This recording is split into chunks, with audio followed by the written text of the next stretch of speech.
Welcome.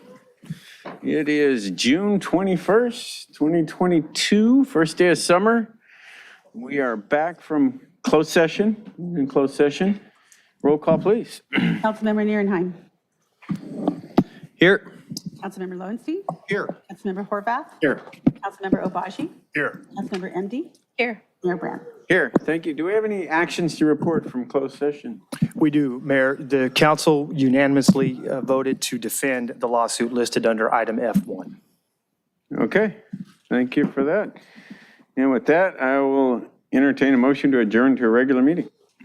So moved. Second. Okay, motion by Councilmember Horvath, second by Councilmember Lowenstein. Any objections? Okay, so we are adjourned from closed session. Now I'd like to call to order a regular session of the City Council of Redondo Beach. Roll call, please. Councilmember Nierenheim. Here. Councilmember Lowenstein. Here. Councilmember Horvath. Here. Councilmember Obaji. Here. Councilmember MD. Here. Mayor Brand.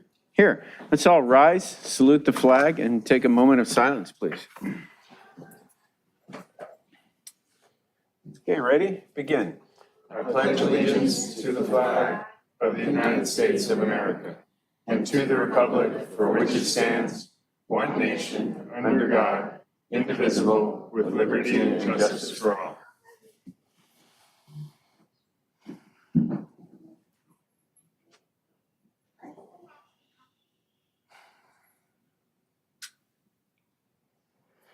Okay, thank you, folks. All right, first we'll go through presentations or, yeah, why don't we start with presentations first? Mike, did you want to start it off for us? We have a couple presentations. We have a presentation and a swearing in.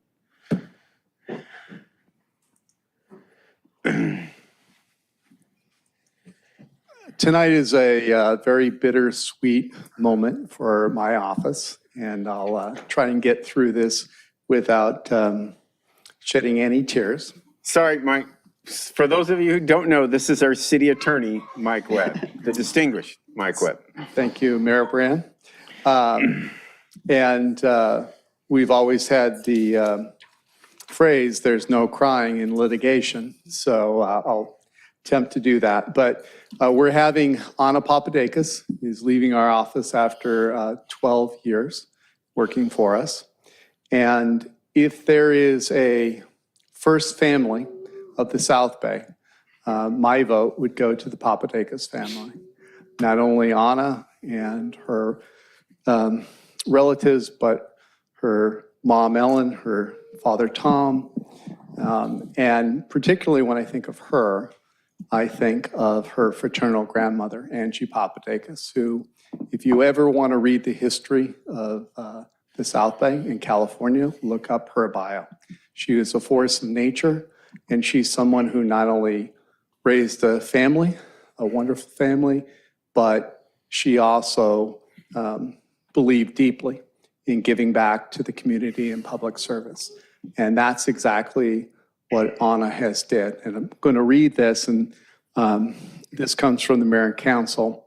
Whereas Anna Papadakis has rendered service to this city and community which deserves special recognition, and whereas Ms. Papadakis began working for the City Attorney's Office in 2010 in both the criminal divisions and civil of the office, and attending law school, by 2015 she was selected as a deputy city prosecutor. So she worked as an assistant full-time while going to law school, and also had another job in a law firm. She has boundless energy and great time management. Whereas Ms. Papadakis was promoted to Senior Deputy City Prosecutor in 2019, where she helped establish the Redondo Beach Homeless Court Housing Initiative Court in conjunction with the Redondo Beach Police Department, which is now being copied by communities throughout California in addressing the crisis of homelessness.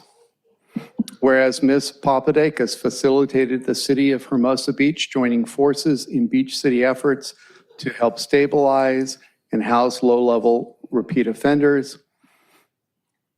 We're the second city to recognize her only because Hermosa returned to in-person council meetings first, but they and their police department have already recognized her.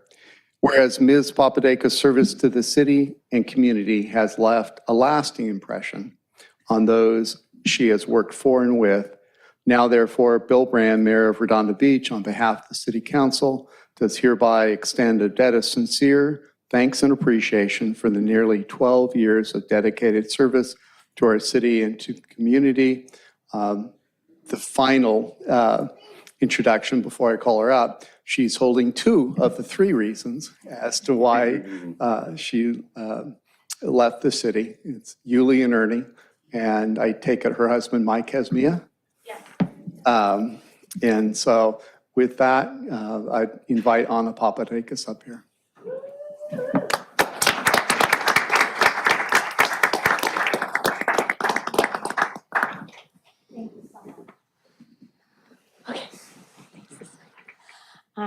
I am too, will try to hold back my tears. I am deeply humbled and greatly honored for this recognition tonight. To each one of you who I've worked with personally throughout the years, thank you so much for this. I understand this isn't typical of an employee who leaves for another venture, and I am so humbled by that. So thank you so much for this. And thank you to my incredible former coworkers, Jen Espinoza, Jen St. Pierre, Joy, and Sydney, who's out there, Cecile, and my mentor and supervisor, Melanie Chavira, who helped me get through all of the prosecution daily needs every single day at work. I would not have been in the position to do the things that I did with the city if it was not for Mike Webb to set me up in hopefully making a difference while I was here. And for that, I'm deeply, deeply grateful. Thank you, Mike. And to my parents who facilitated getting two of my kids here, thank you very much for setting me up. And lastly, I have loved working for this city. I have loved working in the police department with former Chief Kaufman and Chief Hoffman. I love the city staff. I think the police officers and the city staff are what make this city so special, so unique, so great. And that we can do these special programs and facilitate a meaningful change in people's lives. Leaving the city was truly the hardest decision I've ever made. And it was not one I took lightly, but one that my kids is ultimately necessitated. But thank you all again so much. Thank you very much. Thank you all.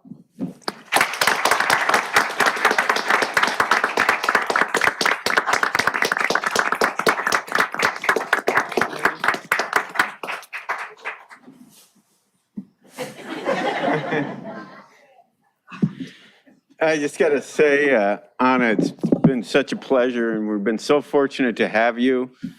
It's hard for all of us. Wish you the best. You got your hands full over there. And we'll be rooting for you, and we'll know you're fine. And thank you so much for your dedicated service. It's not just a job for you, obviously. It's meant everything to you and to us, and thank you very much. One last thing, you're right, Mayor. She still comes back to homeless court to celebrate the graduations of people that it's not a stretch to say she helped save their lives. And they're very happy to see her. And they bring her flowers when they know she's going to be there. Yeah, you've saved a few lives, that's for sure. So with that, I guess we'll move on to swearing on our new city prosecutor. Yes, and so all things must change. And We are very fortunate. No one can replace Anna, but I described Anna as a force of nature, and we were very fortunate to get Suzanne Delkin as our new senior deputy city prosecutor. She had 9 years as a deputy DA and 6 years with her own law firm. And I'm not kidding, I couldn't find someone in all the digging I did, both the reference that she listed and people I knew who judges she'd appeared before, supervisors that had mentored her, coworkers, they all were glowing with their recommendations. And so we are very fortunate to have her. Not that this is the metric to use, but she's already gotten her first guilty verdict that last Friday.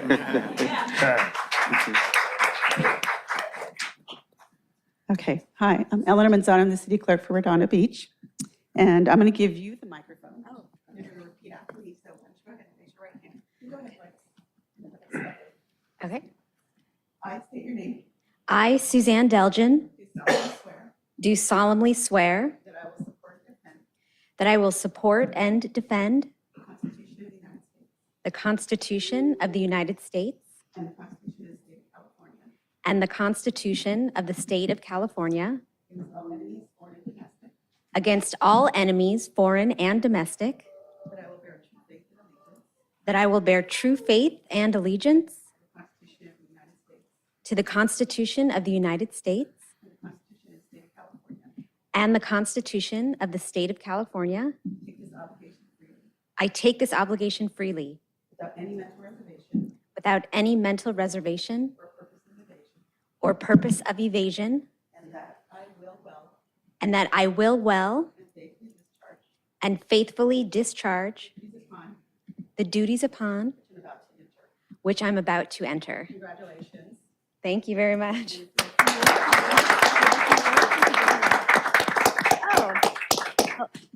I feel very fortunate. This is actually a position I have always dreamed about.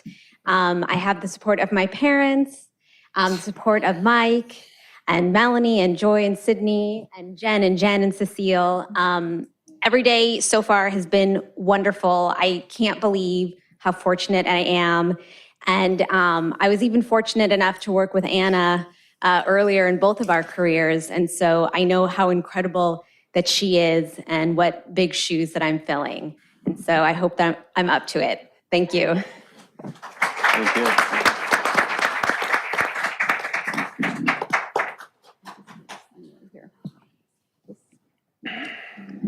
Okay, welcome aboard, Susan. And with that, we'll go through council announcements. Councilmember Naranine. Yeah, thank you, Mayor. So I've got my online community meeting that I moved a week from last night to next week, Monday at 6:30. We're going to go an extra half hour longer. We will be discussing the project, the state project, Project Home Key, and we are going to be bringing State Senator Ben Allen's office, State Assembly Member Almer Suchi's office, and of course, Century Housing, Brian and his team as well. So Zoom's only got a 100-person limit. We're up at 65, 66 already. So if you want to join, it's on an email that I sent out. Email me if you haven't gotten the link yet. Otherwise, you can join on Facebook. You can comment on Facebook. You just can't join and on Zoom after we hit that 100-person limit. So that's it. Thank you. Councilmember Lowenstein. This being June 21st, it's the longest day of the year. I think I speak on behalf of the council and staff that hope this is not the longest night of the year. So that's it. Thank you. Councilmember Horvath. Yeah, District 3 community meeting will be this Saturday morning from 9:30 a.m. to 11. My special guest will be Economic and Waterfront Development Director Greg Kapovich, and we'll be talking about the King Harbor Public Amenities Plan. Great. Councilmember Obaji. Thank you, Mayor. I'm announcing my community meeting will be July 20th, 2022 at 6:30 p.m. at Perry Park Senior Center. It'll be the first one in a couple months. I want to wish a happy belated Father's Day to all the fathers on staff and in our community. And lastly, I wanted to give a shout out thank you to Wayne Craig. because in our district for the last 89 days or so, we've had people walking paid by a Long Beach cannabis dealer saying false things. And Wayne Craig, a resident who cares deeply about our city, has trailed them and informed residents what was really going on. So thank you, Mr. Craig, for your service to our city in that regard. And that's it. Thank you. Okay, Councilmember MD. First day of summer, just wanted to remind everybody, Seaside Lagoon is open from 10 a.m. to 5:45, and there's going to be special hours on the 4th of July. This is our last meeting before the 4th of July. So you can first come, first serve, but you can be there from noon all the way through fireworks. They will close for an hour, but to clean the bathrooms, but go enjoy the 4th of July in Seaside Lagoon. Also, if you have any kids who are teenagers, 15 to 21, who want to be a Redondo Beach fireman or just any kind of fireman, we've got a program for hands-on training to serve your community, leadership development, and jumpstart your career. You can email them at rbfdexplorers@redondo.org. And happy summer. Okay, thank you. First, I want to say we've got the 4th of July coming. We likely won't be meeting before that. So we have 2 4th of July shows, which Councilmember MD, one of which she just mentioned at the Seaside Lagoon, but we'll also have down at Avenue I, another 4th of July celebration. So you'll have 2 to choose from in Redondo Beach. And this weekend, you have a return of the Riviera Village Festival, Summer Festival, which has not been operating for 3 years. So really, really excited to have them back. And I am happy to announce that our fire department has a band, and they're going to be playing this Saturday at 10 o'clock. They're called the C Shift and the Overtimers. Anybody who worked a frontline job knows what that means. And apparently they sing and they play instruments, and they're a real live band. So they're looking forward to the residents coming down and showing a little love to their newly formed band. So that's Saturday at 10 o'clock. And of course, the whole weekend, Riviera Village Festival, which is always a lot of fun. On a more somber note for me is that I'm gonna have some health issues. Most of you know I've been dealing stage 4 lung cancer for 3 years. How about that? So that's a milestone just in itself. But I gotta change treatments. You know, there's no cure for it. People treatment hop. When I've been on for 18 months, stopped working. So I got to go focus on changing treatments. So it's going to take my focus, which is going to take focus off the city for a couple, 3 months. So just kind of giving everybody a heads up. Don't be surprised if you don't see me as active as I have been for the next couple, 3 months. But as you can imagine, that requires my full attention. So it's serious health issue that I'll be back. So lucky, very fortunate to have and to be in a metropolis like Los Angeles where we have state-of-the-art healthcare. Because I notice a difference talking to other people all around the world. We're very lucky to be in this area when you have those sorts of issues. So anyway, just kind of a heads up.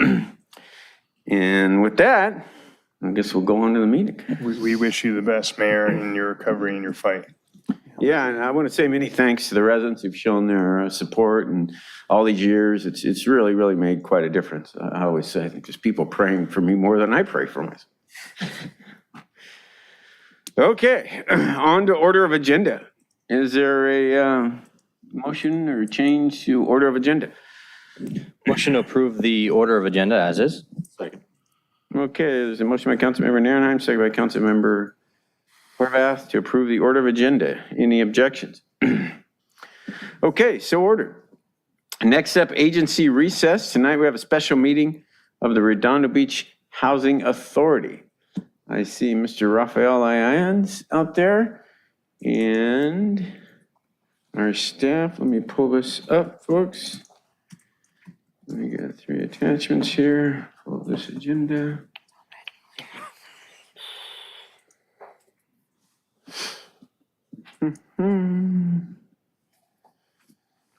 Give me just a second, it's pulling up.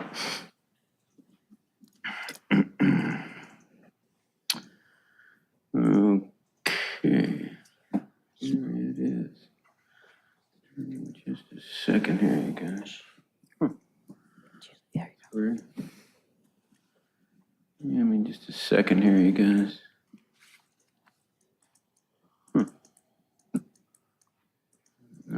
here we go. Full screen. No, this isn't. Hang on. It's here, but it's the wrong scale. So let me. Yes, there we go. Okay, I'd like to call to order a special meeting of the Redondo Beach Housing Authority. Roll call, please. Member Nierenheim. Here. Member Lowenstein. Here. Member Horvath. Here. Member Obaji. Here. Member Emdy. Here. Commissioner Linez. Here. And Commissioner Vogelsland absent. Chairman Brand. Here, thank you. Approval order of agenda. Any motion or objection to approval of order of agenda? Motion to approve order of agenda? Second. Okay, motion by Member Lioness, second by Member Obaji. Any objections? Okay, so ordered. Consent calendar, there are 2 items on consent calendar. Sorry, 3 items. We'll vote on these all at once. Anyone's welcome to comment on any consent calendar item, or any member welcome to pull. Anybody like to pull any item from the consent calendar? Any member of the public like to speak on any item on the consent calendar? Again, this is the Redondo Beach Housing Authority. Not seeing any takers. Is there a motion to approve the consent calendar? So moved. Second. Okay, motion by Councilmember Obaji, second by Member Lowenstein. I'll do a roll call vote. Member Nierenheim? Aye. Member Lowenstein? Aye. Member Horvath? Aye. Member Obaji? Aye. Member Emdy? Aye. Member Lioness? Aye. Member Vogelsgang? Absent. Do you need to read anything there? No? Okay, great. There are no excluded consent calendar items. Public participation on non-agenda items. Again, this is the Redondo Beach Housing Authority. Anybody like to speak about anything not on this agenda? Anybody online? No. Okay, well, with that, I guess there's no old or new business. And any referrals to staff? I actually have a question on referral to staff. I know our city attorney isn't here, but you guys might be able to answer, regarding Project Home Key that's coming into Redondo, the integration with that and our housing authority. Do we need to, could we have a meeting? Should we have a meeting with them and bring them in here and talk to them about the vouchers that we give out? I know you guys have been speaking with the city attorney's office before on this. I'll let our housing supervisor, Anthony Casabala, speak to that. Hi, good evening. We already had our first meeting, it went very well, and we do have a second meeting scheduled to further discuss Project Home Key. We are very excited about the project, and we're looking forward to working with our city attorney's office to hopefully launch this project come this fall. So between now and then, can we get an item onto the agenda that discusses this particular subject and the blending and braiding of these funds and integration of Housing Authority, Redondo Beach, and State Home Key? What I would suggest is, I know we got another quarterly update coming up for you. So maybe we can include that as part of the quarterly update for you at our next Housing Authority meeting. Perfect. Okay, thank you. Okay, with that, I'll entertain a motion to adjourn from the Housing Authority. So moved. Second. Okay, motion by Member Obaji, second by Member Nierenheim. Any objection? Okay, we are adjourned. Now I'd like to call back to order a regular meeting of the City Council. Roll call, please. Thank you, Member Lioness. Good to see you.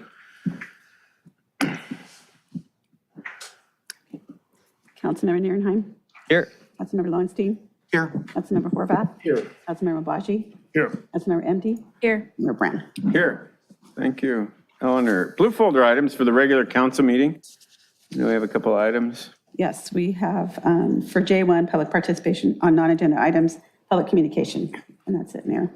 Okay, is there a motion to admit that to the record? Second. Okay, motion by Councilmember Horvath, second by Councilmember Nierenheim. Any objection? Okay, so ordered. On to the consent calendar. Tonight we have 18 items on consent calendar. These will be voted on all at once. Anybody can comment on any item on the consent calendar? Welcome to anybody request to pull an item. Any council member can pull an item. I'll go through the council. Councilmember Nierenheim, do you want to pull any items from the consent calendar? I'm good, thank you, sir. Councilmember Lowenstein. No, thank you.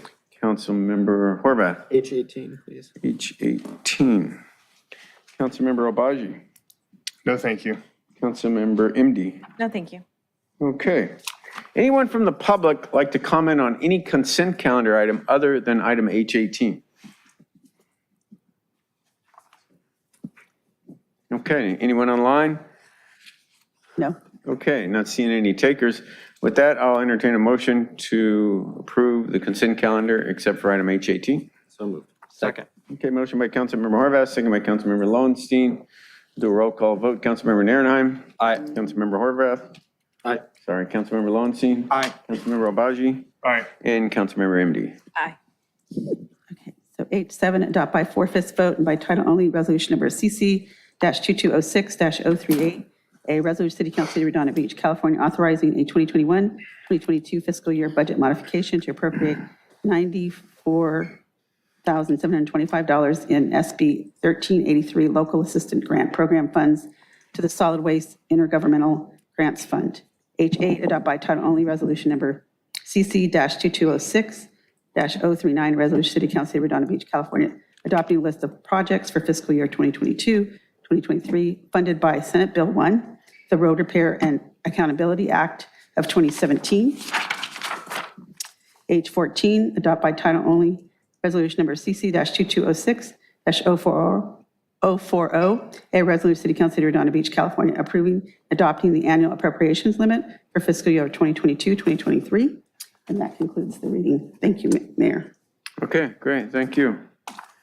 Item H18 is approve an agreement with Hinderleiter de Llamas and Associates, HDL companies for consulting services to assist with the city's preparation of cannabis ordinance, text, measure, and permit selection process for an amount not to exceed $37,250. Councilmember Horvath. Yeah, just a couple comments to staff concerns. One, I just want to make sure that that we're back on the 19th with that ordinance, because it was supposed to be the 5th and now it's gotten pushed yet again.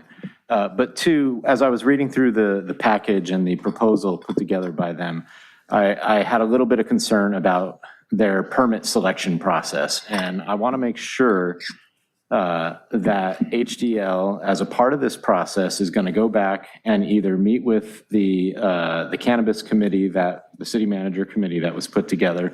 They made recommendations on this process by looking at a variety of cities where things actually worked well, including West Hollywood, which had a blind process where the 5 committee members did not know the other 4, each other.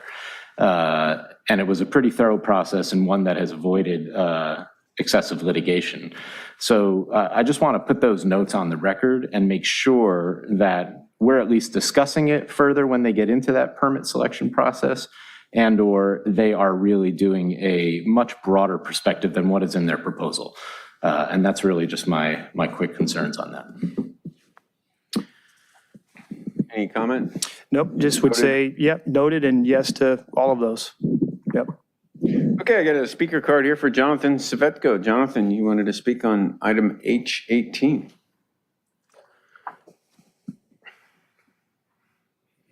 That desk raised up, if you push a button there. Regardless, thank you for that. Welcome back. I'm glad to hear it's progressing is better, and I certainly wish you all the best in your treatment. Thank you. With regards to that, I just want to echo the similar comments that were just similarly made. You know, the committee had certainly put a lot of time and effort in examining those cities on there, and I think that they came up with something that would be definitely beneficial to the city. So where possible, if we can have that opportunity to kind of connect with them and ensure that we're going to do the most responsible policies going forward in the city, I'd welcome that, and thank you for the opportunity to move forward on this. Expedience above all else. You guys know where the other cities are going forward on this stuff, and I certainly want to make sure we maintain our leadership position in all of this. Thank you all tonight for the opportunity. Okay, thank you. Is there anybody else who'd like to speak on this item? Anybody online? Okay, is there a motion to approve item H18? I have a speaker request on that. Oh, I'm sorry. That's okay. So could you just remind me and everybody that, so it's July 19th, just walk me through the process. July 19th, assuming it gets approved, it'd be August 19th would be the second reading. Second reading would actually be the first meeting in August, and then it would be effective 30 days from there. But that doesn't its effective date is almost immaterial in this case because our next major step following that is the selection process, which we have to begin to develop criterion for. HDL will be working on that simultaneously with the review of the ordinance, and we will be preparing a package. We'll bring that conversation back to council for discussion. We'll certainly work with members of the subcommittee that are still in the area and willing to spend some time. Brandy, of course, was a part of that subcommittee. She's well aware of the recommendations that the subcommittee made as it pertains to the selection process. We certainly want to ensure that we have a process that's as litigation proof as possible, although nothing in the end is fully proof. But we'll be working on that right after the edits from and the suggestions for any change, if any, to the ordinance. And HDL will be also working on, in a third parallel, the preparation of the tax ordinance that we'll need to bring to you in the October-November timeframe so you can call for the election potentially in March of 23. So all three of those items will be running on a very expeditious course over the next few months. So on that, when would the first permits be likely to be issued? Ideally, we would approve the application process late summer, early fall. We would start our outreach and have applications received in October, November, evaluate those applications and make selections in early 2023. That's a breakneck pace. Obviously, we'll have to hit a lot of green lights along the way, but that's our goal. And that's really why we're bringing HDL on, because absent a sort of third party to help us kind of push this forward, it would be very difficult to meet those timeframes. Okay, thank you. Okay. That's it. Thank you.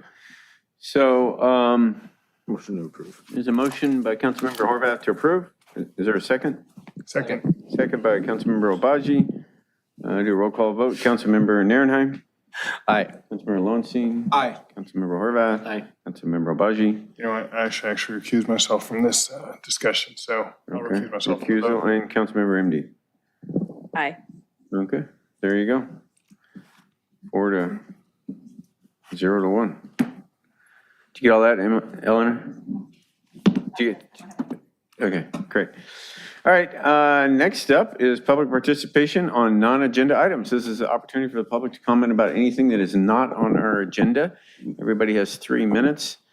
Yeah, I don't have any cards. What? Real quick for the record, Obaji did not second that last motion. I did. I'm sorry. Yeah, because Mayor Brand said Obaji did. Oh, no, I heard. Okay, got it. Did we get all that? Okay. Is everything okay? Okay, great. All right, so this is non-agenda item time. I've got some cards here. I'll call on cards first. Everybody's got 3 minutes. Looks like I have 4 cards. And after I go through the cards, you do not have to have turned in a card. You can just feel free to come on down and speak. So I'll call them in order. First up is Elaine Seeker. And after Elaine Seeker will be Douglas Seeker. So come on down, Elaine, and then Douglas Seeker. I would like to comment on proposed changes to residential side setbacks regarding mechanical and plumbing equipment. Air conditioners, water softener machines, and tankless water heaters can all add to the enhancement and quality of life, and in some cases, may be medically necessary.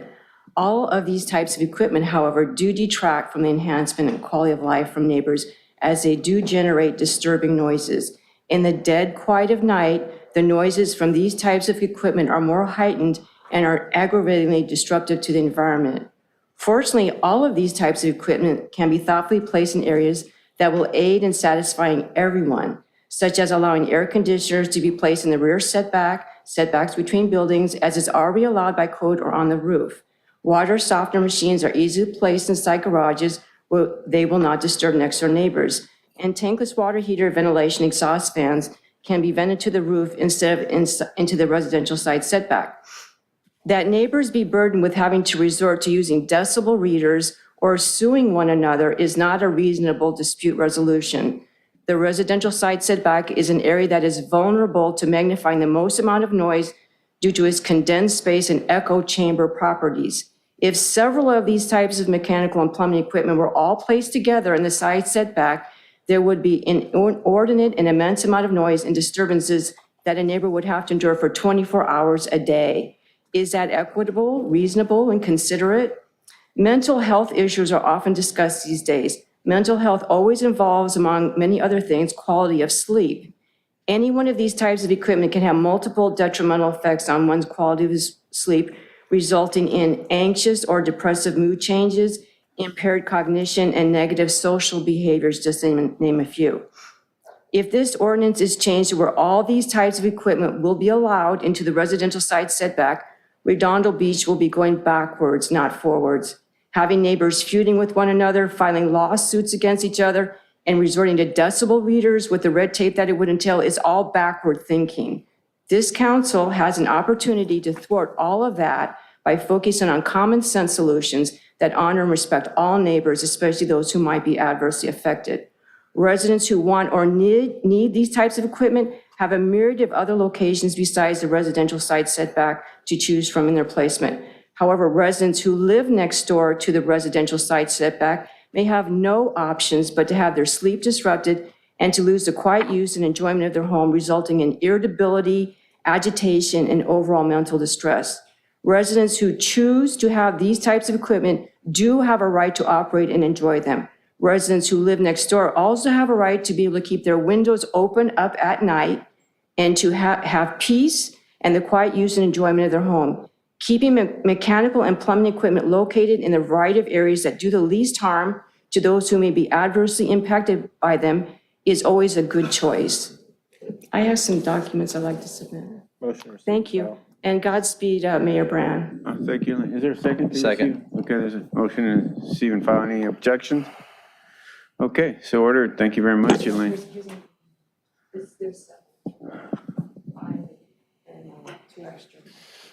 Okay, next up is Douglas Seeker, and after Douglas is Ross Yasnow.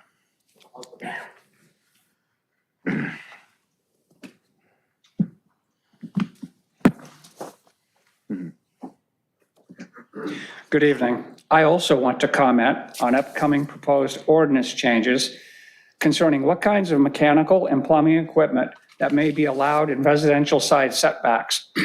Regarding the side setback placement of any mechanical or plumbing equipment, let it be known that our city does not have the decibel monitoring equipment to enforce any decibel limit, nor does the city have much leeway in its budget for buying said equipment, much less the annual cost for personnel training and certification. These are critically important reasons, among many others, not to allow any noise-making mechanical or plumbing equipment into residential side setbacks. A recent suggestion that enforcement of a decibel noise limit for mechanical and plumbing equipment placed in residential side setbacks be the responsibility of city residents through civil litigation is extremely counterproductive. There are enormous costs to litigation, money, time, as well as the damaging physical and psychological stresses of battling with a neighbor and the ill will that ultimately will ensue. This city council can avoid these pitfalls by not allowing any noise-making mechanical or plumbing equipment in residential side setbacks when there are viable options for their placement into areas such as front setbacks, setbacks between buildings, rear setbacks, inside garages, and on rooftops. Research studies have proven that even the slightest change in nighttime decibel fluctuations causing sleep disruptions can and do have deleterious health impacts on humans, such as decreased overall well-being, irritability, depression, anxiety, and an increased risk of cardiovascular disease, diabetes, hypertension, just to mention a few. The residential side setback is generally where more living room and bedroom windows are most likely to be impacted by direct or echoed mechanical and plumbing noise. Any mechanical or plumbing equipment that produces noise of any decibel level is prone to malfunctioning, thus causing unpredictable and wild variations that will ultimately leave a burden upon neighbors to scramble to find solutions where a problem should never have been allowed to develop. One final note. The state legislature in Sacramento is hell-bent enforcing higher density housing in every California city, which translates into more people and more noise. In light of this, let's keep our residential side setbacks as quarters of peace and quiet. I have documents I'd like to submit for the record, please. Motion received. Second. Okay, there's a motion to receive and file. And a second, any objection? Okay, so ordered. Mayor Brand, we wish the best for you. Thank you very much, Mr. Speaker. Good to see you. Thank you. Ross Yasnow, and after Mr. Yasnow is Alan Kleinbaum. That's the end of the cards. So after Mr. Kleinbaum, anybody who hasn't turned in a card and wants to speak will be welcome to come down. Ross Yasnow, Redondo Beach. I've been here about 35 years or so. I was at Redondo Beach News 1989, 1991. I was chairman of the library commission. We built the main library next door. I've been president of the Friends twice. But I'm here tonight to talk as someone who lived in the Redondo Beach Seasons senior apartments for 7 years, who's been in the book club there since 2006. Hangs out at the pool, plays ping pong, and if my friends had their way, I'd play bridge, pinochle, and mahjong. But last week I saw Laura Duke talking here, and I thought, yeah, it's my turn. I should come down and throw in my couple of cents. I first heard about the Beach City's Health District's Healthy Living Campus probably a couple of years ago, it seems. It was before COVID. It was at Councilman Lowenstein's monthly District 2 meeting. Tom Backley came down to talk. He's the CEO of Beach City's Health District. And he was going to talk about keeping seniors aging in their homes. And I thought, man, I want to hear about this. But as soon as he started talking, it became kind of obvious that he's talking about $12,500 apartments where they start, and maybe 75% or so are going to be coming from somewhere other than the big cities to live here. And that meeting went pretty poorly, and it got pretty loud, and Mr. Bockley left before finishing, and I don't think ever came back. But if the Big Cities Health District really wants to help us seniors age in place, here's a few ideas. 1, a nurse at Seasons. Casa de los Amigos and Heritage Senior Homes could avoid a lot of costly, unnecessary paramedic visits and ambulance rides. And the money you would save from that would pay for itself. And a nurse a block away from Casa de los Amigos to Seasons could handle both. 2, spend more on senior substance abuse problems and depression. It's a big deal. 3, also spend more on post-surgery issues. That's a big deal for seniors. And while Big Cities does a lot to help out with like shopping and cleaning, with inflation, seniors that are only on Social Security, that $28 a week for 4 hours of cleaning is a lot of money to them. So see if we can help out with that. And number 5 is spend more towards hospice care. I've seen some really crappy stuff go on in hospice care at the end of life at Seasons. So I would ask Big Cities Health District, if they're not going to take these suggestions, and please stop talking about how the Healthy Living Campus is going to help keep us aging in our homes. It's not. And then finally, I'd like to talk quickly about Measure DD to you, to Mike Webb, to the Planning Commission. We passed DD so that when you had a major zoning change, you would have to bring it for a vote to the people. Well, right now, Big Cities Health Districts is either saying, hey, we don't have to do that, or it's not a major zoning change. I would please beg you, don't give up that fight. Don't give up easily, not bringing this to a vote of the people. Thank you. Okay, thank you, Mr. Yasnow. Next up is Alan Kleinbaum, and after Mr. Kleinbaum, anyone else who'd like to come and speak, feel free to come on down. Out non-agenda items. Okay, good evening, Mayor and City Council. I'm Alan Kleinbaum. I live at 210 Camino Real here in Redondo Beach, and I'm a 36-year resident here. And I'm also one of the public safety commissioners. And so I want to talk about trees here. The city is implementing a program to plant many trees throughout the city, and I applaud you for doing that. That's wonderful. They can't have enough trees, and I'm all for it. Okay, however, what's happening on my street, last week, they started putting up trees. They didn't even notify the neighbors. I mean, that's not just really disrespectful. If you got that strip of land that's in from between the curb and the sidewalk, that belongs to the city. That doesn't belong to the residents, but the residents maintain that through their lifetime that they live on the property. And so we can landscape it as we desire. But if you're going to go put up a tree on that spot, at least you could have the courtesy of notifying the homeowner and giving them the opportunity of what type of landscape, what type of tree, where we're going to place the tree, something. But no, the Public Works Department just went in there and just didn't notify anybody, and just put the trees in there, and that's not right. Okay, so I'm requesting that you halt putting up trees until you notify the neighbors. Do it with us, don't do it to us. Thank you. Okay, thank you, Mr. Kleinbaum, for bringing that to our attention. We can't talk about things that aren't on the agenda, folks, so that's why you won't see us engage in a conversation. But we can't ask staff to respond to you. Okay, go ahead. All right. Hi, Council. My name is Brianna Egan. I think this is the first time I've seen a lot of you in person. Nice to see you.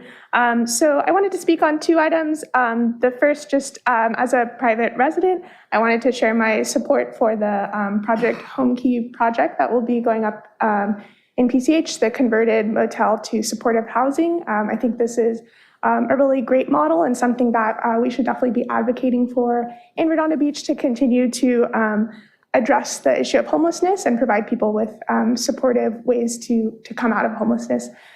So just wanted to put my support in for that. The second item, I wanted to speak on H.7. I think I may have missed the time for that. Can I speak on that now? Yeah, go ahead. We already passed it, but go ahead. Okay. Yeah, so I noticed that this was an item that would allow or provide a budget modification for local assistance funding for solid waste grants, which essentially can be equated to like composting programs. And so I wanted to, I'm not sure if this funding has already been allocated or maybe what the status of it is, but I wanted to suggest that a portion of this funding go towards supporting the Redondo Beach Community Garden Community Compost Co-op. And so this is a program that we've been developing from the start as we've been building out the plans for the first community garden at Alta Vista Park. And it's a community compost program, which essentially is a 3-bin system managed by a team of volunteers that will accept any plant-based home food waste, including like eggshells too. And then utilize this volunteer team to transform it into nutrient-rich compost over a period of several months. And so we're actually modeling this program after successful programs run by the LA-based nonprofit called LA Compost. They've shared their plans and their best practices with us.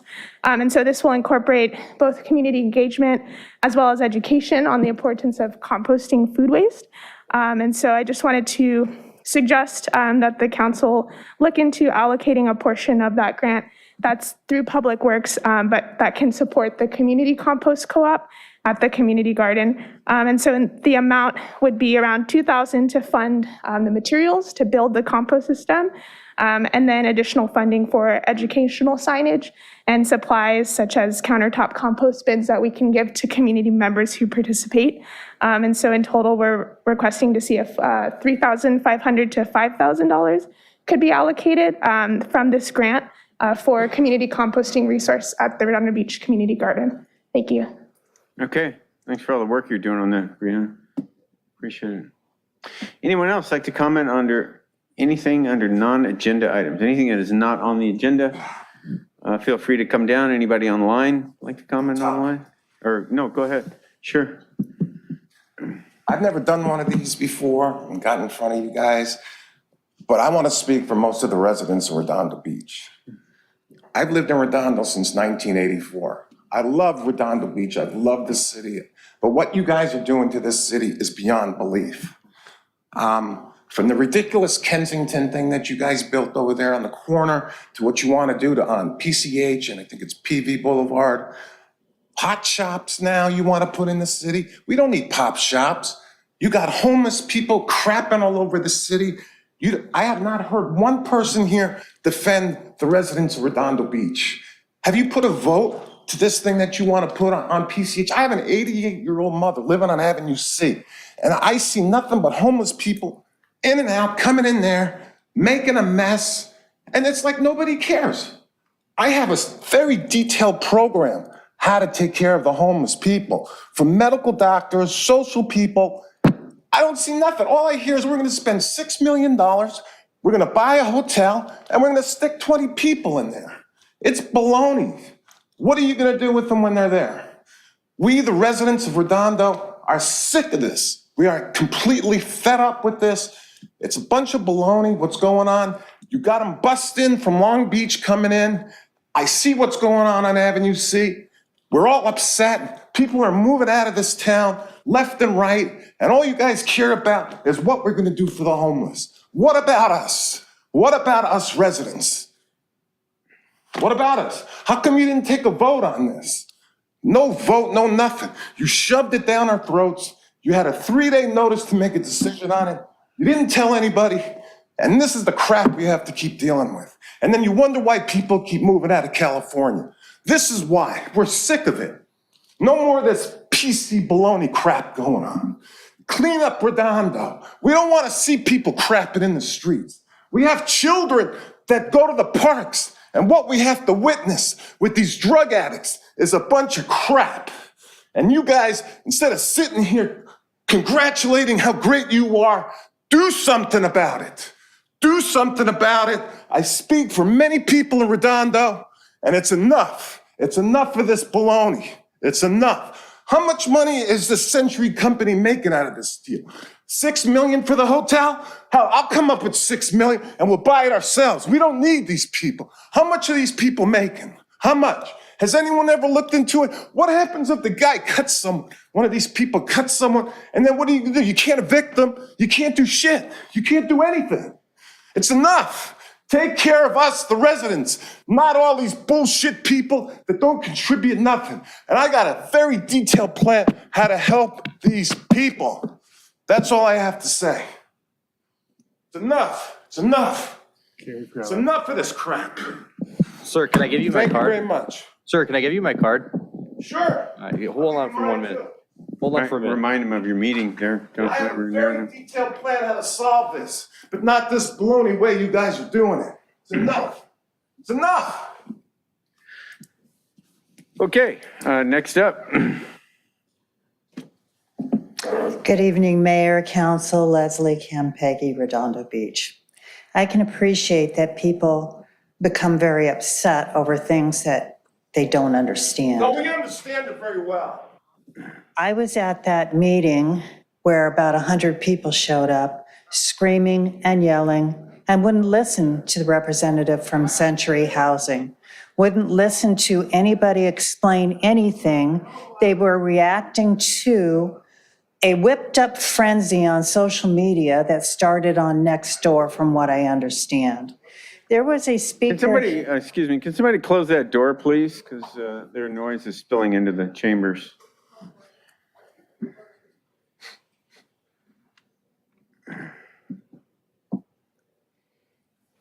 We'll add time to you. Are we okay? Yes. Okay, thank you. There was a speaker here last meeting who talked about needing a social media presence and doing a better job, and that speaker was absolutely right. It's my understanding that the city manager has budgeted for this, but it can't happen soon enough, because in the absence of a social media presence where some information people can be directed to, then this is what happens. There's a misunderstanding and people don't want to listen. They want to hold fast and firm to that which they invested their angst in. It was appalling at that meeting. I want to congratulate Councilmember Narenheim for doing a remarkable job keeping the crowd semi-composed, but never losing your cool. You did a really good job with that.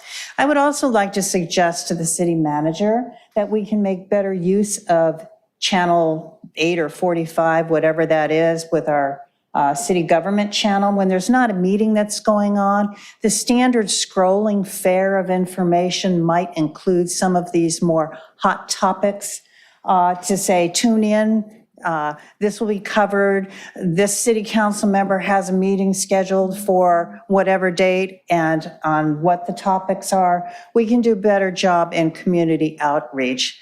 But I would also like to remind people that you have to pay attention.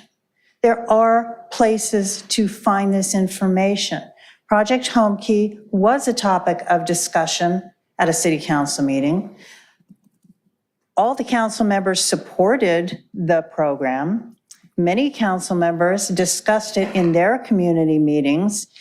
And if you pay attention to the agenda for the city council meetings, you can take a cursory look and see what's going to be discussed. So we are adults too. We have an obligation to seek out the information that's important to us rather than showing up, being disruptive, being rude. What I witnessed was absolutely embarrassing and appalling at Councilmember Narenheim's meeting, and I wish to never see that again. And I know we're not going to reach everybody, but the more people we effectively reach, the better served we are, the better communication we have amongst our neighbors, and I would really appreciate us as a city doing a much better job of it. Thank you. Thank you. Anyone else like to speak live on non-agenda items? Come on up. Is there anyone online who would like to speak under non-agenda items? So anyone on Zoom, if you would like to speak, *9. There we go. Now I'm good. Okay, so Laura Duke. Good evening, council and Mr. Mayor and city staff. Laura Duke, District 3. I am speaking on a familiar topic to me. I was there last week speaking on it, but I wanted to kind of maybe bring up a couple of other points that I didn't touch on last week. And one of them is just the way the Beach Cities Health District folks address the concerns of the community is not very encouraging when you go to the Beach Cities Health District meetings. There's a lot of kind of obfuscation over what they're talking about, especially with the thing that I bring up often, which is the public community facility type of zoning that they want to build this gigantic residential care facility on. In fact, there was one meeting where somebody brought up PCF, and of course we throw around these abbreviations and nobody knows what they are a lot of times. And somebody said, I think the C stands for commercial. And that would be pretty convenient if it did for the people wanting to build this, but it's not. It stands for community facility. So in this case, the market value units that are in this giant building that they want to do would really be more appropriate for residential high density, not in a public community facility zone. I'm not one to be anti-building or development, but it should be in the right zone, especially when you're talking about something in the middle of a residential neighborhood that is, they're wanting to put this thing is the size of what they wanted to build down on the waterfront, 1.5 times that actually, in the middle of a neighborhood. And I'm not going to pretend it's not going to affect me personally because I live nearby it. Home values will plummet. You have people who are, I lost my train of thought, but just the compatibility issue of the nearby structures doesn't work for what they want to build. And I have a feeling that their Beach Cities folks are going to try to insist that their PACE program and the new ALCO program for at-risk youth will not stand a chance unless they build this giant building. And I believe that I'm sure those programs are going to be perfectly fine and great, but if they're not going to be affordable without building what they want to build, then they're going to need to scale it back or cancel those programs, sadly. And a gentleman brought up Measure DD earlier, and while this would not be changing zoning, it would be changing it enough to where it wouldn't be commercial, it would be commercial and not public on a public zone. And Measure DD has very specific text on converting any public land to private use, requiring the vote of the people, and that should apply here. And finally, if Beach Cities Health District is a good neighbor, and they can't. Motion to extend 30 seconds. Second. There's a motion to extend for 30 seconds. Second, any objection? Okay, take another 30 seconds. Thank you very much. If Beach Cities can't be a good neighbor and they can't help themselves in gambling with our property taxes, which would be part of this whole development, then we should consider dismantling this district altogether. Thank you, and best to you, Mayor Brand. Okay, thank you. Any more Yes. comments on Zoom? Tammy Myers.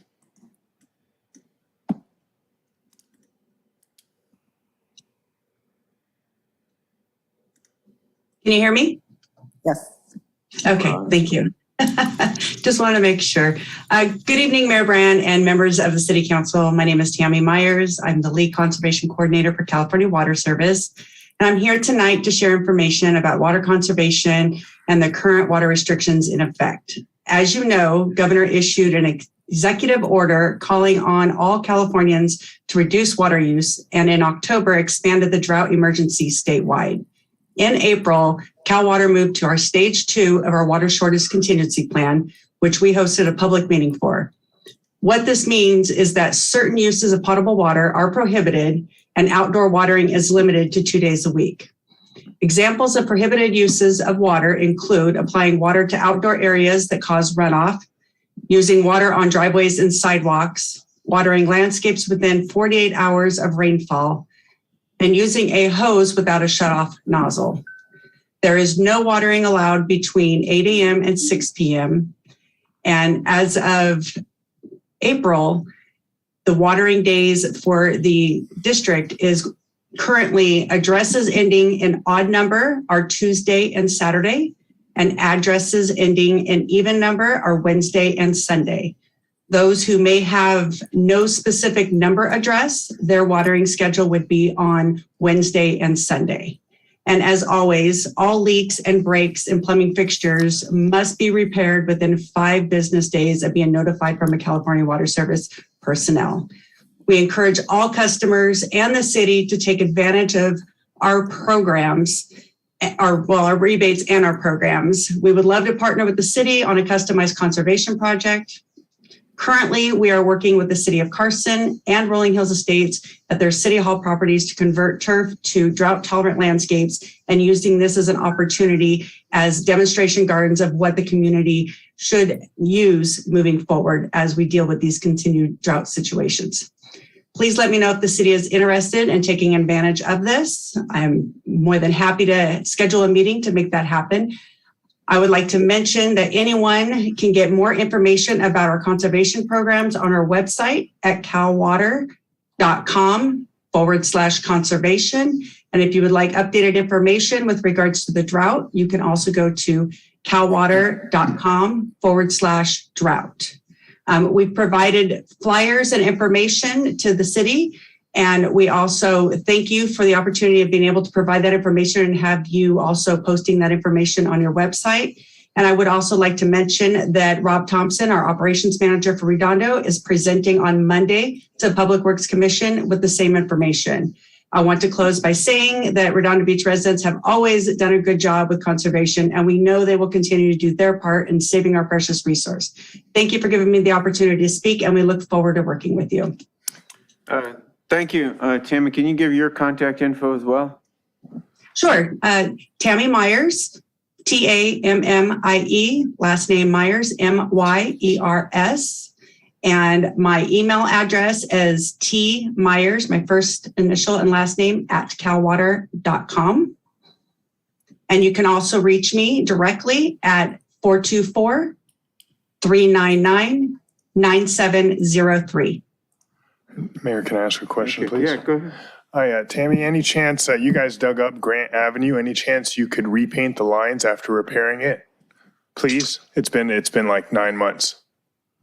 Okay, I will get with our operations manager and I will bring that up to him immediately. Thank you. Of course. Okay, anyone else to speak under non-agenda items? Thank you for joining us, Tim.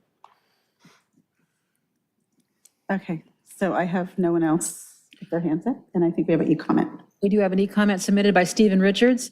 I recently turned in a public records request to City Attorney's Office for information on this state proposed permanent housing, crickets. Just like the issue on the police shooting, the unnamed youth that is going to trial, crickets.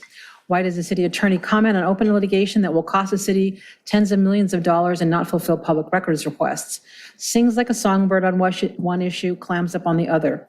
Does he think he can do anything he wants? Again, I am making a public records request to the city clerk for all communications from the city attorney to this Century Housing Group. You have my email address. There is no attorney-client privilege that he can sing about. The city is not suing or defending a lawsuit with Century Housing.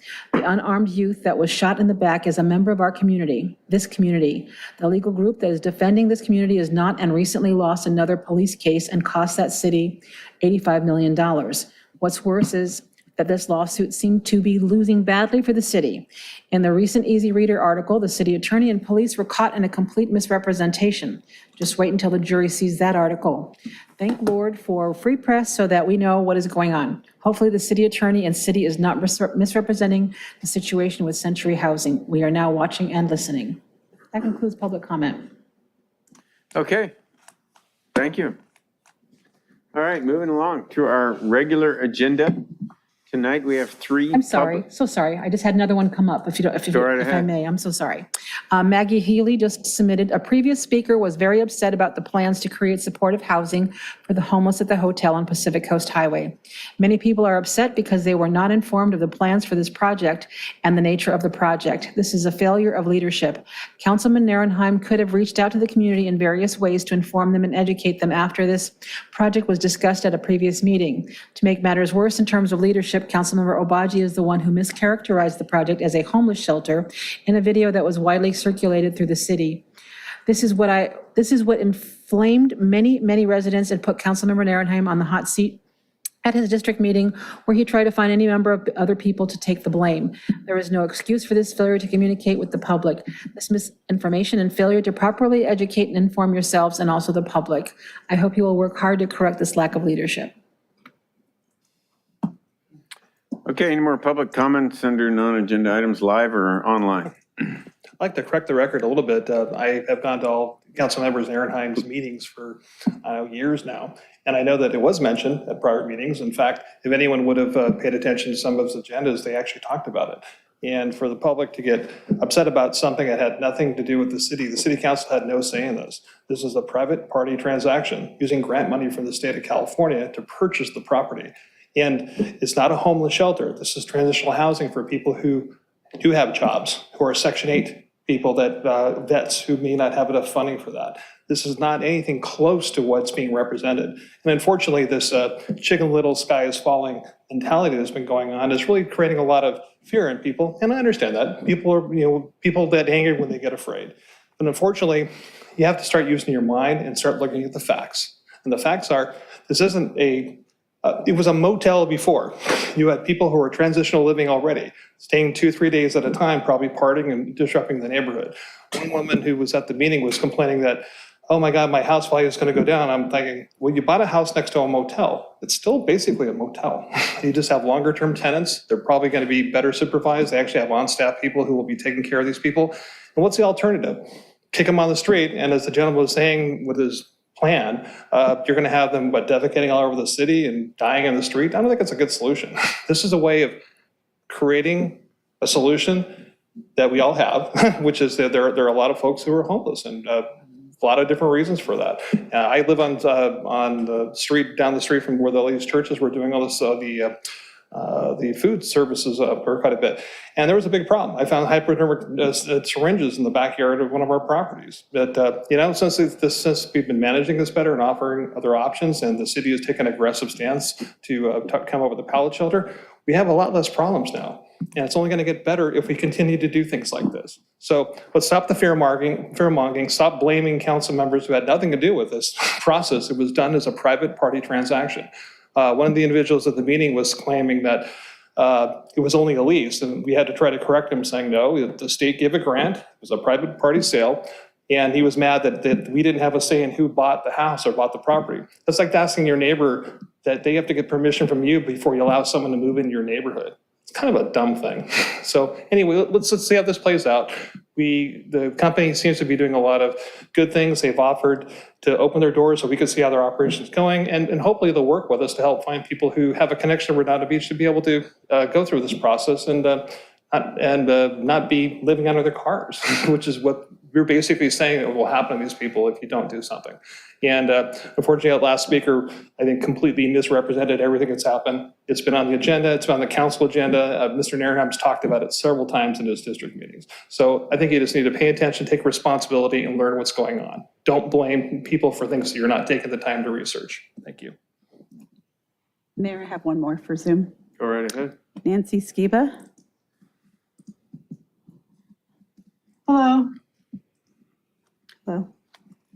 Hi there, I'm Nancy, and I wanted to speak on the subject of this cannabis recall petition, if this is a good time for it. Sure. Okay, I live in North Redondo, and we've been being inundated with people coming to our building and our street repeatedly. I mean, 3 times in the last few days, probably a total of 5 or 6 times. We only have about 8 units in our building, but they've been coming back over and over again, and you can hear them telling people at their doors, oh, we have a petition you really should sign because it's to save the fire department. If you want to save your fire department, you should sign this. And it's just so dishonest and really outrageous. I just wanted to comment on it because people shouldn't be allowed to keep, like persecuting the residents to try to force them to sign this thing over and over again, when in fact these guys are outsiders, like carpetbaggers who are, trying to come in and have some control over our city council. And one of them even stated that he would be interested in running for the District 4 position. So, I mean, really, it's so out of hand. I hope it'll be over soon. But I just wanted to say I feel sorry for Councilman Obaji going through this because the whole thing is just ridiculous. Okay, thank you. You're welcome. Any other comments under non-agenda items?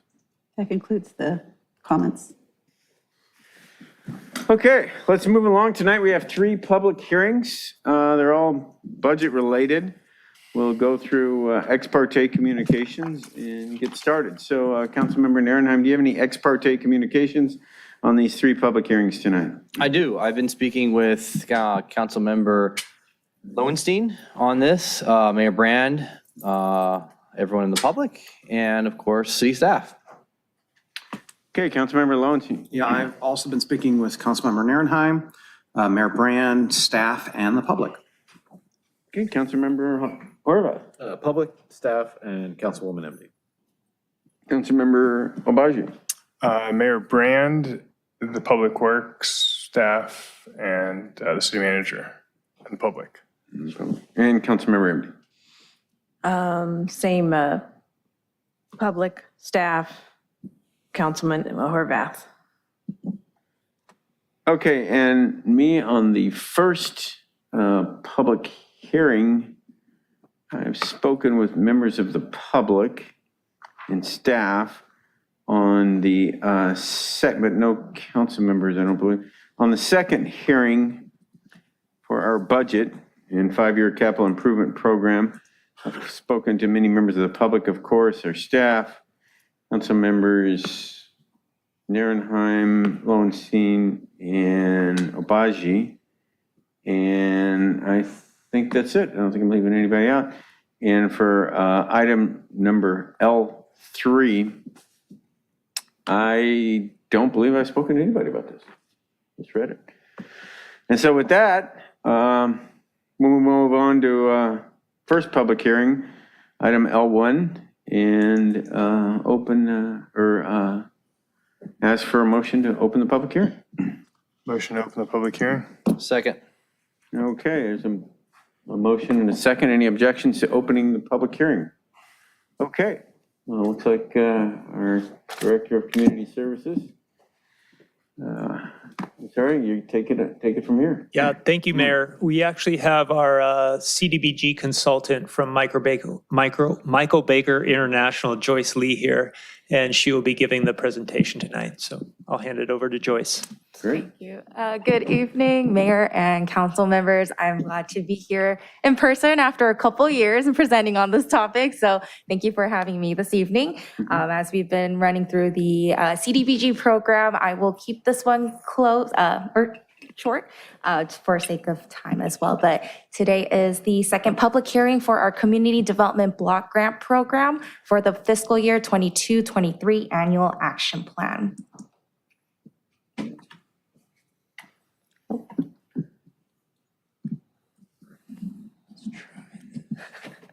We do next slide.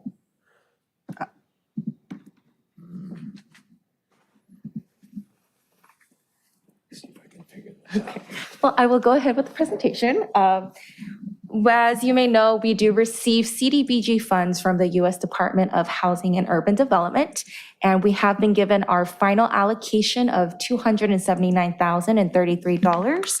And our action plan will be identifying housing and community development needs, as well as strategies and goals for these Cdbg funds for the upcoming fiscal year. From last year to this year, we are seeing a decrease of 4% in Cdbg funds. We previously received around $290,000, and for this year, we will be receiving again $279,033. This is our proposed recommended budget. We do have public facilities and improvements for $141,000, administration and fair housing for $55,806, public service agency funding for $41,854, and lastly, for the mobility access and emergency repair program, we have $40,000.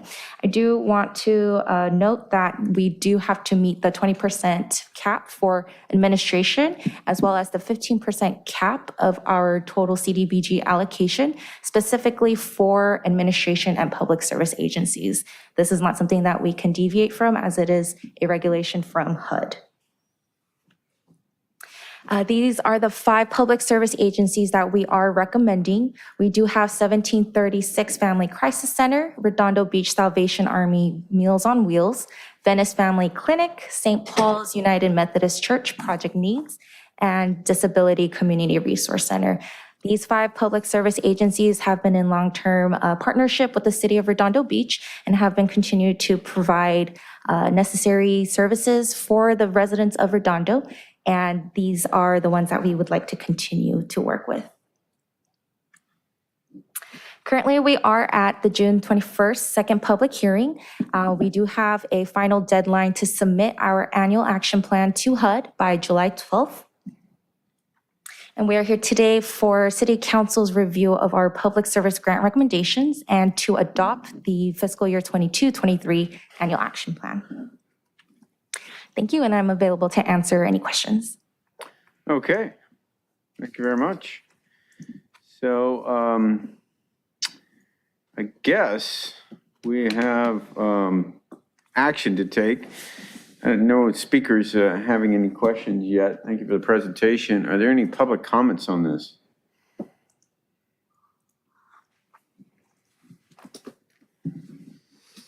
I have none on Zoom, and I have, do you have any, no e-comments. Mayor?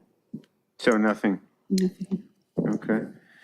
I move to close the public hearing then? Actually, I have a quick couple of questions. Okay, I have 2 speaker requests now, Councilmember Narenheim and then Councilmember Horvath. So go ahead, Councilmember Narenheim. So this is set in stone as to where we're providing the funding and the contracts and how we're spending the money, right? We can't change the money throughout the year, correct? We can. We would recommend doing it after we submit our final action plan to HUD by July 12th. We can come back with a substantial amendment if there are any changes to be made in activities. Of course, if it's a 20% increase or decrease in the funded activities, we do have to come back with a substantial amendment. But yes, we do have some flexibility. Okay, but the total set funding they give us ends up being the same to 279 regardless pretty much of what happens moving forward. Correct. And I would add, Councilman, that any of those changes would have to fall within the general parameters that you just heard in terms of the allocation eligibility. So there is fairly limited overall discretion with the total pot. How does this line up with our overall CIP program? Do we try to line the two up with street paving and Yes, and the like? yes, we do. I mean, really, you're allocating just about as much as you possibly can. I let the two of them confirm this, but I think you're allocating as much as you can to the capital program through our accessibility ramp program. And it's actually been, I think, fantastic the last few years, the amount of dedication that we've had to that. The recurrence of that funding source has helped us build ramps year over year. Typically, we're able to construct somewhere between 30 and 50 handicap accessible ramps in the community with these CDBG funds. It's really been a bright spot, I think, in the program. So you're giving, under the allowances in the CDB action plan, I think you're providing as much or dedicating as much as you can to that specific activity. Correct? Okay, but more specifically, do we line up some of our repaving streets and repaving efforts and street efforts for like the ramps, ADA accessibility? What we do is through this action, you appropriate the funding, right? You dedicate the funding and it becomes an available revenue source to our capital program. Through your specific capital CIP, your actual 5-year plan, you dedicate sometimes this funding and other sources to the project account. And then within that project account each year, we determine how many ramps we can build. We select those ramps based on the programs, the resurfacing programs we have in the area, and we try to co-locate those uses as best as we can to maximize and stretch what we can do through the rehabilitation program. Because as you all know, we can't rehabilitate certain streets without also completing the flat work on sidewalks and the various ramps that are required under new guidelines. Yeah, okay. All right, that's it, thank you. Okay, Councilmember Horvath. Yeah, motion to close the public hearing. I wanted to make a couple of comments for the public real quick before I entertain that motion. So the people watching know what this is. This is federal monies coming to housing and urban development. We have a Section 8 program here in Redondo Beach, and it provides a percentage of our funding to go to really what are nonprofit, very helpful services here in Redondo Beach that most people have no idea goes on. One is the 1736 Family Service Center, which provides counseling, support, and referral services to women and youth who are victims of domestic violence. We're giving them $10,466. Redondo Beach Salvation Army provides hot meals to elderly and disabled residents in Redondo Beach, $8,300. Venice Family Clinic, formerly known as South Bay Family Healthcare Center, provides therapy, parenting, crisis interventions, domestic violence counseling, substance use therapy. They're getting $8,370. St. Paul's United Methodist Church provides needs, hot meals, and a food pantry to people experiencing homelessness, food stress, and Disability Community Resource Center supports seniors and people with disabilities to maintain self-directed and community-based independent lives for $6,200. We're handing out a total of $42,000 roughly. Approximately, this is again federal monies that we're able to distribute here in Redondo Beach for a variety of very needy causes, and people count on these services, and they live here in Redondo Beach. So there you have it. Just to give it some clarity of what we're talking about, because I'm sure a lot of people watching and listening are trying to figure out what's going on, but that's basically what this is. And it's our report to housing and urban development at the federal level so that we can continue to run over $6 million a year in rental assistance to those in Redondo Beach. Okay. Councilmember Horvath was next, but then Councilmember Lowenstein wanted to say something. I don't know. Did you want to close the hearing, or did you want to say something, Councilmember Lowenstein? Okay, Yeah. well then go ahead. Just real quickly. So how many ADA curb ramps are there in the city? How many we completed? How many do we have left to go? Well, I'll tell you what, maybe we'll try to answer that question. Where's my public works crew? They're back, I think, nourishing themselves for the hearing. We'll try to answer that. It's quite all right if they're not available. Yeah, I mean, I think I can tell you on average, we construct somewhere between 30 and 50 a year with a couple $100,000 of dedicated funding. We have done more than that if you count all the flat work programs. Oh, here they come. I'm sure they did not catch the question, though. I can ask Andy again. Yeah, so the question, Andy, city engineer Andy, you happen to be the first one to walk in the room. How many curb ramps have we constructed, do you think, in the last few years through various capital projects? I would say several hundred total, but it might even be in the thousands. What would you guess? Well, why don't you come up, Andy, and introduce yourself and Good evening, everyone. Andy Winchie, City Engineer. Thanks for the softball here. Was not planned before. I think this last year we did 45 more or less in our annual project. And then every street residential rehab that we do that needs one, we're required to upgrade the ramps on that block. So yeah, I think multiple hundreds over the last several years is a pretty easy estimate. And approximately how many are there in the city? That's a good question. Wow, I don't know. 1,000 maybe? Left to be done, I'd say much more than that. Yeah, thousands for sure. Okay. Tens of thousands. Yeah, potentially. I mean, tens of every thousands. intersection has four, and the standard changed recently, and so it's, even the ones that have some kind of ramp may not have the current standard, so there's a lot to be done. Okay, great. Thank you. That was just my question. Yeah. It's a good one. Okay, any more comments from the public? The GIS system could Okay, tell. Councilmember Horvath. Motion to close public hearing? Second. Okay, there's a motion by Councilmember Horvath, second by Councilmember Nierenheim to close the public hearing. Any objections? Okay, the public hearing is closed. All right, motion to adopt the 22-23 annual action plan. Second. Okay, motion by Councilmember Horvath, second by Councilmember MD to adopt the action plan. I'll do a roll call vote. Councilmember Nierenheim. Aye. Councilmember Lowenstein. Aye. Councilmember Horvath. Aye. Councilmember Obaji. Aye. And Councilmember MD. Aye. Okay. You need to read anything, Eleanor? I don't think so. No? Okay, hey, thank you very much for your presentation. Cameron, really appreciate it. Okay, I will call a few members of our team up here and let them Okay, get next started. up is public hearing number 2. This is item L2. I'll entertain a motion to open the public hearing. Motion to open up the public hearing. Second. L2. Okay, there's a motion by Councilmember Nierenheim, seconded by Councilmember Obaji to open the public hearing. Any objections? Should say reopen. Okay, so ordered. City Manager Mike Witansky. Yes, good evening, Mayor and Council. Happy to be here this evening for what we hope is our final budget hearing. This is our fourth. As you all know, we've had 2 different reviews by the Budget and Finance Commission. We've also had a review from the Harbor Commission. And of course, that was followed by individual meetings with all of our various commissions as we put the budget document together. We have 83 decision packages in the proposed budget. As you all know, we have provided 46 budget response reports over the last few weeks. You did receive your 46th in the packet this week, which collects the various letters we have received from the commissions on their input on the proposed budget. Hopefully you've had a chance to read through that. All of those budget response reports have been posted as a standalone link on the city's budget page. We also have on the budget page the updated document with the corrections that we've identified in budget response report number 1. So tonight, I'm not going to bore you with a long presentation. I'm going to quickly turn over the floor to all of you so you can begin deliberations on the final budget motion. But the one thing I do ask, in addition to hopefully adopting most of our proposed recommendations, you include in your final motion budget response report number 1 so we can incorporate those final corrections to the document itself.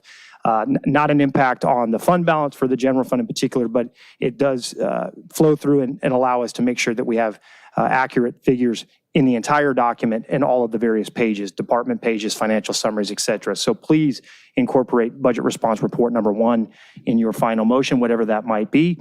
With that, I have up here Jennifer Paul. Welcome back to our finance director who's been out sick for the last few weeks.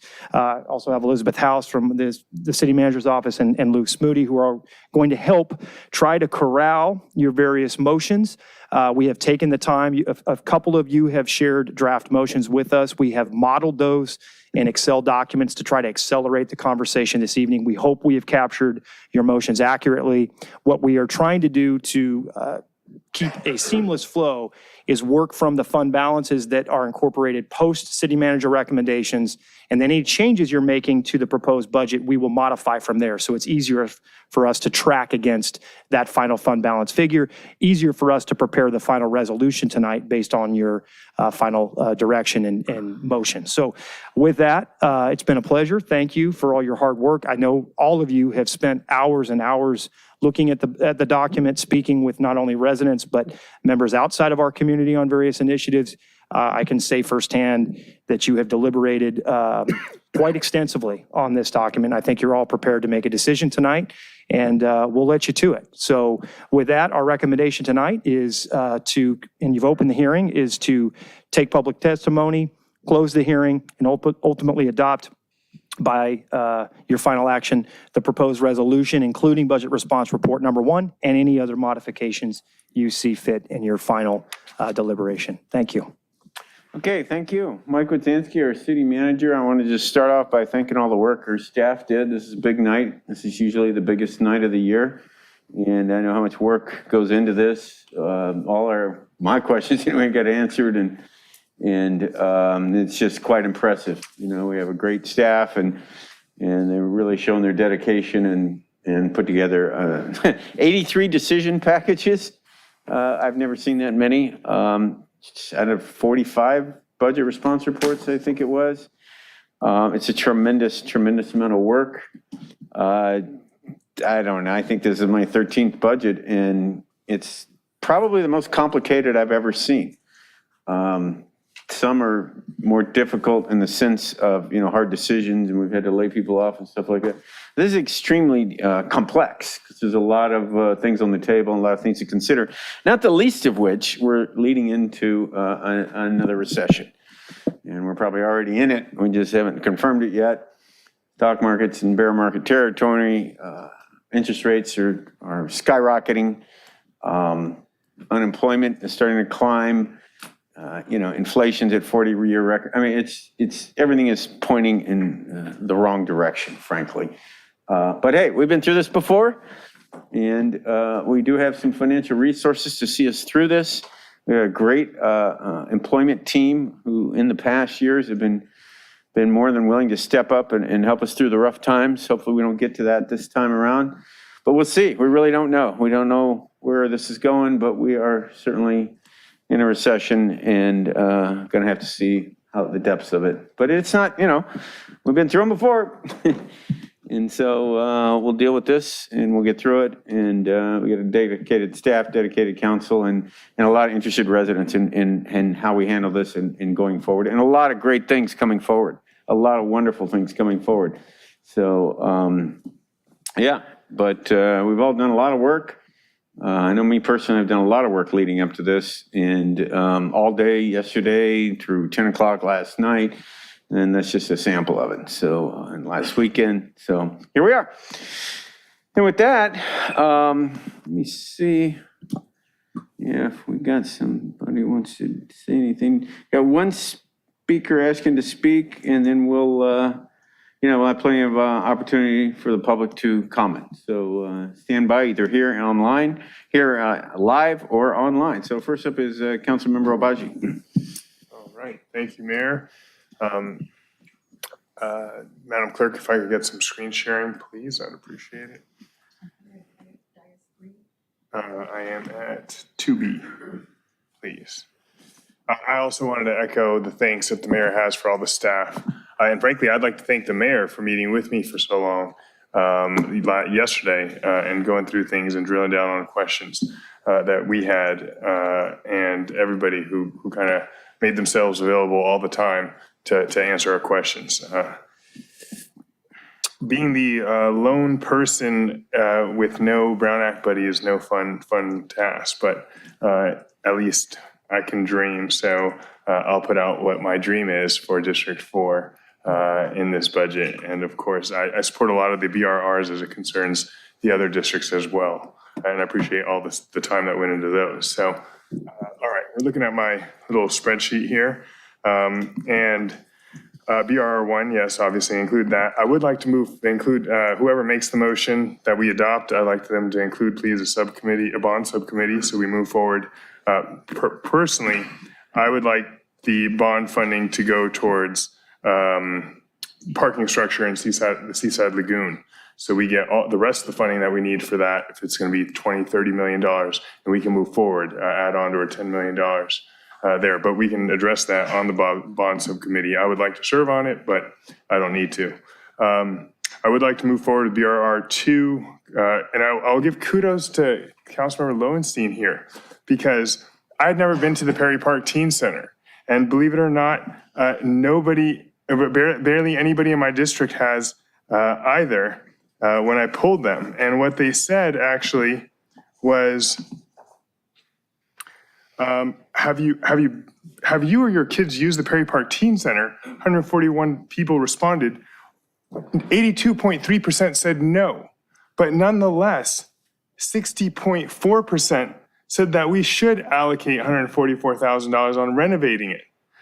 So maybe they've seen it either inside or outside, but they support it. So thank you, Councilmember Lowenstein, for that.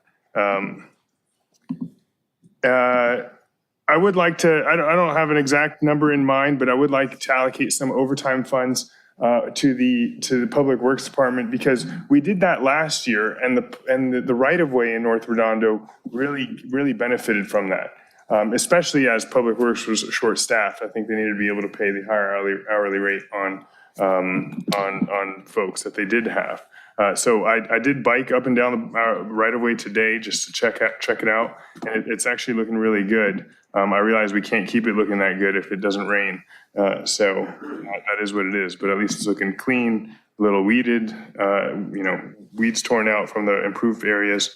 And the like. So I would like to allocate money for that, as well as, to the extent they continue to be short-staffed, to be able to pressure wash Artesia Boulevard. We don't need it 2 times a month, for the entire year, but it's about $11,000 of pressure wash. I'm thinking about 3 occasions where the staff does get to it once a month, but if they can't get to it because they're spread thin, I would like to be able to say, hey, Athens, get out there and clean up, because that's where when we do get homeless folks, which I didn't see any today, on Artesia Boulevard, that is where they go. So combined. So of that 63K, you want 33K? I would ask for 63K for Public Works for overtime generally and pressure washing. And then they can allocate it. And if it doesn't get used, it goes back to the general fund. If you want to cut it down because you've already allocated tons of money, then that's fine. But just know that it's $11,000 per pressure washing. I'd like to adopt BRR 7 because the library hours are very important both to our young folks, our parents, and our seniors. But I'd like to change the hours from what's provided in the BRR, not 12 to 8 p.m., but instead, and I realize that the Library Commission said 12 to 8, but I've spoken to a couple library commissioners, and change it to 11 a.m. to 7 p.m. instead. And that is, I don't know what happened to my figure here, but I had the number, I must have moved it, but that was $107,000 if I remember correctly. $30,000 of which is for the North Branch. On BRR 10, I'd like to allocate $36,000 for Andrews Park for either a canopy or sail structure. I don't really care, whatever's going to work best to cover the slides. So even on a mild day, 70 degrees, 72 degrees or so, the slides can get really hot just because the sun's beaming down on it. It doesn't get super hot down there, but I have spoken to a number of parents who would like to have some shade down there. It's 170,000 for BRRs. No, so I read it as 170,000. Councilmember MD just told me it was 170,000. 170,000 is what we saved by cutting the library hours, but they weren't anticipating going back to full 100%. They're anticipating just adding on a certain number of hours, which I believe that was $30,000 for the North Branch Library and $77,000 for the main library. And I misquoted it in my email to my constituents, so I think that skewed the results. But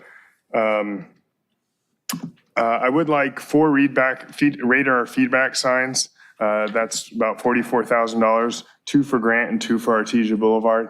I think Public Works can figure out where to put them specifically, or will figure it out, but I'd really very much appreciate that. I'm okay with the older ones that aren't recording the speeds, but if they're cheaper, but if we have to order them anyways, then let's get the newer ones which were quoted.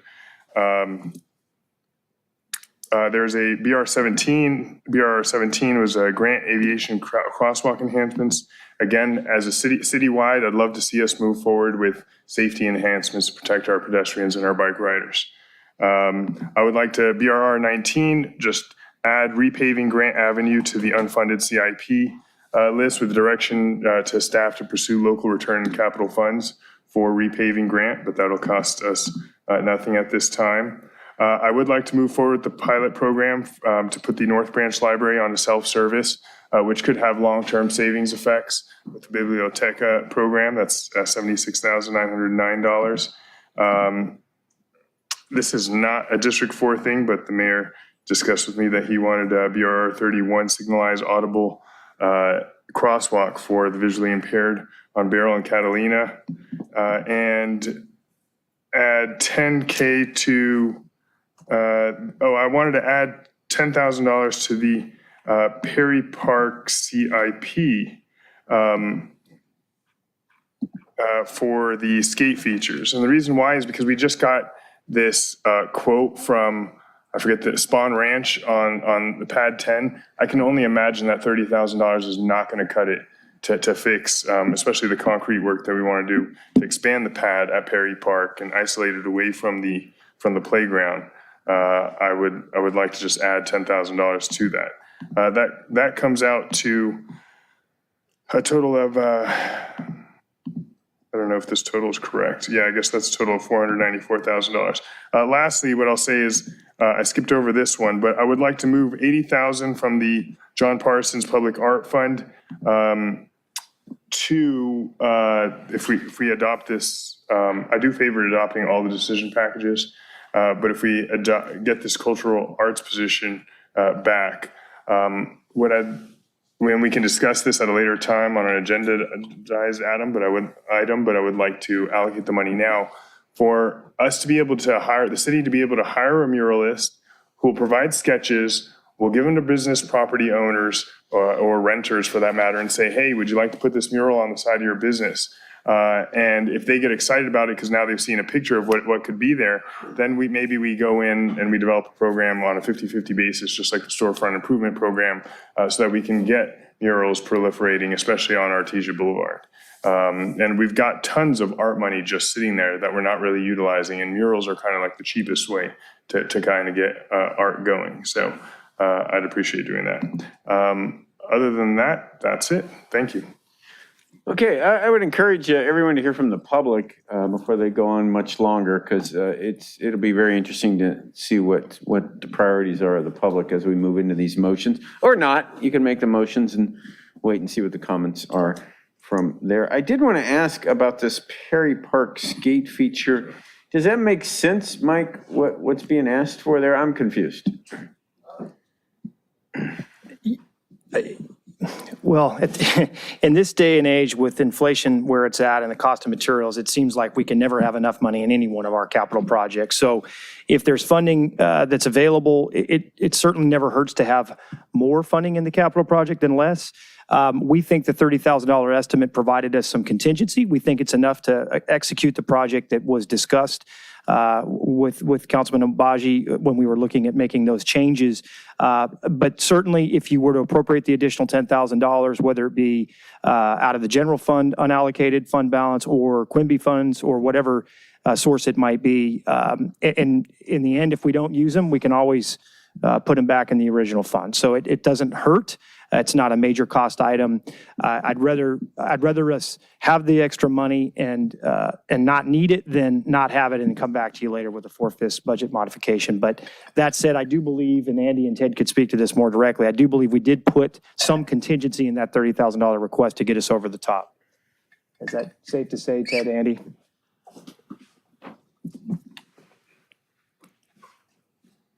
Thanks. Yeah, Andy Winchie, city engineer. Yeah, I think what we looked at is relocating the features that we have closed right now to that other area.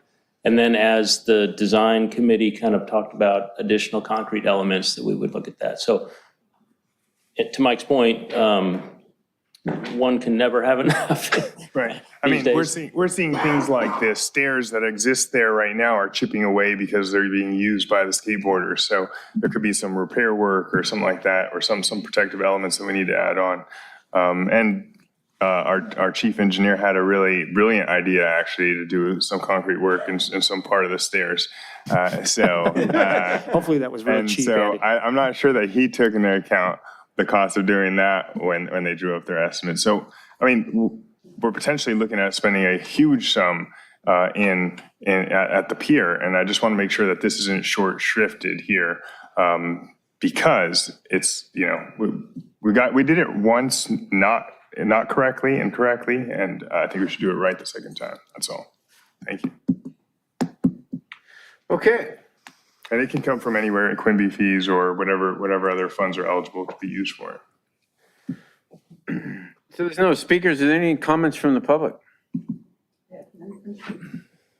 Anyone in the audience here tonight would like to comment on our budget hearing? Good evening, Council Mark Hansen, King Harbor boater. You should have seen in your packets a nice 2.5-page letter from the Harbor Commission making various recommendations to you. I need to thank Mike Wazanski for helping me lead me on preparing for this year.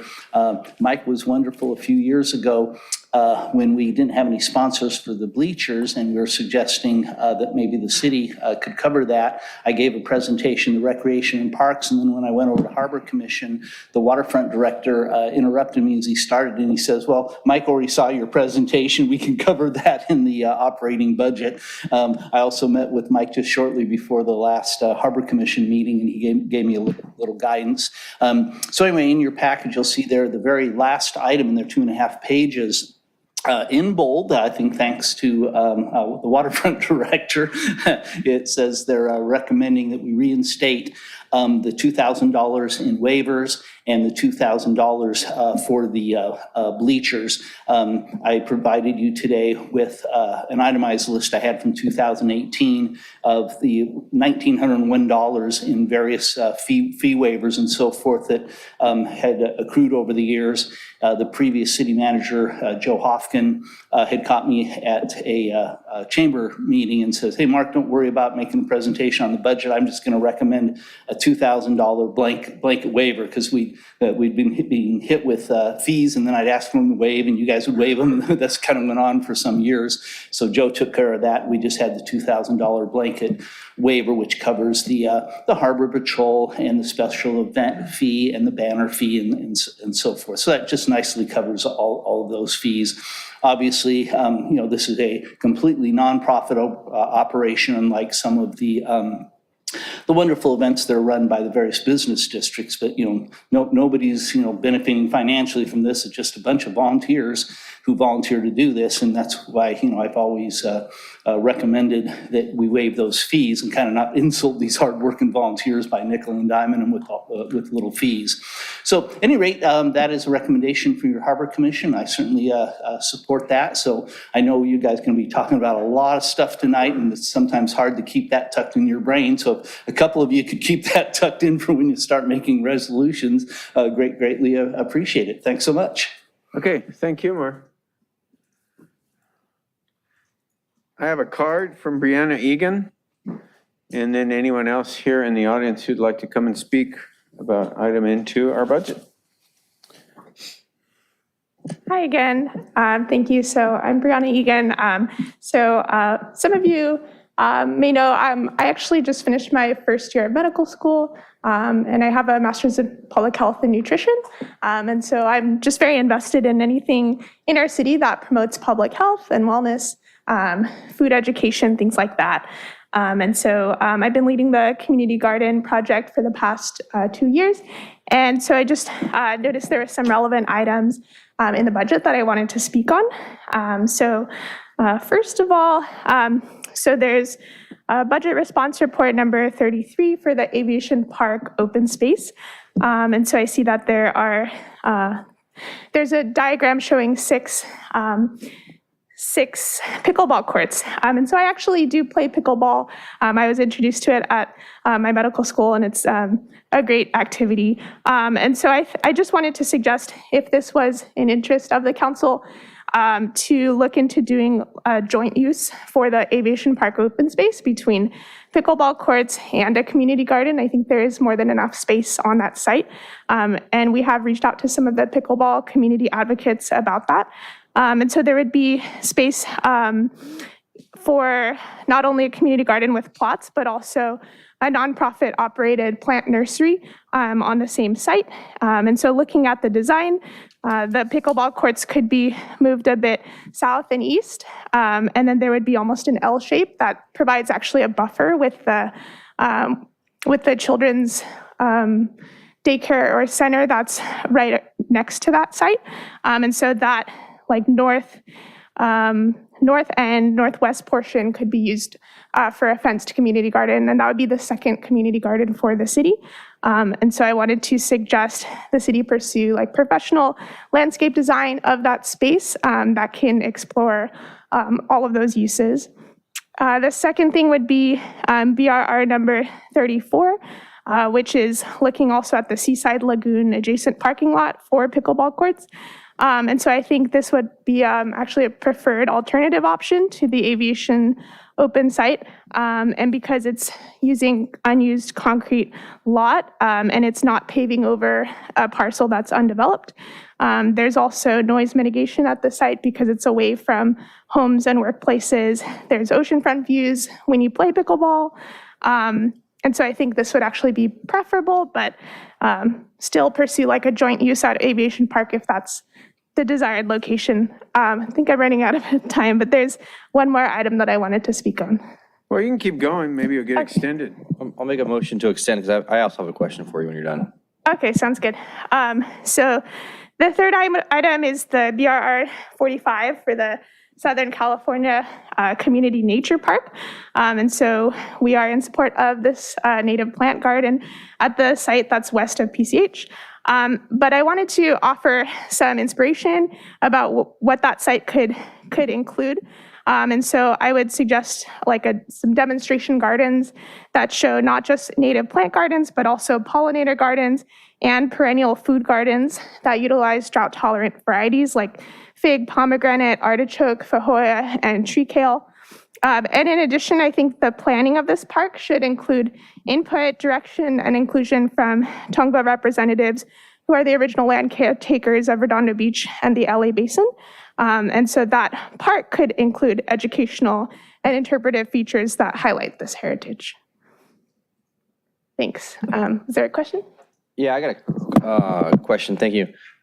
So you sent an email regarding last year's budget process and Altavis Community Garden. And you're doing a fundraising campaign. I see you guys are doing pretty well or okay on that, I should say. I'm planning on adding a few more dollars specifically for the fence that you guys plan on building. But what else do you have in the community garden that is looking like it's outside of the scope of what the original budget was? Yeah, so I think this actually pertains to a question we've been seeking some clarification on with Public Works and the city as to the CIP allocation during last budget cycle was $92,250 for community garden infrastructure.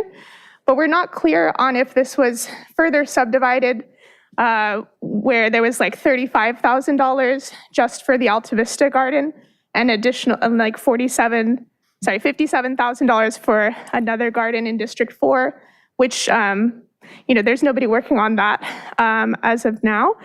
So so this was a question of, does the community garden at Alta Vista only have $35,000 or is it the full $92,000?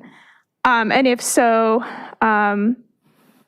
we would be requesting additional funding this cycle for Alta Vista. But to your question, so the fencing, our budget allocation for that is around $30,000 to $35,000. But then we have additional costs with lumber for the raised beds. I can pull up my itemized budget. That's fine. Yeah. Mr. City Manager, so if we allocate a few more dollars for the increase in costs and the fencing and some other items there, it brings us, a little bit further up. Would that finish the community garden in addition to the monies that they've raised? They've raised around $7,000, $8,000 right in there. Yeah, my understanding is the only thing we're struggling with right now is the final cost of the fence. It is a project that the city will be ultimately executing. I think we have, I don't know, Ted or Mike, you might be able to help me. I think we have something like $25,000 or $30,000 available still for the fence, maybe even more than that, but we're obtaining bids and might need to touch more. Maybe Ted. I think we were at the 35 or 37 mark on the fence, but we've been seeking prices and we haven't received it yet. But as soon as we do, we'll definitely let you know. Right. So I think, a few extra dollars there to ensure that we have enough to close out the fences. Are we responsible for any other items on that particular I location? think that concludes the city's commitments. These commitments. Okay. So Brianna, the answer is we're going to add a few more dollars, or my motion is going to include a few more dollars for that. I think we're going to leave alone the money that we've committed for the North Redondo Community Garden for now. I do have a site in mind moving forward. We'd like to move forward as soon as we get this one up and running. What are your funding issues right now with the community garden that you have on site that you guys, what are you looking to fund, and what have you funded so far or raised? Right, yeah, so we have raised a little over $7,500 in private donations through our fundraising campaign, which is still active if anyone wants to contribute. And we also have $5,000 from Beach Cities Health District and a few other grants that we're waiting on.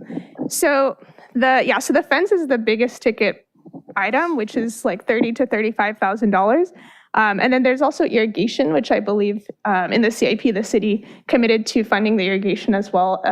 And so we did get like an initial quote on that from somebody, and it was totaling around $10,000 to $15,000, I believe. So that would be probably the next big ticket item. There's also like an educational space that we wanted to have a shade structure, an outdoor sink, and a shed. Right, but you guys were funding that or building that? So yeah, we're like, with the funding that we have raised, that will likely go towards like actually building the plots for the community garden. So like the lumber, the hookups to that, since those are the priorities. And decomposed granite also was on one of the city's commitments, I believe. So.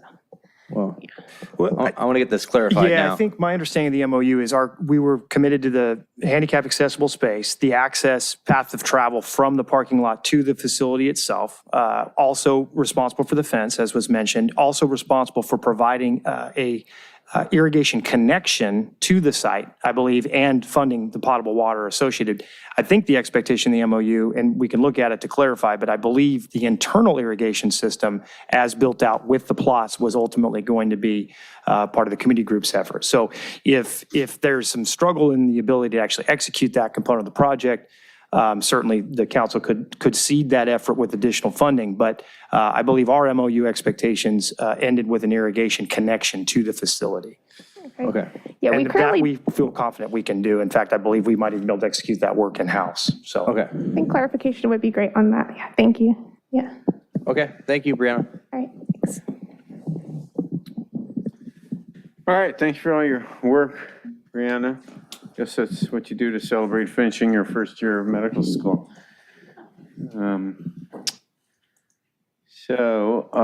Any more public comments on the budget, either online or here in the audience? First e-comment is submitted by Susan Higgins. As identified in the Herschen Associates Architects Pickleball Courts Locations Feasibility Study Report, the only viable park location in the city which can accommodate a pickleball complex of 6 to 8 permanent courts with court lighting, fencing, and seating is Aviation Park Open Field. It is an ideal location as it sits far away from residential homes, thereby mitigating any potential noise impacts. It would be a great addition to Aviation Park. A community garden should be neighborhood-oriented. Aviation Park Open Field is not a good location for a community garden as it sits far away from residential homes. There are other park locations within the city which could be evaluated for a community garden, such as Dominguez Park, Perry, Allison Playfield, Andrews Park, and so forth, all much more neighborhood situated. Regarding an aquatic center with an Olympic-sized pool at the Aviation Park Open Field site, as a Redondo Beach homeowner and taxpayer, I would not vote for a $13.3 million aquatic center with a $1.3 million annual maintenance fee. There already exists an aquatic center at Redondo Unified when they replaced their indoor pool with a $10 million outdoor pool in 2010.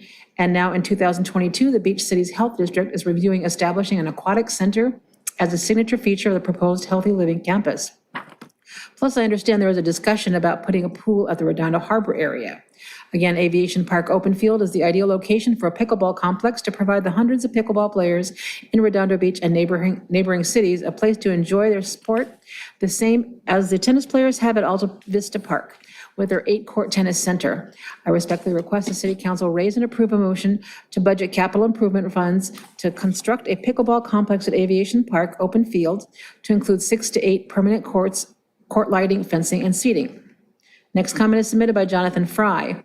I agree with Susan's position. The only viable park for pickleball courts is Aviation Park. It is well isolated from homes, and the excessive noise and crowds will not be a nuisance to neighbors. Location of pickleball courts is high-density areas like Alta Vista, with very expensive homes adjacent on Juanita Street, would be severely impacted by the 85 decibel noise it generates. Similarly, the crowds associated with pickleball would overtax the parking at Alta Vista.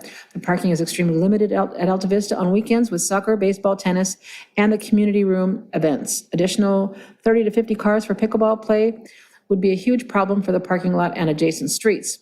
Please locate the pickleball courts at Aviation Park or the King Harbor Marina. Lee Collar submits, I note that budget response report number 13 identifies that historically the city has provided a fee waiver for the King Harbor Boat Parade of $2,000. And in the past few years prior to COVID, the city also covered the cost of setting up bleachers on Mole B to observe the boat parade at a cost of an additional $2,000. The Harbor Commission has voted unanimously to recommend that a $4,000 fee waiver for services related to the King Harbor Holiday Boat Parade and bleachers also be included in the budget to cover these expenses. I strongly urge the council to adopt this. The King Harbor Boat Parade is looked forward to by many in the community. It fills up the Portofino Inn with spectators, bringing in transient occupancy tax, as well as bringing business to local restaurants in the harbor. I also note the boat parade raises money for several local charities. Please add this to the 2022-2023 budget. Lee Collar, Redondo Beach resident and voter. Submitted by Wendy Rudick. Hello, City Council. I agree with Susan Higgins' comments 100%. The feasibility study report recommended by City Council chose Aviation Park Open Field as the best location for a dedicated pickleball complex in Redondo Beach. Why not heed the report's recommendations? A community garden or gardens could easily be installed at any parkette as a bonus. I don't know as much about a community pool promised 2 decades ago. I do know that the build and annual maintenance costs are extremely high.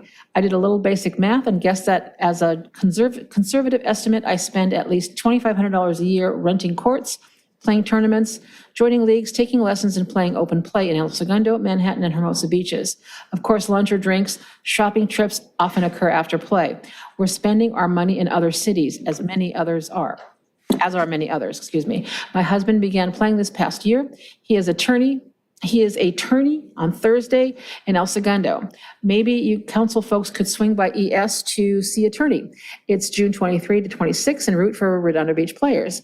Just like Susan Higgins, we respectfully request the City Council raise and approve a motion to budget capital improvement funds to construct a pickleball complex at Aviation Park Open Field to include 6 to 8 permanent courts, court lighting, fencing, and seating. Submitted by Mara Lang. As the council knows, I sit on the board of SBPC and hold a seat in the Redondo Beach Community Gardens Committee. Over the past 2 years, we have worked tirelessly to secure a location and get a community garden approved. Now we are looking towards funding the garden. Although we have seed money and continue to raise funds and are confident in our ability to do so, the cost of the garden, adjusted for the increase in materials due to inflation and unanticipated additional cost of prevailing wage mandate, we ask the council to allocate additional funds in this round of budget decisions so we can speed up this process. The ADA ramp has been installed and the community, SBPC and Redondo Beach Community Garden Committee is eager to see a fence built so we can move forward. We are asking that an additional $32,070 be allocated to the Community Garden Fund. Submitted by Bobby Trevino. I agree with the comments of Susan Higgins and Randy Rudick. Please move forward with funding for the pickleball courts at Aviation. And lastly, another comment from Tammy Fukuda. I also agree with Susan Higgins. I would like to see an 8 pickleball court complex be built in Redondo Beach. I would like to spend my money in Redondo Beach playing pickleball and not in Hermosa, Manhattan, or El Segundo. Respectfully, Tammy Fukuda, South Redondo Beach resident for over 30 years. That concludes the public comment on this item. Okay, thank you, Vicki. Is anyone else in the public here in the room would like to comment on the budget?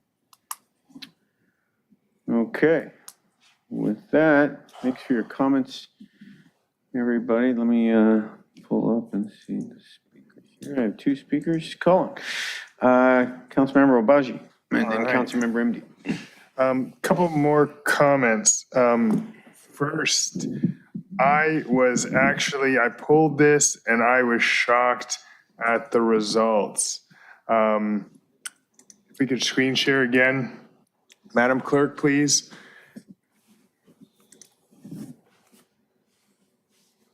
How should the unused area at Aviation Park be used? This is among District 4 folks. I mean, residents.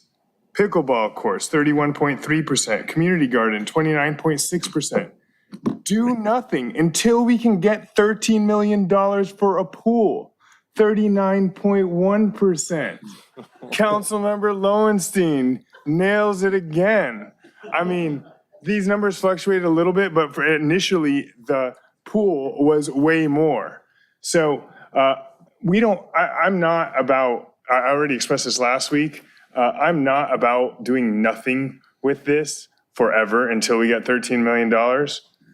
With that said, it seems like we have projects that we need to get done in the city. So hearing about the community garden not moving forward because they ran out of money and because of the cost going up, and then seeing that we had allocated last year a bunch of money for a community garden in North Redondo, that we don't have a site in District 4. At least I haven't heard a single one from anybody, and I've pushed for it at the SCE right away, and it's not going to happen. So with the money that we have set aside for North Redondo Community Garden is literally losing its value by the day as it's not being used. So I would like to allocate that to finish up what we need, what's needed at the Alta Vista Community Garden. So we have at least one completed community garden in our city, and then we can move forward with whatever else we want to move forward with.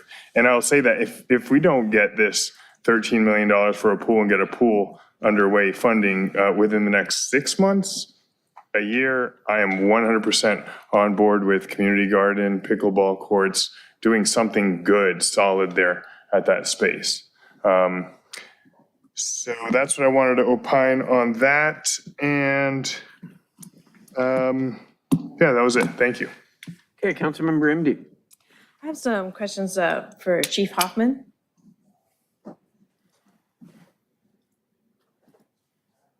While Chief Hoffman is coming to the podium, I have one more comment from Karen Aguilar. I am in support of the pickleball courts being constructed at the Aviation location. This is a perfect location. Thank you for your consideration. Thank you. We're putting a lot into the quality of life team, and I want to understand the structure of it. How does that affect patrol? Are they being taken out of patrol? Are they sharing jobs? In other words, I'm hearing that patrol maybe is a little overwhelmed, because you have the same number of officers, but now we're creating all these other positions. Right. Well, it's a balance on the number of calls for service that we get. A lot of the calls for service that we get are quality of life related.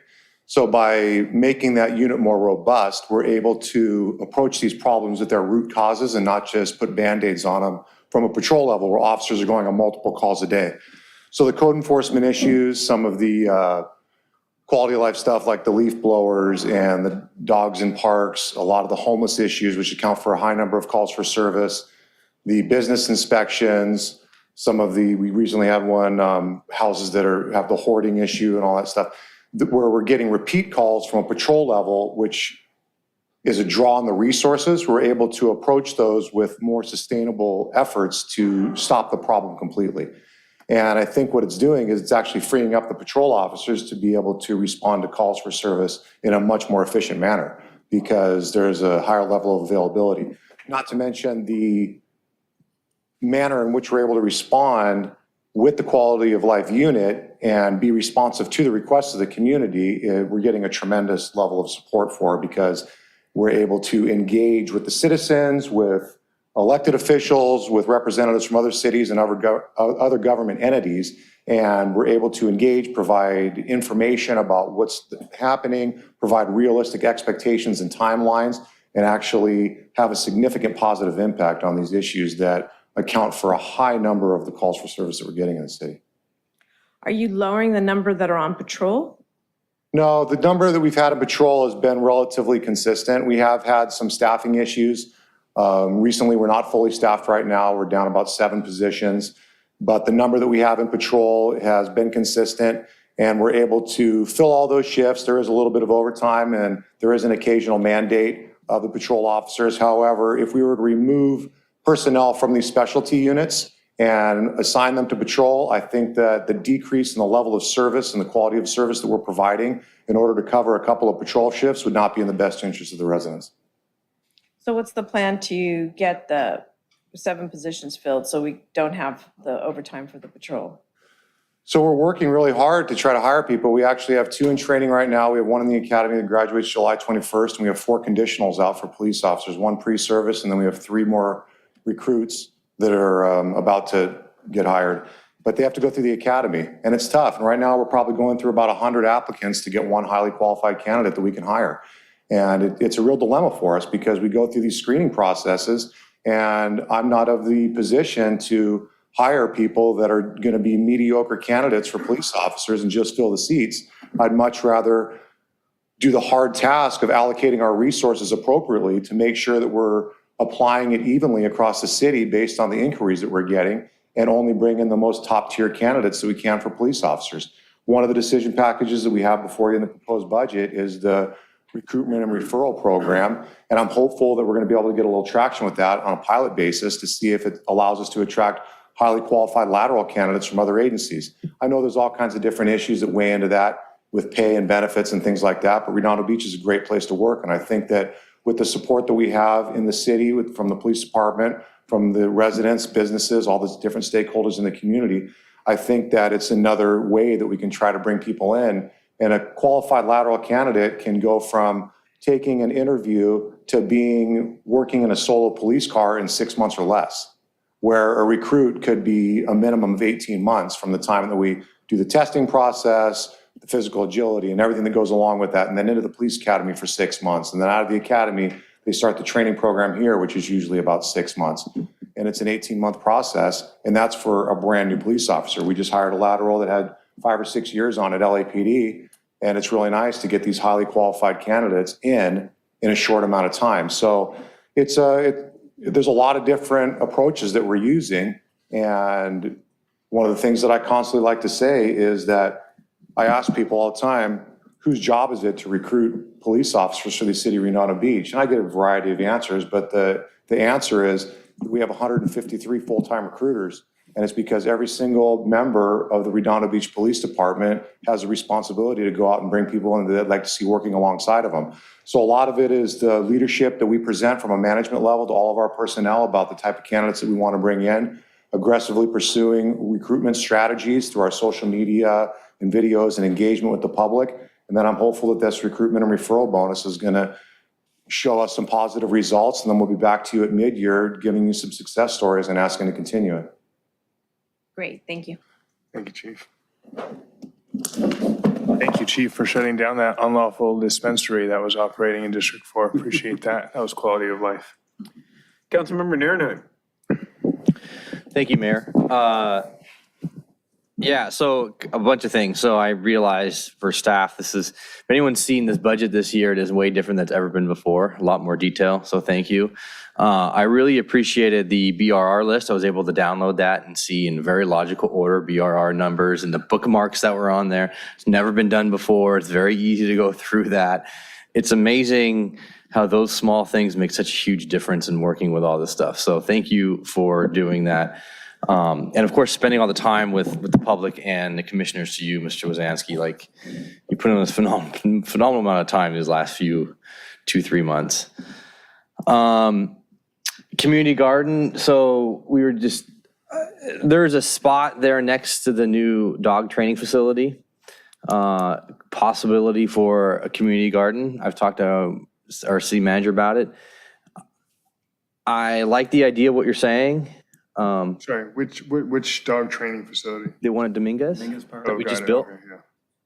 So right next to that is a city area. It's kind of open space. Yeah, Would you elaborate? Sure. So there's a little bit of vacant space there. The dog training facility is tucked back into what would be the east side of what we used to describe as the boneyard. The reason it was called the boneyard is because that's where all of our old light poles and construction materials we weren't using for many years would be stored and eventually collect dust and weeds. Our Public Works Department has moved a lot of material out of there to make way for the dog park, or I shouldn't call that dog training facility. But there is additional area there. Now, I will say, while there is space potentially for a community garden, there are two notable issues to consider. One, we'd have to ensure that it's at a location in that area that could be accessed through handicap accessible pathway, right? Because there is a topography issue there, so it would have to be on the west side, likely, of the facility. And then we do need, to the extent we can, we are continually shrinking Public Works yard space, right? We've got the pallet shelter program that has shrunk what is originally going to be a 1 acre facility for storage.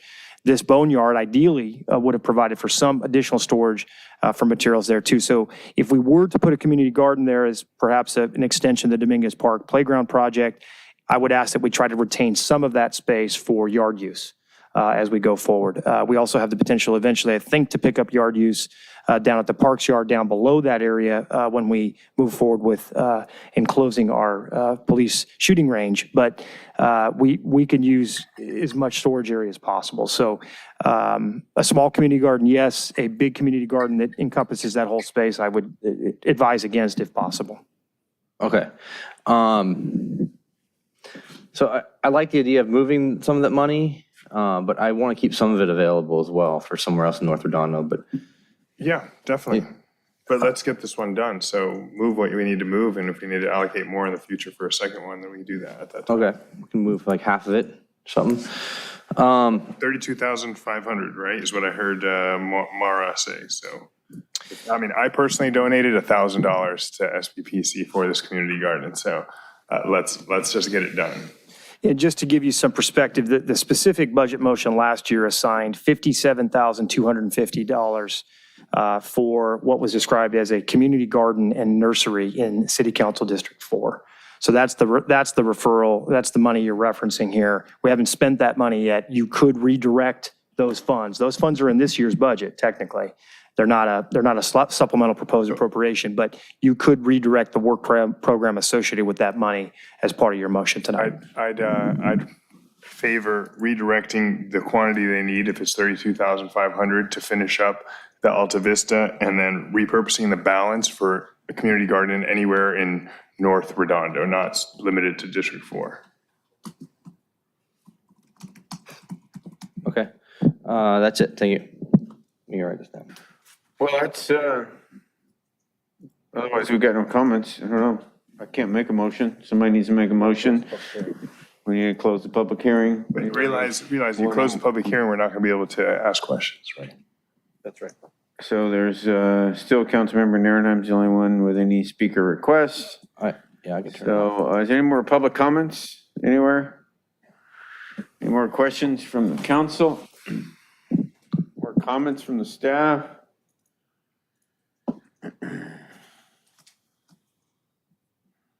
Budget's been out there for a few weeks. Everybody's been looking at it. It's pretty clear what it is.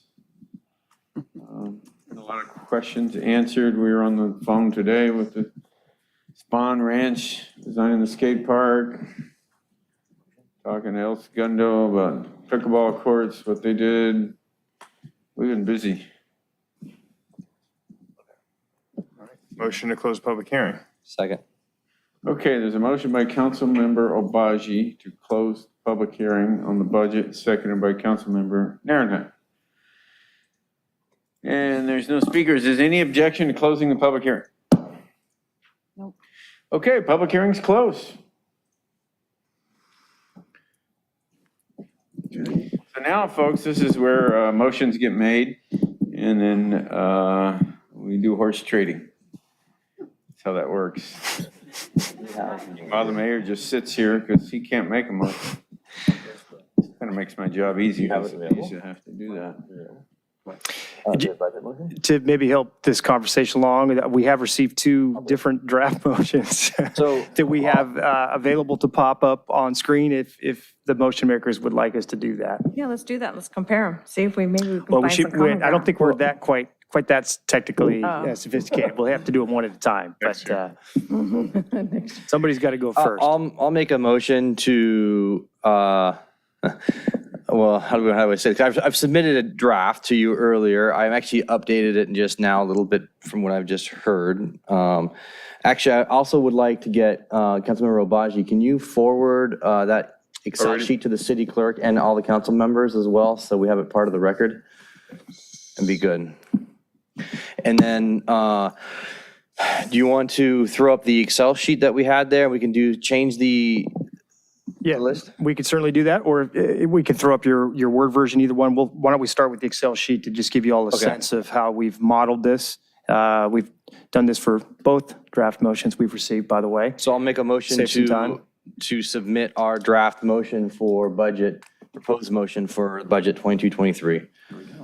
So just to give you a little bit of a sense of, thank you, sir, of how this ultimately has been populated. So what you see on the left-hand side are what I would describe as modifications to the proposed city manager budget. The first 5, as you can see, there are changes to the proposed decision packages. The balance are substitute or additional supplemental actions that have impacts on estimated year-end fund balances for the funds that you see listed on the top of the sheet, right? General fund being the first, followed by Harbor Uplands, Quimby, Open Space Acquisition, and Prop C. What you see below those funds are our starting fund balances, year-end fund balances based on all of the proposed actions. So any change to the proposed budget then is shown as a debit or credit against that original proposed year-end fund balance. So in the case of the general fund, we begin with the roughly, and I'm going to pull this up so I can read a little bit more clearly myself. We start with the roughly $1.8 million of year-end estimated fund balance. And then from there, we make changes based on the draft motion. So I, at this point, would gladly turn it over to the motion makers to describe, I think, what they're proposing here and to confirm that we have properly documented your suggestions.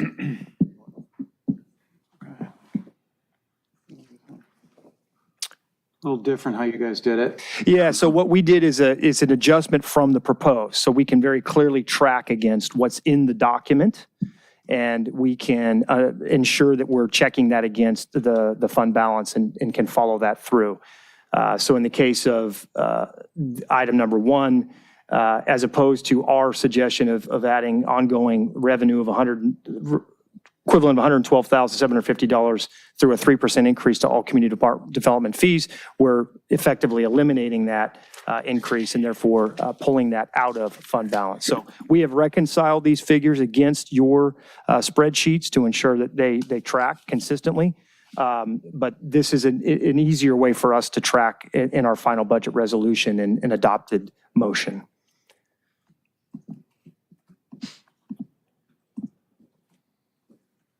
All right, I've emailed my spreadsheet.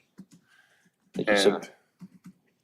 One thing that, of course, needs to be stated here, and it's in your written narrative, this is the Excel document, but the assumption that you're starting from an approval of all other proposed decision packages and capital outlays with these exceptions. Did you add on BRR1 somewhere? BRR1 is in the various motion documents, but we should make that abundantly clear as we go forward tonight for deliberation purposes. So, Can you scale this from 140% down to like 100% or even lower? I know it's hard for people to see, but I'd like to be able to see it as we go through. Maybe you guys could email it then. You have a printout? yeah, we can email it. The other thing we can do, if you'd like, is we could start with your narrative, and then this is just the way we populate it. Maybe we start with your narrative and go through the motion. He's going to read it. I'll do the narrative then on the decision packages and the budget response reports and CIP, and I'll just walk through this, so bear with me, it'll be a few minutes. Regarding the decision packages, what we did was we broke them down real simple.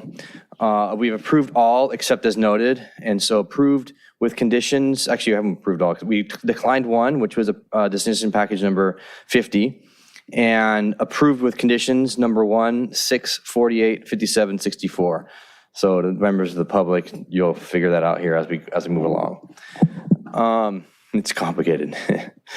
Number 6, restoration of ladder fire truck positions, allow two of the 3 positions to be restored as firefighter positions and not firefighter paramedics.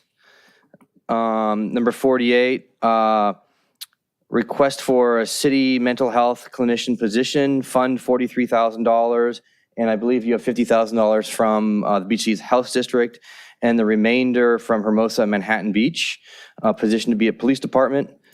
Number 50. Well, we should hold on that one though. This one shows written as remainder from the 2 other cities as a tri-split. Right, same, yeah. Okay, so tri-split, you're not also proposing that the funds from the health district support that. That would be additive to this?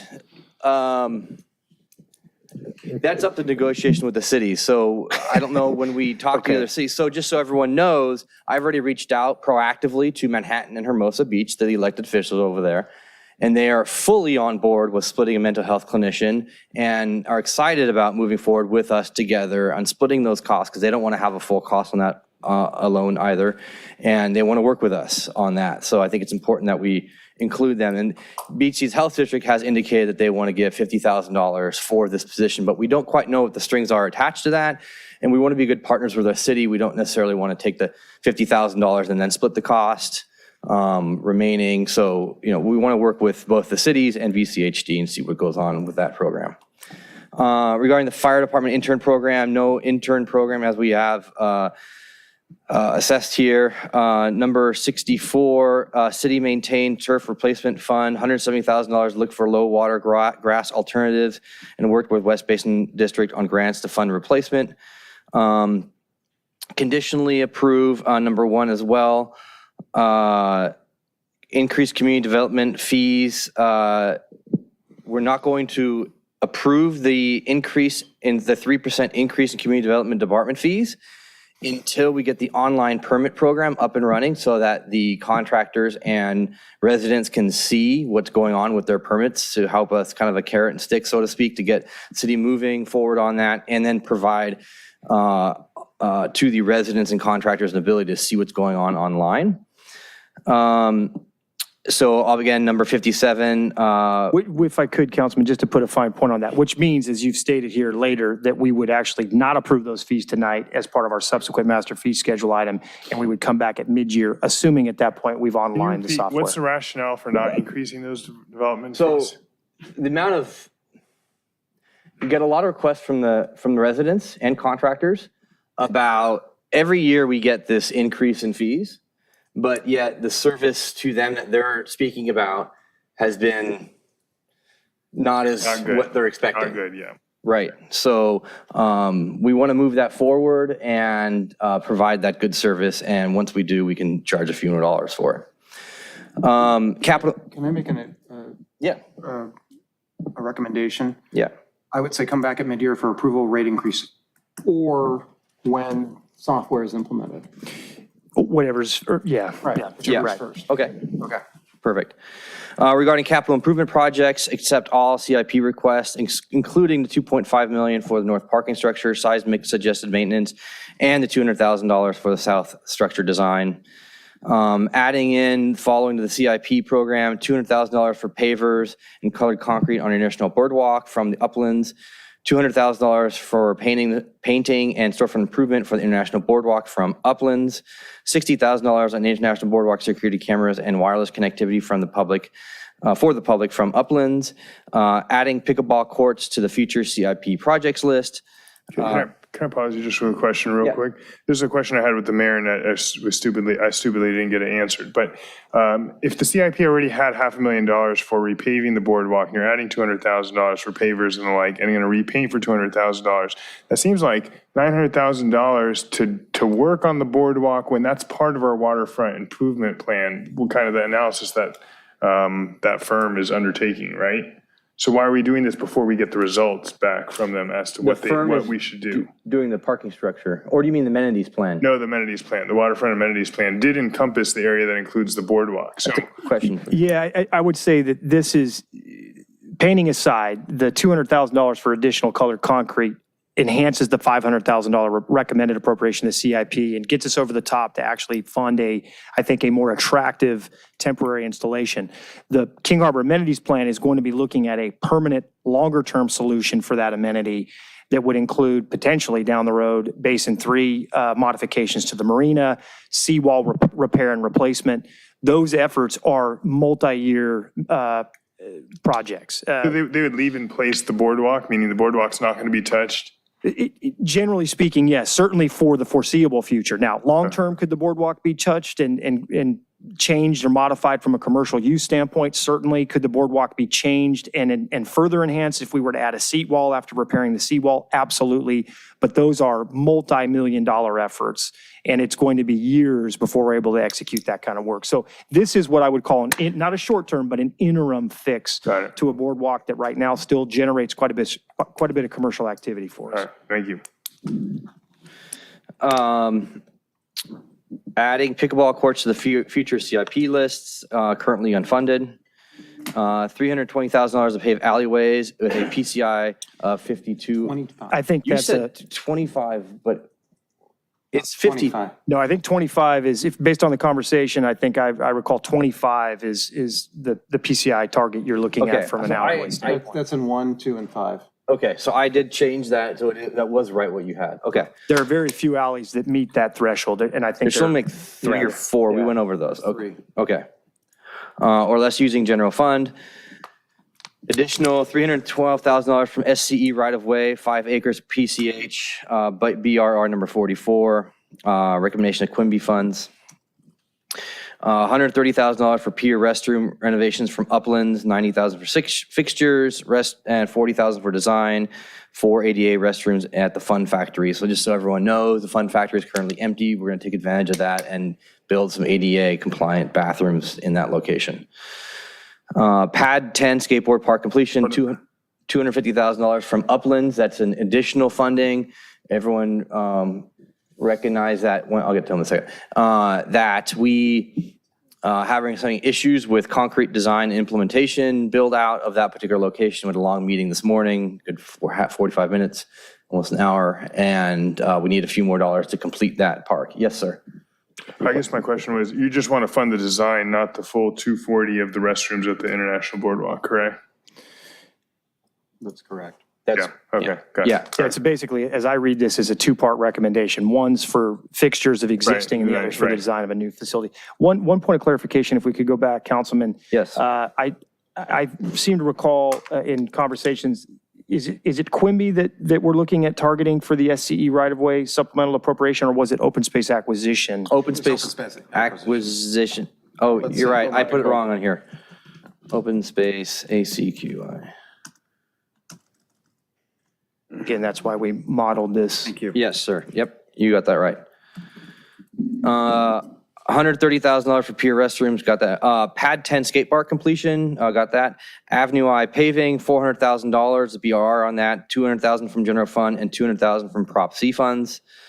$144,000 from Perry Park Teen Center from open space acquisition. $23,500 for signature events for the following from the general fund. So Super Bowl K, $10,000. North Redondo Spring Fest. So what we're going to do that instead of giving direct funding, we're going to waive the rental fee, which was $15,000. And we're going to waive the hiring of a police and fire at city expense for $15,000 and have them hire private security and call the fire department when needed. That saves an additional $15,000 so they can have their event without a bill from the city. Riviera Summerfest, $25 event fee waived. Riviera Village Holiday Stroll, $2,500. King Harbor Seafair, $2,000. Boat Harbor Parade, $4,000. Riviera Village Halloween Trick or Treat Stroll, $2,500. Just a clarification here, just so everybody understands, anywhere where you've assigned a value, that's a subsidy. So it's fees and charges for these events up to that amount would be credited through the subsidy appropriation here. Anything beyond that would be the responsibility of the operators, correct? That is correct. And so everyone else knows most of these charges are for parking meter fees and the like. So rather than charging for these parking meter fees, which actually Jeff Ginsburg from Riviera Bid keeps saying that when we have these events in Riviera Village, the rest of the parking is full and we actually end up making money. So giving them a few extra dollars there, so not have to pay for those spots helps them out tremendously. $10,000 to paint the Riviera Village bike corral or corrals in general, to use bicycle transportation fund, 10% local return, work with bid to execute. $50,000 for Alta Vista field improvements from Legato Quimby funds. I did not break out the specific projects, but I have them. I'll be sending that over for you. Yeah, I don't think we need the phrase there, legato. I mean, unless you're indexing this to the timing of that particular receipt. Yeah, it doesn't. It doesn't matter. Yeah, I think it's just Quimby fund here. Yeah. $10,000 for Audible Crossing on north side of Barrel and Catalina, BRR 31, traffic calming budget. And that really is traffic calming project account when we're referencing that, right? We're not actually appropriating additional money to the traffic calming budget for the effort. We're just pulling it from the workflow. Yep. And we have, I think, roughly $50,000 of unassigned resource in there, given all the other calls and the proposed CIP. Okay. I'll give some color to that one. Me and City Manager Mike Watansky were out here. I forgot we were here for a meeting, standing outside of City Hall. And here comes Henry, who lives in, I don't know Henry's last name, in Who's Henry? Salvation Army Senior Center. With his white cane, he's blind, but he's got this whole place worked out. He can walk all the way from Salvation Army all on and around here. But he had gotten turned around, and so we helped him out and got the police escort him back home. And he said, where's the audible sign right outside Salvation Army so we can cross Catalina just like you have on other areas of Catalina? So, and they had been asking us about it before. So it matters, folks, when you, come up to your council member and you have a legitimate request and a need or something like this. And sometimes, it does need to be a very specific request and a very specific item that appears here in the budget. Otherwise, it doesn't happen. So I just was encouraging residents not to hesitate to talk to your council member about even small things. Allocate an extra $10,000 for Alta Vista Community Garden for the fencing and other Quimby fund, $60,000 for Citygate consultant fire study from the general fund. 50, and so everyone knows that we are about to turn in the first phase of the LA County fire study, and what we agreed to at the subcommittee was that we should be using, and you'll see a BR in here, that we should be using a contractor, a third-party contractor, just BR with like HDL and all these other third-party contractors to help us through just looking at our fire department, and when we provide something to LA County, we provide with an extra set of eyes. And so we're budgeting for that now. And what I would add to that is, I don't think we want to call out the consultant here. I think it would be for a consultant to assist with fire study review. Yeah, I forgot that was a consultant name, sorry. Yeah. Thank you, consultant fire study from General Fund. Yep, $51,000 for Zulugar Park Run, or dog park run, Quimby funds, that's on right above Naja's down there. There's a lot of dogs down there now, so we want to get them all on leash in the confined space. How long would it take to build that dog run? Oh, just had to ask. Just short of 5 years. No. 2 days. Yeah, I think we've actually got pretty good. 2 days and 5 years. Yeah, we've gotten pretty good at the dog run. So I think we could. Where's Mike? We can get that one done in probably the next 6 months. December. Yeah. By the end of the calendar year. Yeah, okay. Assuming it's funded. $36,000 for Andrews Park, shade structures, Quimby funds. $3,500 for BRS number 17 for traffic calming fund, budget response report 17. I think. Yeah, just again to make sure we're clear, traffic from the traffic calming project account. There's project no fund account, there. Right. You'll see that coming up a few Same times. one, it's going to be the same next. As per BRR, 44,000 radar speed signs on Grant, 2 on Artesia. I was going to say, for the BR number 17, you want to identify where that is in terms of. Do we need to identify those specific locations? For the public to know. Oh, okay. Why don't we call that? We were specific, I think, in the BRR. Is it just Grant? Is it? Grant Avenue and Grant, Grant Grant Aviation, yeah. Crosswalk enhancements at Grant and Aviation. Oh, crosswalk enhancements, yeah, Grant Aviation. Okay. $54,000 for Upper Pond maintenance at Wilderness Park, Quimby Fund. $12,500 for mayor council personnel full-time salaries, general fund. Direct staff to continue next steps for infrastructure bonding. This is really important. We just got a great bonding. Wait, what does that mean? 12,500 for increasing D3 and D5 to LA County? What does that mean? Yeah. So, so the full-time salaries for D3 and D5. Council people? Starting in April of next year, increasing.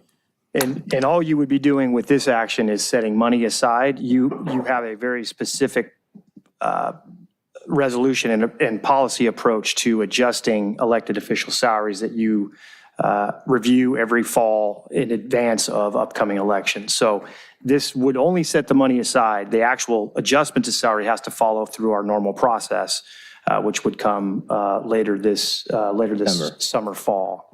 That's when you would actually consider the amounts. This is simply a budget action. It would not actually make a change to elected official pay. Except BR 18. BR 18 is charging the Riviera Village outdoor garden parklets right now because of COVID. They're getting those essentially from the city for free, but right now we're going to start charging $2 a square foot and implement that. And then for the next item, for the revenues on that, create a Riviera Village Revitalization Fund and direct funds from the Outdoor Dining Revenue Program from BR 18 in the following manner.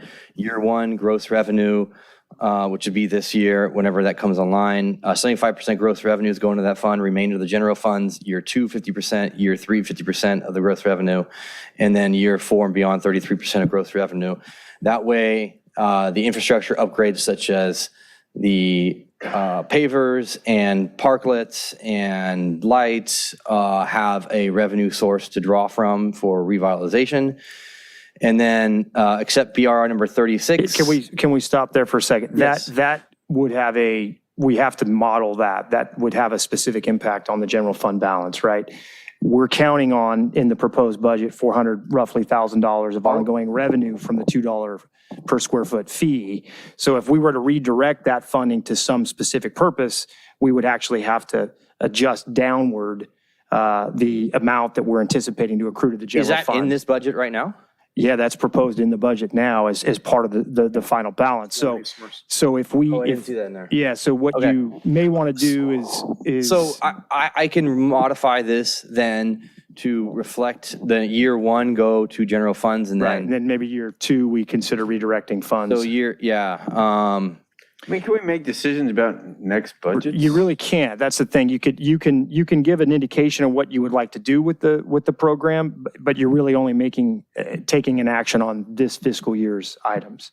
So if you want to set 50% of that money aside, you can. It just means you're going to have to draw down from our other general fund balance to offset that loss in revenue. I'm more than happy to have it go general funds first year and then year 2, 3, 75, 50, and then 33. I just updated that. So we'll just have to make sure we come back with the program to begin to redirect that money So you in can't future years. establish that. Yeah, you can't establish that now. You'd have to bring it back. Intention. Okay. Except BR number 36. BR 36 is the allow commissions to start play under the same rules that we are on council regarding remote meetings and allowing them to have 1 or 2 members remotely show up if they need to. And is that to also approve the part-time staffing that we need to support those activities? Yeah. Okay, so that we need at to model. 22, I didn't put that. 22,500 from general. Yeah. 22,500. Okay. Okay. Come back with an RFP. 22,500. Yeah, that's in Yeah, perfect, thank you. And so as per the Budget and Finance Commission, I see Budget and Finance Commissioner here, thank you very much for spending the time. There were one major recommendation was come back with an RFP no later than the contract date as per the budget and finance recommendations for the banking contract, credit card processing, investment advisor. $80,000 muralist to sketch location, John Parsons Public Art Fund, as per Councilmember Well, Obaji. let's slow down a little bit here so we can type this up and make sure it's Oh, I clear. didn't. Is that not? Here, let me, I can email that to you. You want me to email that to you? Okay. Well, yeah, that would be good. We've got a good working document here too, so let's. Make sure we get one too. Okay. You want to go ahead and just repeat that? I will, yeah. Elizabeth can type fast. Is it city clerk or is it Eleanor? Either one's fine. Okay.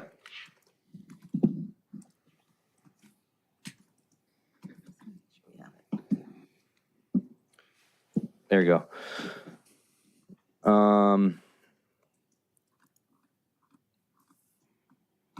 I'll just finish this up and then you can copy paste. I just sent it to you.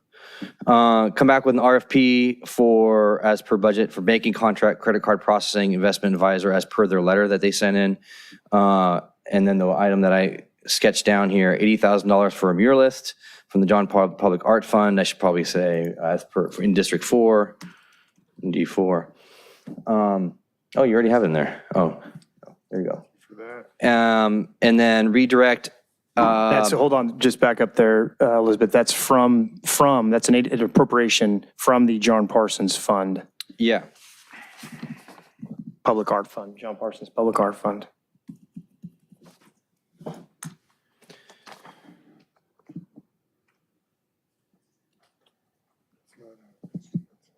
And was it fully for a muralist, or was it to create a program to hire a muralist and then also maybe incentivize partnership projects?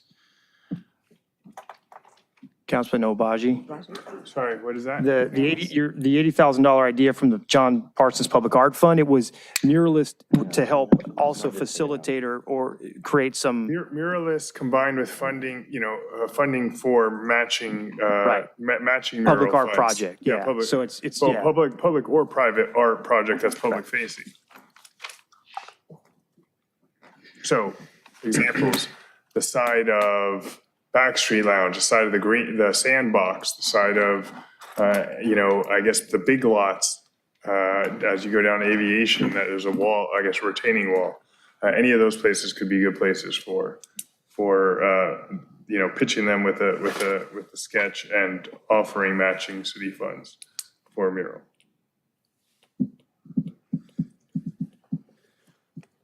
Okay, what was the next one? I doubt we'll ever get through all that money anyways. And the last one, redirect $57,000 from last year's allocation to the District 4 Community Garden, to Alta Vista. Any extra money left over from that allocation to be repurposed to a community garden in North Redondo. Why 50 though if they asked for 32,500? That's what we did last year, 57,000, and it's been unused. So we're going to redirect it, cover the costs. Okay, that's fine. Is that's what you said, right? Well, Or no? I said what they had asked for, but sure. I mean, if it's not used, it's not used. So. It's 57,250 was the last year appropriation. Yeah.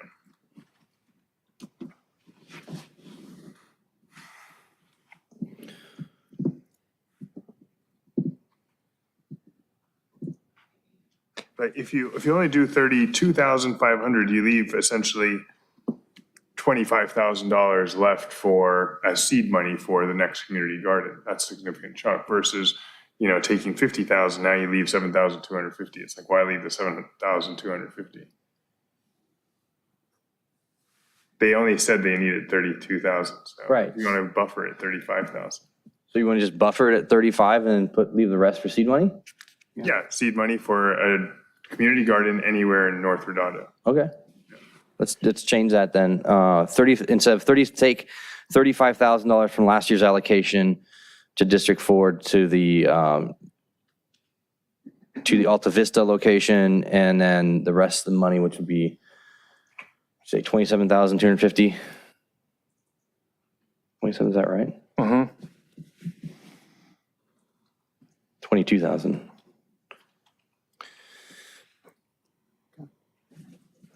22,250, yeah.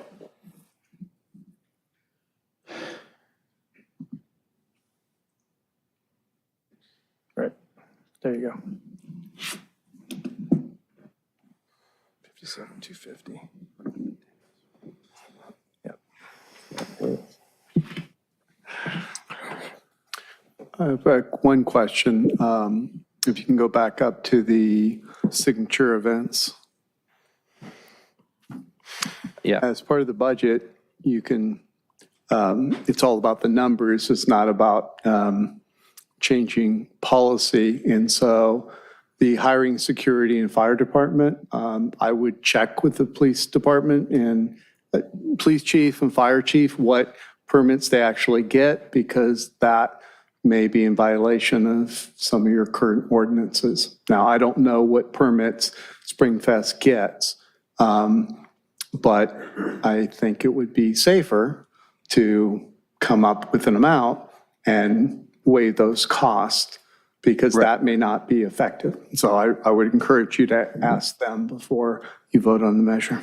Are these for the permits, Mike? Is that what you're talking about, or This, services? yeah, this says hire security and call. You turned your mic on. There you go. Hire security and, in other words, it's giving direction that not the police not charge them for services that the police, pursuant to current code, are going to charge them for what they think is necessary for a safe event. And what I'm saying is, as a policy matter, I'm not certain you can do that in a budget item, as opposed to, and I know you've long suggested that, but check with Chief Hoffman and Chief Kaufman, what permits are they getting? Because most likely those permits are issued by the city manager or issued by the fire and police chief. So in the budget, you can waive up to a certain amount of the cost, but I don't know that you can just do a blanket waive. Yeah, it would just do a blanket direction. Hey, we're telling you, Chief of Police, that the safe amount of police officers to have are none. I'm not certain that's appropriate in the budget document. Can you waive it now and then come No, back? we have to just waive $50,000, $15,000 You worth could of waive a certain amount and then give direction to come Credit. back and see, do we want to change that policy? I'm just not all certain what permits they get for the Springfest. If we waive it at a future date, then it has to be an appropriation then to do that, because we're counting it as part of the. Well, we're okay on the waiver of the rental fee. That's I'm because talking that's about not policing. currently, yeah. So the bigger issue is, in my understanding of your motion was, it was to call for service as needed. So what we would have to do theoretically, I don't know if we have this amount, I'm looking at the BRR to see if what our last charge was. I don't know if we have, it's been so long since we've done the Spring Fest. We don't, because we haven't charged them recently because it was canceled. And there were years where we had on-site fire staff. There were years when we had on-site police staff. There were years we did not. I know we also have building and safety fees associated with permitting the structures themselves under the California Building Code. So what I would suggest is you figure out kind of a number you're willing to support. As we always do with the event operators, we would try to sharpen the pencil on the assigned service. But if you put a cap, it would be you can waive the fee, so that $15,000 is not a factor. Up to. And then you give us a subsidy up to an amount for city reimbursable expenses.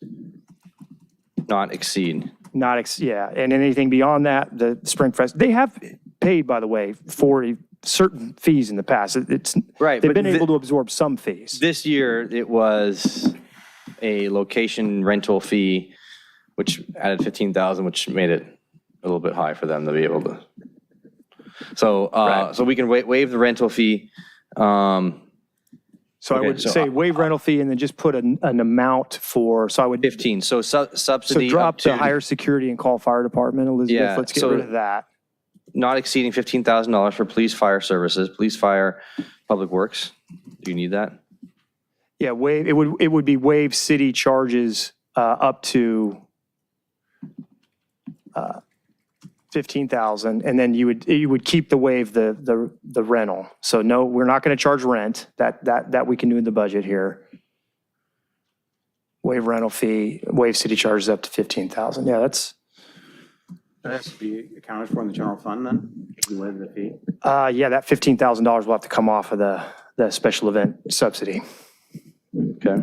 Then it would be higher than 23.5. Because that did not include any. I'm not sure there's been $15,000 of charges. I thought it was a little bit less than that. I thought it was around 12 or 13. Did we, maybe, but in the revenue projections, did we account? We're too generic with the PAC. I mean, in some years when we've been really tight with what we've got programmed, I could tell you with more specificity. Right now, a $15,000 waiver for that event, I don't even think we're anticipating that in our rental money. So you don't need to change anything budgetarily there. But if you are going to ask us to absorb any assigned police or public works or building and safety personnel, we do need the appropriation for that. Okay, so the question is, could that be done at a future date when they come back and say we're going to have it? Then we ask for a special budget appropriation to do that? You could, yeah. You could just leave it at waive the rental fee and then and direct us to come back with the estimates at the time, but it would require a 4/5 vote at that point to approve. Yeah, okay. I think everybody wants to allow them to have the Spring Fest. yeah, I think it'd be awesome. Community event. Have the city, Yeah. Why don't we do that then? like they do the other one. Okay, so is there I wouldn't assign a verbiage? value to it yet, but So you just tell us waive rental fee for now, so they at least have that as a starting point, and when then, they come back to us, we consider whether or not we waive police and fire. Waive, so waive rental fee and, or you could do a lesser amount. You could do something smaller. I mean, let's just do $10,000 then for now. I'm pretty sure they would need at least 13, at least. I mean, you can give more and not. Okay, let's have just to do give them as 13. much. Let's what they give them need. up to 13. And then we waive the rental fee, and then we also have a discussion. I guess they need to be proactive and bring it to the council. I don't want to, this is not part of the budget for them to be proactive and come to the council. I hope they figure it out. If they don't, then they don't get it. Yeah, take that out of the motion then. Yeah. So I'll just waiving not to exceed 13,000. Okay, that's a lot clearer for us. Okay. And that way, if we feel it's important to have assigned police personnel, we don't have a conflict. I'll second the motion then, the budget motion then that Mills has made. Thank you, sir. Considering. Again. Plan that. Considering your name's on it. Yeah. Considering. My name's on it. Well done. Oh, well done by you. It was a pleasure working with you. Thank you. A lot of hours. So don't count your eggs before they hatch. Right. Well, it's just a lot of work. No. Could I ask that the spreadsheet includes the updated numbers on the parking structure? Is that in there? Yeah, let's pull the spreadsheet back up. We've got to make sure we model those final changes too, so it's comprehensive. Because it didn't, I don't know if it is or not. Yeah, the 1814801. Yeah, it's missing that line item. Missing that line item. The difference between. Missing the value from them reducing 4.385 proposed appropriation to 225. Yeah, 2578. So the modification to the recommendation so it would probably be just below the decision packages. I'd add it sort of top of fold. Or it's fine, you can put it down there too, whatever. Yeah, right there.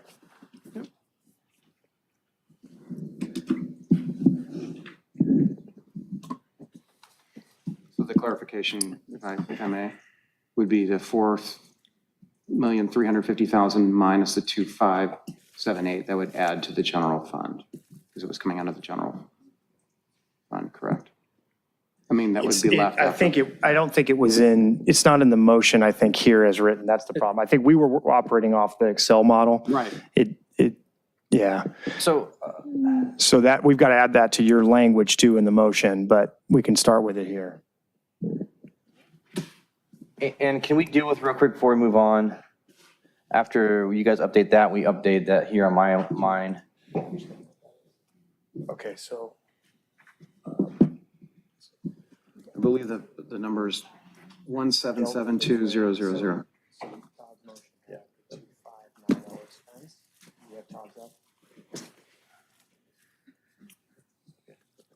Good.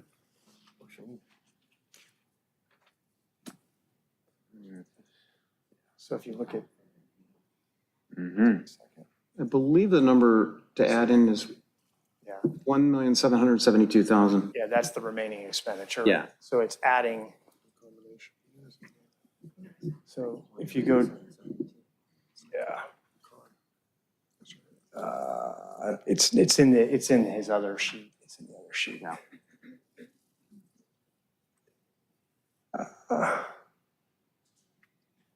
Yeah, if you go up, the CIP allocation at the top. There you go. There you go.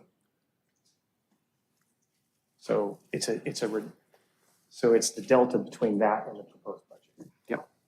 Can I ask, so how did you come up with that figure for the parking garage when they were asking for 4.3? So the way we did it was instead of funding the entire amount, the south, they're going to be occupied within the north this year anyway. So we took the seismic and we took their suggested appropriation for repairs in the north structure, and we added another 200,000 for the design plans for the south, because we're not going to we likely won't even get to the south anyway in this fiscal year. You're just going to kick it off to next year. Correct. Phone's off. Now your microphone's off. Sorry, what were you guys talking about there? He's only allocating 2.578 to the parking structure in the pier, but they were asking for 4.3. So I was asking, how did you get to that number?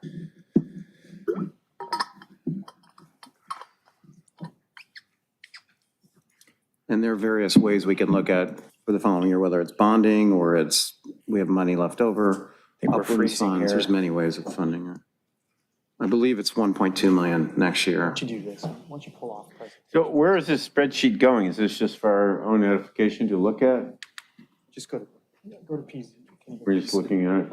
Mike, this spreadsheet that we're looking at right here, is it just for your edification or your? Yeah, well, it's eventually going to be part and parcel to whatever the final motions are, right? So we're going to have a narrative, and then we're going to have the Excel sheet to reflect the changes in fund balance, and then that will accrue to the final attachment to the resolution itself, which will be the exhibit. So I think it's freezing up through the model here.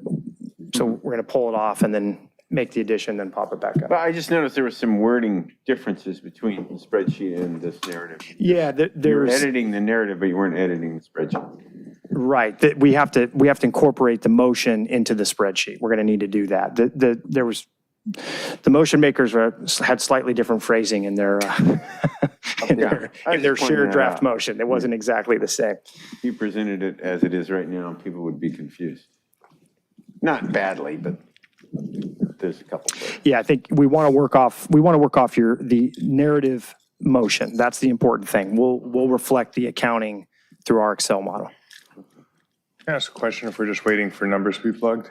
Yeah. In the vehicle replacement fund, did we figure out whether that included the vehicle down for Harbor Patrol? Yeah, that's Harbor Unit 63, the rescue conversation. The amount the question that was asked is how much is available currently in the vehicle replacement fund to replace Unit 63 that's assigned to Fire Station 3. There's roughly 88,500 that has accrued to the replacement fund for that vehicle. To convert that per the assessment to a rescue rig, we would need an additional 100, I believe in roughly 181,000 additional dollars. Oh, wow. For a total appropriation of this fiscal year of, just shy of $270,000. So you would have to, by action, appropriate $270,000 out of the vehicle replacement fund to make that purchase this fiscal year. And that's not, is sufficient money already allocated in the decision packet on that subject? No, it's not. That vehicle is not proposed for replacement this year because it is currently underfunded. So it will accrue into the next year, and it's additionally underfunded if the goal is to replace it not with a current Suburban, but with a rescue vehicle. Right.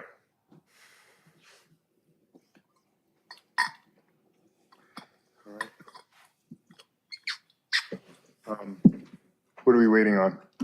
They're going to update their They're Excel updating the sheet. sheet. Yeah, we're updating Excel sheet. Should we move on to the next speaker? or- No, they got to finish there. She needs to. So regarding the Revere Village Revitalization Fund, what was the comment that you had, or what was it you said regarding?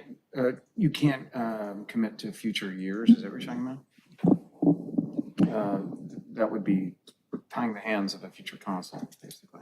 Yeah, we take budget actions 1 year at a time, right? So you can create a fund, you could create the fund this year, and you could put money in the fund. You could do that by resolution tonight. What you can't say is forevermore, the council will direct a percentage of that revenue to that fund from that source. It's a year-to-year decision. It's got to be, Yeah. so you you could- got to create an enterprise Yeah. or other fund, Right. like a You have to service take it- district or something. Yeah, you'd have to take it a step farther, and you still wouldn't bind the hands theoretically. It would be no different than the uplands. The council at any given time right now could redirect uplands funds for other purposes. It's just by fiscal policy that you don't. That is supposed to be a positive to the fund balance. Yeah. That looks right. There you go. So what's our tally now? Oh, that's got to flow through. We got to extend the formula.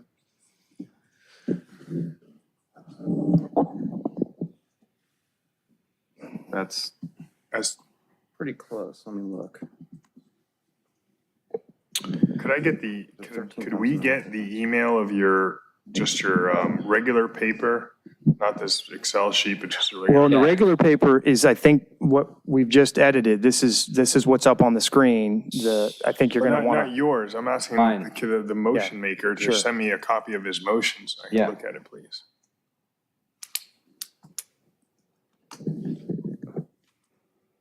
So what I would suggest we do when we get a moment, it would be to populate the descriptions with precisely what's in the motion on the Word document. We don't necessarily have to do that on screen, but. And let me just ask the motion makers, is it your opinion that basically what you're proposing is totally balanced, or it's leaving money aside still? There is money left aside. Money leaving 1.7. Not quite a bit more. Still left aside. Well, there's actually more than that. The general fund balance is after this motion, and that's why I wanted to look at the Excel when we get there. And by the way, we're doing this in real time. A lot of times what we'll do is we'll pause and then go back and then populate and bring it forward. So this is quicker than normal, but there's a little over, I think, $3.2 million of unallocated fund balance with this motion as proposed. All right. Can I then just give my comments to the motion? Yeah. So first, let me say I appreciate all the work that you guys put in this. Clearly, you put in a ton of time and effort, and also have a strong eye towards fiscal prudence, which is extremely important going into a potential recession. So I appreciate that. I will say this. As the subject of a potential recall based on false premises that I'm disbanding the fire department, and the fact that we just invested in a full throttle assessment of the fire department to identify all the deficiencies that were created or at least kept in place by our predecessors, my predecessor's predecessor, and City Manager Wazanski's predecessor. Now is the time to fully fund our fire department and not restore 2 of 3 positions on the ladder truck, because then, 2 of 3 of the shifts don't have all the people. I think also what ends up happening is, to the extent we're going to try to use a rescue or some other vehicle for medical calls that don't require a ladder truck, then they're not going to be fully staffed all the time to be able to do that.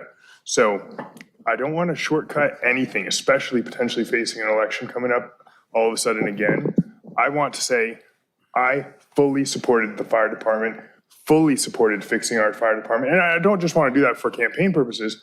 I want to do that because that is the only way we will get an honest assessment of what savings possibly exist if we were to move to LA County Fire after that study. So decision package, and based on the amount of that we'd save by cutting these corridors, I don't think the juice is worth the squeeze fully fund number 6, fully fund number 50. So can I respond to that one? Sure. So here's the problem. Right now, we all have firefighter paramedics. These are just firefighters. Oh, yeah, that is the actual problem. And the whole intern program, sorry, the intern program, I didn't get to this, but because I only had the number, I didn't have the thing. When they say interns, what they mean by this are people who are just firefighters, not paramedics. And the intern program is going to be used to be able to recruit a much larger pool. I don't know if you've had this conversation with Chief Kaufman. I have. I'm well aware. Now, if you had this conversation and you still are intent on eliminating this intern program that they piloted or they're piloting and is working to be able to recruit many more people. I think he said he's interviewing 100 people in the last, basically in the last week and the next week, 50 each week. They are, as a department, they're getting that because they're able to recruit firefighters rather than just paramedics. So you're two different subjects. Number one is the intern program is not firefighters. It's prospective people who work in the industry who want to become firefighters. Right, okay. So that's civilians, right? Expanding the pool greatly, Well, right? no. They're not firefighters. They don't work on a fire truck. Right, but they can become that. Okay, so there's multiple stepping stones we can draw from. But We haven't historically. We have not. And other cities that have done this, such as Manhattan, hasn't always worked out. And when it comes to that program, there's a lot of other things at play that we need to more think about over the longer term. And specifically on the firefighter position, we're over hiring 2 people to be placed wherever in the department. The problem is we only have firefighter paramedics. So if a firefighter paramedic is off for the day, a firefighter cannot backfill that position, whether it's on the rescue or whether it's on the assessment unit. They are in effect just regular firefighters. They can't do any paramedic work. So what does that mean? That means if this program doesn't work out, we're stuck with firefighters who cannot do any paramedic services. So they're kind of left out in limbo land. It is not about, this is about fully funding, but it's understanding though that we're going to be put in position that we'll have employees who aren't fitting the bill for the rest of the department. So while we transition to a different program, we need to see how this works, because otherwise we're left with personnel, unless they get the certification for paramedics, are stuck in limbo land and we can't really do much with them. All right. So I appreciate that explanation. I appreciate where you're coming from. I believe in relying on experts. And Chief Kaufman was an expert in getting our police department up to a top-notch police department, and then he decided to move over and he's helping out with our fire department. He has invested a ton of time and effort into studying what the problems are and writing a 90-page report on how to fix it.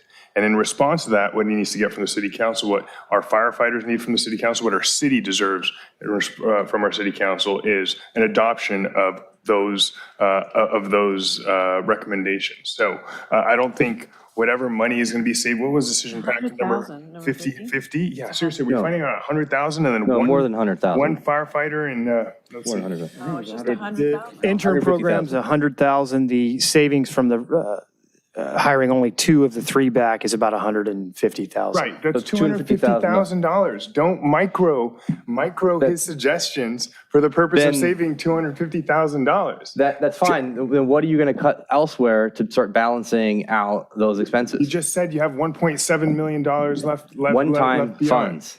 Right. One-time funds. That's not year over year, and that's the key Hold on. difference. The city manager we hired prepared decision packages that were sustainable for year after year after year, right? These are his recommendations. Taking into account, we have a recession coming up, and I asked him about that specifically in the last hearing.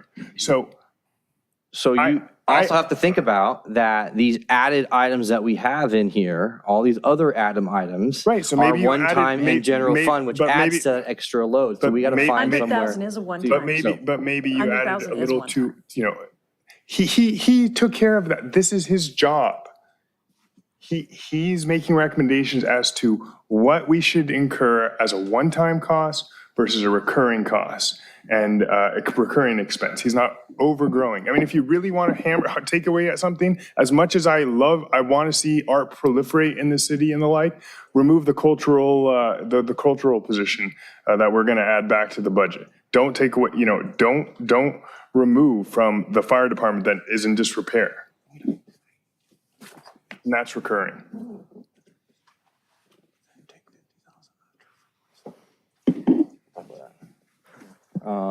Okay, I hear what you're saying. We just delay that decision packet for another year, the decision packet on the cultural arts person, if you feel like it's your personal responsibility to make sure that this is, that we don't overgrow our overhead. I'd like to call on the city manager. Well, no, I was just going to say another option. I know you want to tie it back to the software program is you could bring that 3% feedback. So, I mean, the software program? Well, no, the 3% community development fee. I mean, you could bring that back. That would help offset some of the impact to the restored fire position on an ongoing basis. And Right, actually, that would to that note, I do appreciate the thought that you guys put in to not increasing the fees while they're not getting better service. But I will also say that I have personally witnessed, based on the applications, Luke's head popped up because I want to talk about him. But Luke becoming essentially the concierge for Artesia Boulevard development, responding to people who are getting stuck with the building department or the planning department and making sure that they get to move forward and get what they need to get their approvals to get going. Right. I mean, I think the mechanism is in motion to make our approval process a little more fluid. So Councilmember Baji, here's the problem with that. Over the course of the last 5 years when I've been here, we've continuously raised the prices in the community development department, permits, fees, et cetera. Cost of build has gone up tremendously here in Redondo for permits. I have yet to see a decrease in complaints. I have actually found the exact opposite, increase in complaints regarding, and it really is primarily comes down to a lack of communication. Our community development department doesn't have the ability to track down all the small little things, who's waiting for who. And 90% of that, what I find is there's no system in place that proactively notifies automatically as to what's going on in the permit process. And additionally, having a system in place such as the contractors and public to log in to see where the process is. This has been promised for many years and it said, oh, we're going to fund it, we're going to get it, but it hasn't happened. So the carrot and stick approach has to move forward because the amount of complaints that I get from the public about not knowing what's going on has not gone down. And we need to address that seriously for the public. And before we start increasing their rates, we need to make sure the level of service is there for them. To be fair, in that same time frame, that department has been underfunded with less staff, and they've spent the vast majority of their time dealing with state mandates. Right. So it's not really fair to equate that the level of service is degraded as a result of them just not doing their job, but it's more so that their job has been compounded by all these requirements that a small department is trying to face. So I think some of that's addressed in these decision packages by adding some more staff. And those fees are just cost recovery fees. So I get the carrot and stick approach, but I don't think that I think they've been hampered by all this inundation of crap coming from Sacramento. And it's really caused further issue. I know. Inundation of crap from Sacramento. I did. What, you disagree with that? I fully agree. Okay. Reiterating that point. Came out so organically. So I'll offer the cultural manager position if you really want to cut at something. Otherwise, I'd say trust that, keep the 3% increase in place and trust your city manager on these decision packets. No. Your decision, our decision. Well, I will say, this is our budget now. The city manager and the staff done a fantastic job putting together their recommendation. We don't just sit here and rubber stamp it because they're the staff and they know everything. No, that's why we're here. So I don't fall back on just the fact that staff recommended it, therefore we do it. I get that, but there's no more important thing in our job than public safety, right? and Well, here are our suggestions for making our. I'll tell you, Councilmember Baji, as someone who does work in public safety, I can tell you that there's a lot of other methods to solve problems, and fully funding everything and throwing bags of cash at a problem is not the solution. I get it, but there are 90 pages not saying throw bags at this, bags of cash at this. They're identifying specific problems and providing specific solutions to them. And this is the beginning of the specific solutions to the problems.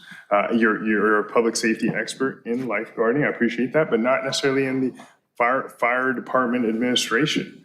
The other thing is that Chief Kaufman's gotten support not just from from the leaders within the fire department, but the lower level guys too, and the association. So they believe in him, and the opinion that they were getting, that we got in this assessment, was we're not supported by the city council. And how do you want to feed into that by the only things you are cutting in your budget in this whole decision packet relate to the fire department? So that's not true. I saw number 6, number 48, and number 50. Number 50 and number 6 both relate to the fire department. The budget in fire department is increasing by $2.9 million. Right. It's expensive as a little town, and we will see what savings could possibly exist as we move forward with this assessment, and we pay $60,000 for a consultant to help us understand that. I mean, I'm not going to be persuaded the other way, so I think you've got to do this, and you also got to realize what position I am in right now. I mean, And you haven't seen our motion. political positions based upon, decisions on the council based upon political positions, I think is a bad path to go down. Sure, but it's the right decision regardless, in my opinion. Okay, so you've made your point. Yeah, Mr. Rosansky, are you guys ready for that Excel? I think so. That provided a nice little window of time Interlude? there. Yeah, thank you. 10 minutes.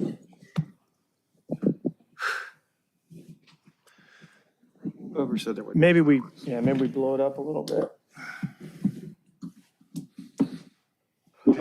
Did you in your motion change the library hours anywhere? Yeah.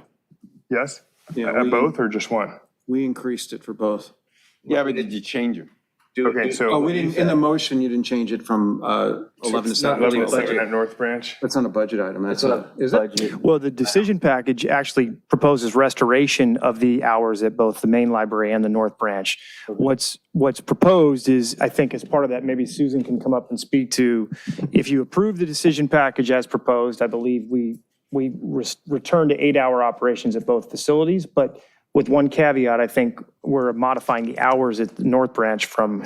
Yes, the decision package would actually fully restore the hours at the North Branch, but we would change the hours to 11 to 7, Monday through Thursday, as opposed to 12 to 8. We think we'll get more use that way. That was your proposal. All right, that's what I wanted to do. All right, so. And then the North Branch hours, we would, we're only open half days on Mondays and Fridays right now, so we would restore a full day to main library. We'd still be short about 8 hours from what we had pre-COVID, but we're still down one full-time clerk, and if we went to full restoration and 2 shifts, we'd need that full-time position back. And I don't know if we need to go that far at the moment, because I'm a little hesitant of what might happen with COVID over the winter and what might happen with the recession to bring back another full-timer. So Yeah, you get the 8 hours back at the 2 facilities with the adjustment and start and stop time. While you're here, Susan, first I want to thank the Library Commission for sending us 3 letters with their recommendations over the last, I'll say 6 months, I think it's longer than 6 months. But could you expound a little bit more on the self-service, because I don't think this is part of the motion so far, and what would be the pluses and minuses of that again? So the self-service hours allows for patrons to use the library with no staff in the building. What I am. So the doors are going to be open, or they're going to have a card, or they're going to be able to walk in and walk around? People would need to sign up for access, for that special access. It would be through their library card, and then they could enter into the building with their library card. One of the things I'm finding is that the libraries who are doing that, if they're letting people in, like let's say in the morning before the library opens, it's completely unstaffed. Staff eventually are coming in, and so they're kind of coming in to make sure that everything's okay, as they open the building for the day. Santa Monica is the only library I know. They had branches completely closed due to budget issues. And so they actually reopened some of those branches on days, like a full day, just through Open Plus. But in their case, they do have what they call a library. I think it's a library safety officer. So they do have like a person staffing it. I think part of that is just, also making sure everybody actually does leave at the end of the day, So how'd that work out? Well, they actually, there is a grant that did open from the California State Library. They just opened it. I'd actually have to apply by the 24th of this week, and they're going to let people know by July 1st, and then you would actually have to have it open and running by October 1st, so it's a real short deadline. And they're only giving that to 10 systems in the state, so I don't know how competitive it's going to be. But I know Santa Monica's applying again, so they're looking to expand. Are you going to apply? Well, I was waiting to see, if you all wanted to move forward with it, and then I would apply, and then that, if we did get it, that would help offset some of the cost. You mean if we allocated money for it, it'd be like a matching? Or you just need the nod to go ahead and do it? Correct, yes. Did you guys hear that? Yeah. She just needs the nod to go ahead and approve for the grant. To apply for the Apply grant. for the grant. All right. Okay. All right. Maybe I missed something. I didn't hear it. Okay, I'm sorry. But Right, so just to apply, and then I can't guarantee that we would get it, but I would apply if you all decided to move forward. Okay, thank you. You don't actually have to put that in your motion. If there's general consensus that you're interested in us pursuing that type of an operation, we can apply for the grant. What are the minuses of opening it up to just people who happen to be patrons or members? Well, you do have security cameras in the building that would feed into the police department. You're just are potentially, you could be opening it up to, some kind of criminal activity. See these problems at other libraries? The only problem I heard about was in Ventura. They did have somebody, there are no security cameras in the restroom, and they actually had a security guard come in at closing, but they missed somebody in the restroom and they spent the night in one of the stalls. I haven't heard of, again, they have somebody there in Santa Monica, but I haven't heard of any issues there. Okay. So there's not some big rash of problems? Not that I've heard of. Not that I've heard of. Okay, thank you. All right. Sorry, go ahead. All right. Can I get screen sharing, please? Thank you. Thank you, Susan.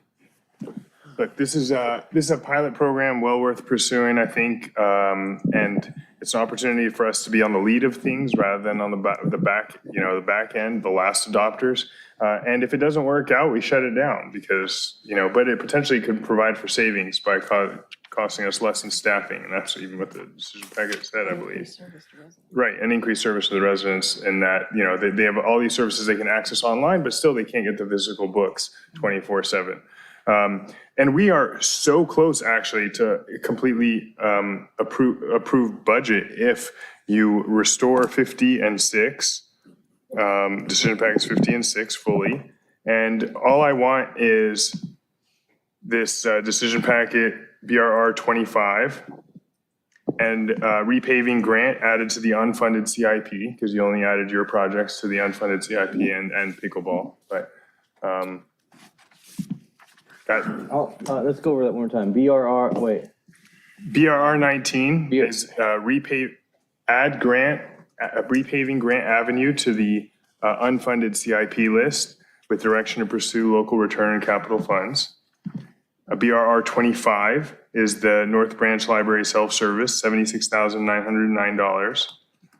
My library commissioner, D4 resident, Margaret Willers, very much would like us to pursue that. And do we not have BRR 25 in our motion for library hours? For library hours? That's not ours. This is for the open access. Self-service. Sorry. But how is that going to impact Susan's application for a grant if we just funded it? Yeah. If we get, if we fund something and apply for a grant, we wouldn't get the grant, would we? It has to be one time. Well, it depends on the grant. Sometimes with roadway grants, if it's something we've spent money on, it disqualifies us, but it depends on what we're referring to. I'm sorry, I was in a sidebar. The self-service library. Oh, that's not, a library grant like that's not going to matter. If we appropriate money for that type of an operation and we go out and get grant funding, we can de-appropriate the funds later. Yeah, I mean, otherwise and $10,000 for the skate features at Perry Park, nothing compared to, you can do it from Quimby for that matter. I believe you can do it from Quimby or no? Skate features? You Perry can, Park? both will qualify as regional facilities. All right, so Quimby fees, $10,000 for Perry Park skate features, add that to the CIP. That would be, if line number 13, if that would be an amendment, I would be acceptable to that. Yes, that's fine with me. To Quimby All right, funds, yep. So, and line number 12, $76,909 for the North Branch can Library we- self-service. Can we first go out to a grant fund for that?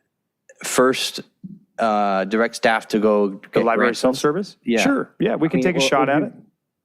And we can do it either way. We can set the money aside and you can say, don't spend it until you hear back on the grant results, or you could not appropriate the funding now and you could ask us to go out for the Let's do grant. that. We could revisit it at mid-year, however you want to do it. Okay. Support the So library. BRR 25, 76,000, what is it? 909. 909. 9, set aside, not spend, apply for grant. Okay. And then BRR 19, add grant, Grant Avenue repaving to unfunded CIP, local returns, capital funds. Yep, and otherwise you hit everything I wanted So- to hit for North Redondo District 4. Okay. So I'm going to let you know about something, Councilmember Baji. Last year, we had this large discussion. Decline decision package 32 for future review, the fire inspection program. This was last year's motion that passed. Not funded and suspended for reevaluation in September or October. Retask dedicated personnel for other work.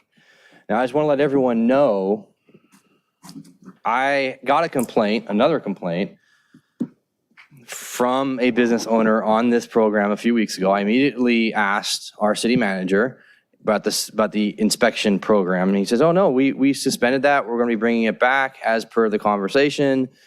And it was supposed to come back in the fall. We got busy, it hasn't come back yet. But now, in further conversation with our interim fire chief and others, the inspection program has continued on, and it continued charging, in direct contradiction to what we've wanted to do and reevaluate the entire program. So I want you to know that this is a source, a major sore thumb in our community. It hasn't been taken care of yet, and we're setting a really bad precedence. We really need this to come back and solve this problem moving forward. So I'll give in to the third position for the firefighter position, overhire and firefighter position, not firefighter paramedic. Councilmember Lowenstein here will also agree, so we will change that in our Excel and narrative. But Offset by, as long as it's offset by those, the increase in the fee it's offset by the increase in fees. for the community development fees. Right, so you're not, you're going to adopt decision packet 1. Wait, community, Sorry. number 6, allow for 3 of the 3 as firefighters, so just adopt fully. So we'll remove that from the list. You're also adopting decision packet 1 to increase the community development fee, right? No. Or you're not? No, I don't want to do that. Because again, we need a carrot and stick. I mean, I can tell you as a council member who's been here for 5 years, we need to have progress on this permit program. If I go back to my constituents and tell my constituents that we're increasing your fees again, and you're going to continuously having the same problems and I get programs. it. But your original motion was to implement that as soon as we got the something and Right. Yeah, When we get online software program, Yeah. yeah. Okay, all right. Okay. Why don't we offset a little bit with the turf replacement? Okay, so, I like that idea. Turf replacement, then, so, Take it from 170 down to 120. okay, so there's 50. You know, I think we'll be okay. As long as you give us 100 or more, I think we'll have enough seed money to get started. Okay. Okay, so what? So you want to do that, 170, 120? Okay, let's do that. And on 64, yep, perfect, you're on it, thank you. Thank you. So, yeah, I just want to let you know that, Councilmember Baji, you know, I've seen a lot up here. By the way, 50 is a one-time general fund appropriation. Yeah, no. One time. No, we need to have a further discussion on this. Is this the inspection program? Is that what this is? It's the intern program. There's, I think, some hope that maybe some level of civilian inspections could resume if we had interns available to us. But we do owe you that conversation on the inspection. My understanding was we were performing the large facility inspections like the school district and the like that we weren't charging for. I did not realize somebody received a bill. So yes, we owe you that conversation. We're hoping to bring that back to you in July and or August. Can I move to open the public hearing, reopen the public hearing to get Chief Kaufman over here? Nope. All right. We need to bring this program back, and when we have that discussion, we'll talk about the intern program, and then we can do a budget amendment, have a unanimous decision on that, and that's where I'll meet with you on that program. How does that sound? I think there's underappreciation of what's said in decision packet 50, where it says provide an additional way for the community to find a path into fire department service. So let's have that discussion as part of the inspection programs. It's okay. So why don't we fund it, but it can't be used until that discussion occurs. I'm not convinced of it yet. I think we have to have a separate discussion on it. And honestly, we have given the staff nearly everything that's been asked for, other than full funding of the turf replacement. That's going to be hopefully offset by West Basin grants. We caved in on the ladder truck. That's fine. I mean, that makes sense. But, and I think if there's a good enough explanation when this is presented, then we'll appropriate it. Okay, so now on one-time funds, they need that appropriation for vehicle replacement at the harbor. No, they don't. They don't need it? No, they don't. Had long conversations about that. Putting a cart before the horse. All right, believe me. That's fine. So I think, I admire the fact you fought for the fire department. When they're going to be called on to perform those functions, they will be properly equipped with new everything. But until you make that decision, it's premature. Got it. All right, yeah, well, it wasn't in the decision package, wasn't in the budget response report, so that's probably the why. All right, well, otherwise, we're there. That's fine. I'd like to see what the other motion is. Thank you. Thank you. If there is another motion in place, there might be some really good stuff out of it. Another motion in place. No, there's another motion that we want to hear from. And before we get to that, let's make sure we've properly captured all of this conversation here and go through it. As painful as it might be, let's make sure we've got it all right. Okay, great. Where to go? Okay, Councilmember Horvath. Just if we could, Mayor, I just want to make sure we've got it right. And can we start with the narrative first, just to make sure the narrative is reflective of the changes? I don't think number 1 is correct. Per Councilmember Nierenheim would not like that in there yet. Well, that's taking it out. That's adjusting it downward. Okay, thank you. Yeah, that's the negative, yeah. So let's start with the Word doc. I think oh, you haven't updated that one yet? Okay, all right. You want me to share mine? Well, let's start with the Excel sheet then. Or up to you. Just go with the Excel sheet. Elizabeth didn't know she was signing up for the hardest job here tonight. Let's just go through there real quickly. It's hopefully everybody can see. So I'll try to narrate a little bit here. So first item is elimination of the proposed fee adjustment, which is a negative hit to the fund balance. Modification decision package 48, which is us sharing a third of the cost, providing a third of the cost, sharing the cost with Manhattan Beach and Hermosa Beach. So that is a positive adjustment to the fund balance of $83,254. Elimination of the intern program, $100,000. Reduction in the turf replacement program. It was originally a $250,000 proposal. That's down to $120,000. So that's a $130,000 positive to the general fund balance. Modification to the north parking structure and south parking structure rehabilitation project, funding the seismic work and then the design for the south rehab work, leaving an additional $1.7+ million to the general fund. $36,500 of dedicated subsidies to the identified signature events, $60,000 for additional consulting services work for the fire study review, $320,000 to support paving alleyways under a PCI of 25, $12,500 set aside for potential increased elected official wages in the upcoming fiscal year, $22,500 for additional part-time staffing to assist with commissions providing a virtual meeting option or a hybrid and virtual meeting option. Additional appropriation out of the open space acquisition fund of $144,000 for refurbishment of the Perry Park Teen Center. There is funding here. What was the proposed funding source for painting the Riviera Village Bike Corral? Local return, 10%. So that's a separate fund. We would need it under the X column. What you would add there are combination Measure M and Measure R funds.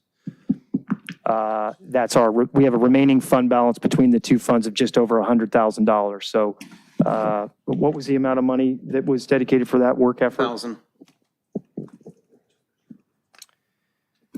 Okay. Just to be absolutely certain, Ted, is that transportation eligible funding? It's local return. It would be for bike. We have an $85,000 annual allotment from that for bicycle, and this would be. That's what we had talked about, a redirection of our bicycle implementation funding. So That sounds great. you don't need, actually, we'll note that in the narrative. Okay. Elizabeth, that could be from the 10% bicycle plan implementation project account is how you would write that in the description. And then while she's working on that, $50,000 of Quimby funds for improvements to the Alta Vista play fields. And to be clear, that's west of Julia Avenue, correct? Right, not ball fields on school district property. Yeah. Yeah. Audible indicators at the crossing of Catalina at Barrel. That's coming from the traffic calming project account, so no effect to budget. 10,000. We don't need the actual appropriation. It's just an allocation of the project work in the work plan. Alta Vista Community Garden fencing, an additional $10,000 out of the Quimby Fund. $130,000 of Uplands funding, combination of design work for new restrooms and fixture repair and existing. $51,000 out of the open space, subdivision park trust fund, which is Quimby for new dog run. $312,000 out of the open space acquisition fund to supplement the existing funds for improvements to the SC right-of-way west of PCH. Colored concrete installation at the boardwalk, that's a $200,000 supplement to the $500,000 in the proposed capital plan. Another $200,000 for storefront improvements at the International Boardwalk, $60,000 for camera technology on the boardwalk. Appropriation or direction of work out of the traffic calming account for enhanced crosswalk at Grant and Aviation. Also out of the traffic calming account, purchase and installation of additional radar feedback signs. $54,000 out of the Quimby account for wilderness for the upper pond. $36,000 for Andrews Park shade structures out of Quimby. $400,000 total for Avenue I repaving, half of that general fund, half of that Prop C. $250,000 out of the Uplands for supplement to the skate park project account. Add pickleball courts to the unfunded list of capital projects. $80,000 appropriation out of the John Parsons Public Art Fund for a mural program and the hiring of a muralist to support that. Redirection of existing funds for the District 4 Community Garden to portion of those funds to efforts down in Alta Vista. Add Grant Avenue to the unfunded CIP list and pursue grant funds. We will do that. And then an appropriation, set aside appropriation of just under $77,000 for a self-service installation at the North Branch Library. We should add the word branch there, Elizabeth, North Branch Library. But specifically holding that funding until grant results have been identified, and then an additional $10,000 out of Quimby funds for the skate park efforts at Perry Park. So those changes leave the following estimated remaining fund balances at the end of fiscal year 22-23. So you've got a little over $3 million unallocated in general fund. You've got a little over $2 million in the uplands, $851,000 in Quimby funds. And of course, that assumes revenues come in as projected. And then $644,000 open space acquisition funds, $27K Prop C, and then a little under $800,000 in the public art, John Parsons Public Art Fund. But what is missing in that, I will note, is I think an appropriation or a direction to us all. It wasn't appropriated, but you gave direction when we talked about the WAVE project at the transit center.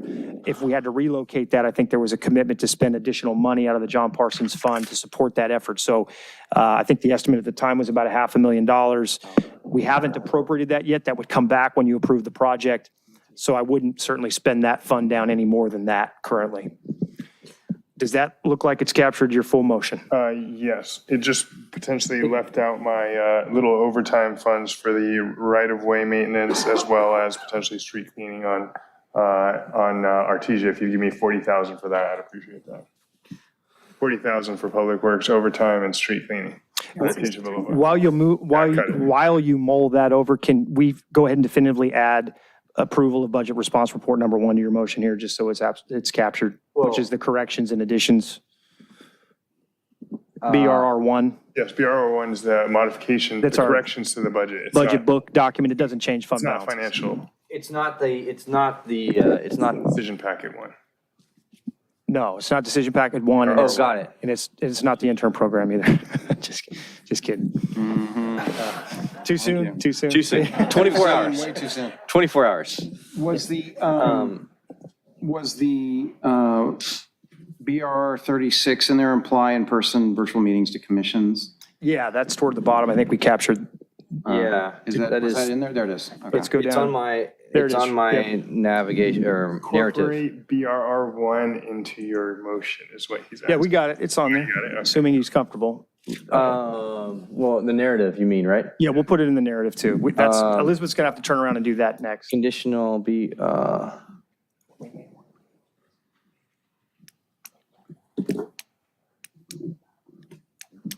Which one are they looking at? Which one are you looking at? BRR number 1. no, decision package. No, money, just the narrative. BRR1. Yeah, we'll go back to your full narrative, Councilman. I think what we're going to have Luke do while we're working on the other motion here is update your narrative to reflect all of these changes to make sure it's accurate, and then we'll come back and reconfirm that. Well, I would go to bat for cleaning Artesia Boulevard 3 or 4 times a year. How long does that take? A few days? It looked pretty good today. This is just a backup reserve fund. If these guys are already spread thin and they can't make it, people are out sick, there's a COVID surge, what have you, would be able to hire Athens for $11,000. Also, cleaning up the right of way, it gets a lot of trash. Occasionally, you just need some overtime funds to go do it. So $40,000, please. Please. I'm good with that. Where are we taking it from? General? You're not. You did this freaking $1.8 million or $2 million. However much money you got left over. Yeah, seriously. General fund. General fund. That's a one-time appropriation. It's a one-time Just appropriation. asking what it's. I was gonna go to bat, but, you know, I'm good with it. we're gonna up by him. 40K, thank you. I'll get That's to it. talk. Yeah. Now I can say I got So everything the description here, just to be clear, is. No, you didn't get the intern. It's fine. It's an Artesia Boulevard intern program and a sidewalk cleaning. 40% of the way there. They can carry around a fire extinguisher, one of the wet ones. Yeah, so additional, it's not just Public Works personnel, Public Works maintenance efforts. It's one-time funding for Public Works maintenance on Artesia Boulevard and the North Redondo Beach bike path. Perfect, yes. 40K. It's not a ton, guys, but. And Jennifer's tracking this. That's a one-time. Sorry, Chief, I think I was just touching the desk and I might have hit the panic button, sorry. I'll be here any minute. Yes, The sorry. squad will be here. Don't ask for a budget appropriation because of that. Okay. Does that take care of that motion? Time for the Luke's going to go substitute back and motion. try to clean up the narrative and reconcile. Are we ready to turn our attention to the? I think we are, yeah. Councilmember Horvath, sorry. Well, this may be the shortest motion ever because I've never seen the discussion and haggling before both motions were done. But with that said, The night is young. I'll pass that way, pass that way. Thank you for bringing a handout. Yeah, very helpful. I'm assuming you guys have a live version of it too? or- We do. Would you like us to start with what was No, emailed? I'll read it and you can put it up if you want. Yeah, put it up. But I do have one clarifying question for that previous motion as it related to the mental health person. It said to split the cost 3 ways with 2 other cities. So which city is that person an employee of? See, like right now, we have a DMH person from the Department of Mental Health through a grant that rides along with all 3 departments. But in this case, this was a proposal to hire a position within the city to serve this city, which has far more residents and far more of a homeless issue than the other 2 cities combined. So I just, throwing that out there to keep that in mind, that I think we're better served with having that individual full-time. Respond to that or no? No, I mean, not right now. It's just food for thought because the other 2 cities still have the Department of Mental Health person that's riding along in their cities. So, all right. So make a motion to approve the city manager's fiscal year 22-23 budget decision packages 1 through 3, 5 through 70, and 72 to 83 with the following exceptions. In decision package 58, the crossing guard contractual service revised to add an additional ongoing $38,750 from the general fund for 2 additional crossing guards to serve resident requests for Washington Adams area, including Lilienthal, Ralston, and 182nd in Inglewood. 2, approve the city manager's budget 2021 to 2026 CIP as is with the following exceptions. Page 2, the Morgan Sewer Pump Station design revised back to last year's approved CIP with design construction taking place in this fiscal year. Somehow that got bumped. Same thing for CIP page 28, the Ringe Lane resurfacing revised back to last year's approved CIP and/or accelerate Ringe Lane resurfacing to fiscal year this year and use a portion of the Prop C monies dedicated to Artesia in FY 23-24, thereby elongating Artesia Boulevard project design process on page 15 to allow further time for soliciting public input and consideration of a true complete streets project in accordance with the ACAP findings, council direction, and parking study.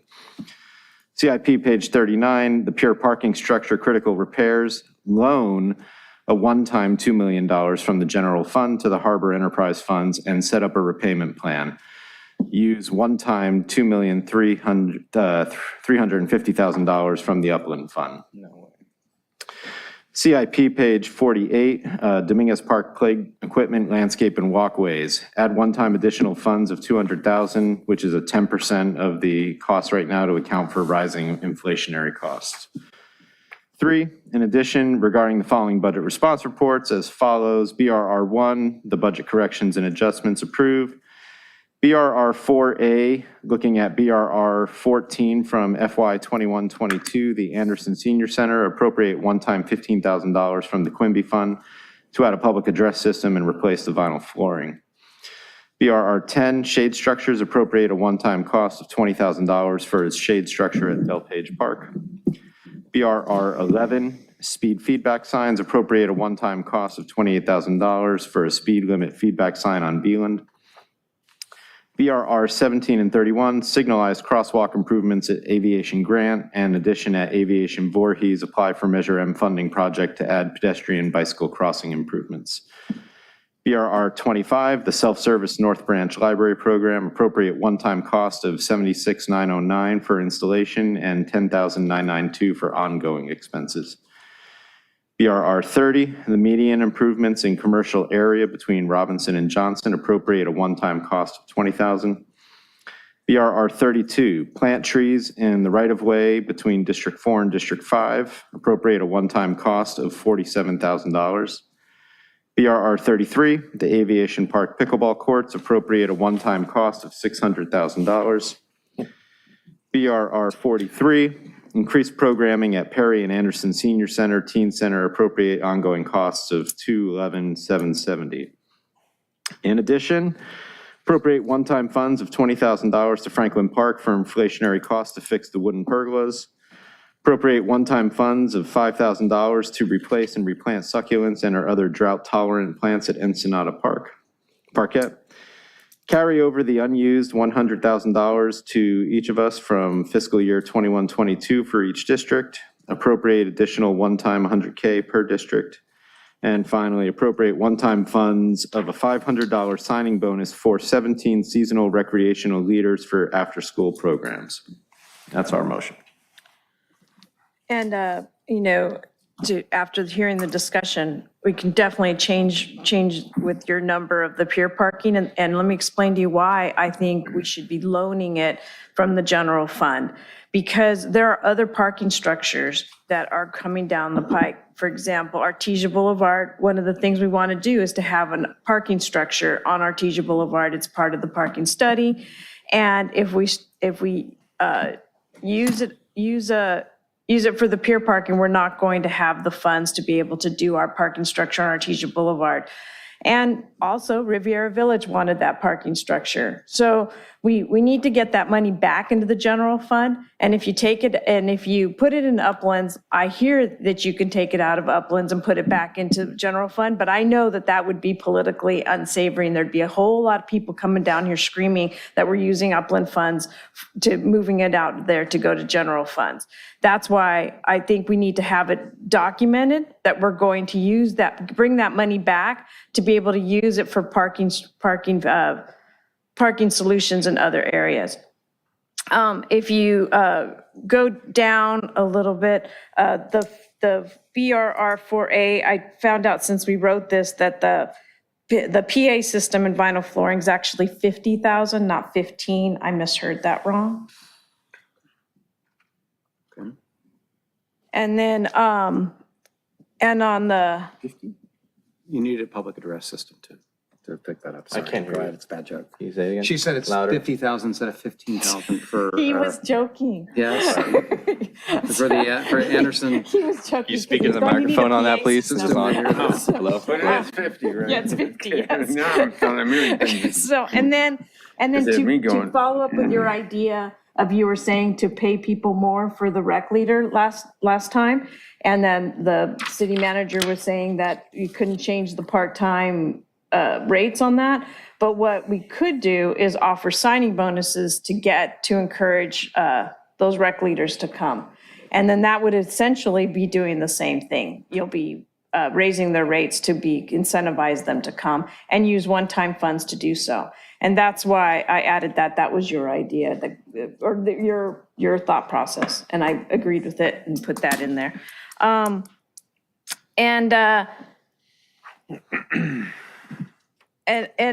there's different things here that I've heard that I'd be totally willing to add into that, but this is what we started with to try to get some things done for North Redondo.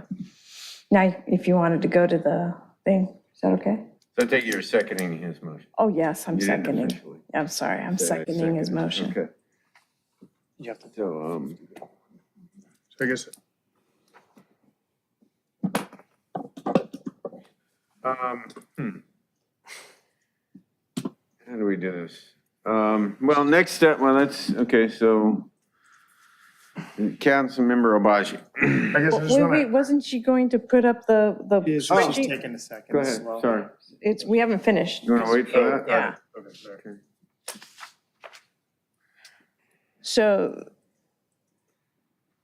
So this is how it would look like. And obviously, if we want to lower down the amount for the, Keep going. keep going down. Bottom line. Yeah, so that's everything that we just, that he did. Yeah, we gotta have the total here.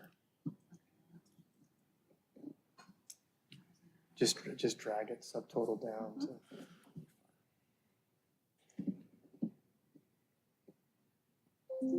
I just got to expand it. What are you doing? She's got to update the ending fund balance. It's not incorporating one of the capital project additions, the north structure. Yeah. There you go.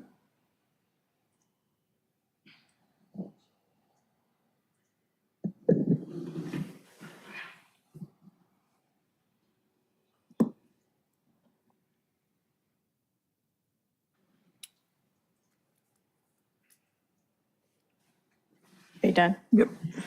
So we would also have an ending balance. We could easily accommodate all of, I was looking at my spreadsheet on this.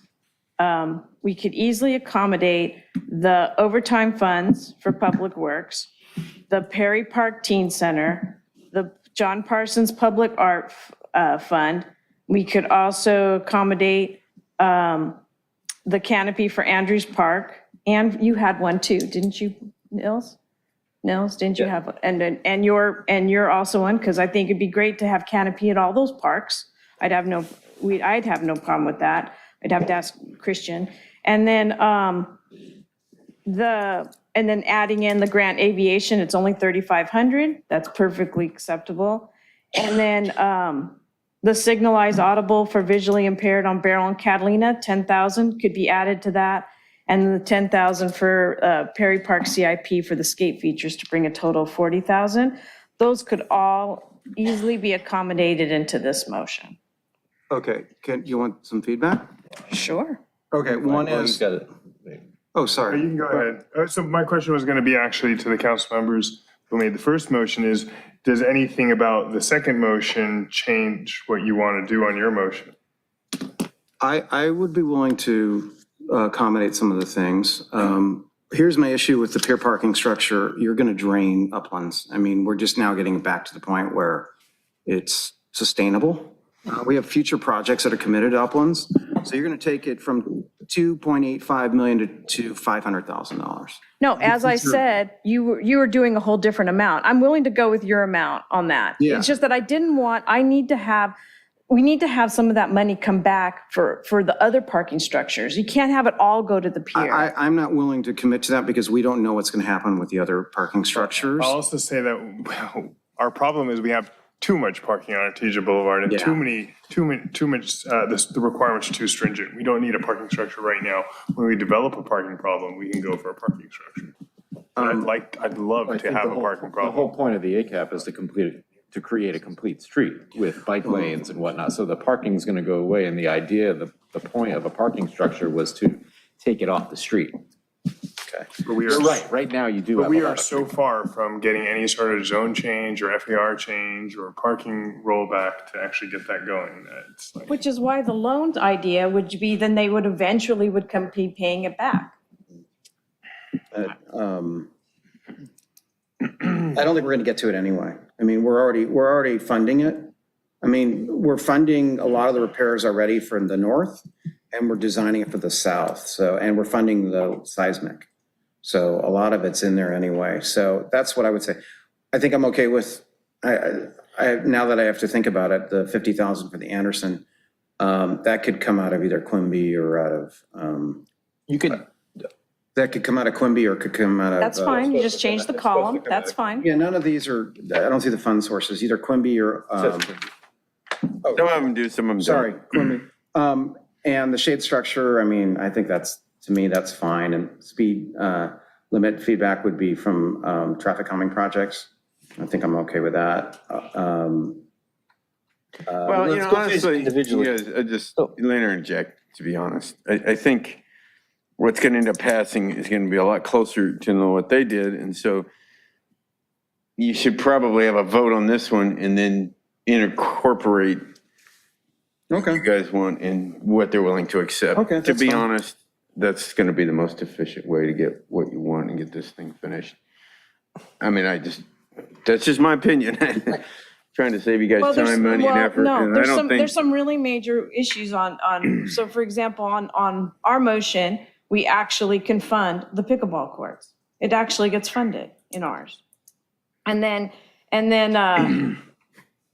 And like I said, is once you bring down the pier structure from the 4.3 that I was trying to do down to the 2.3 that you're willing to do, then 2.578. 2.578, then you give plenty of room for the projects that we want to do in there, and including the 100,000 for the intern program, and it includes the pickleball program, and we could have, well, you've already incorporated the library one time, right?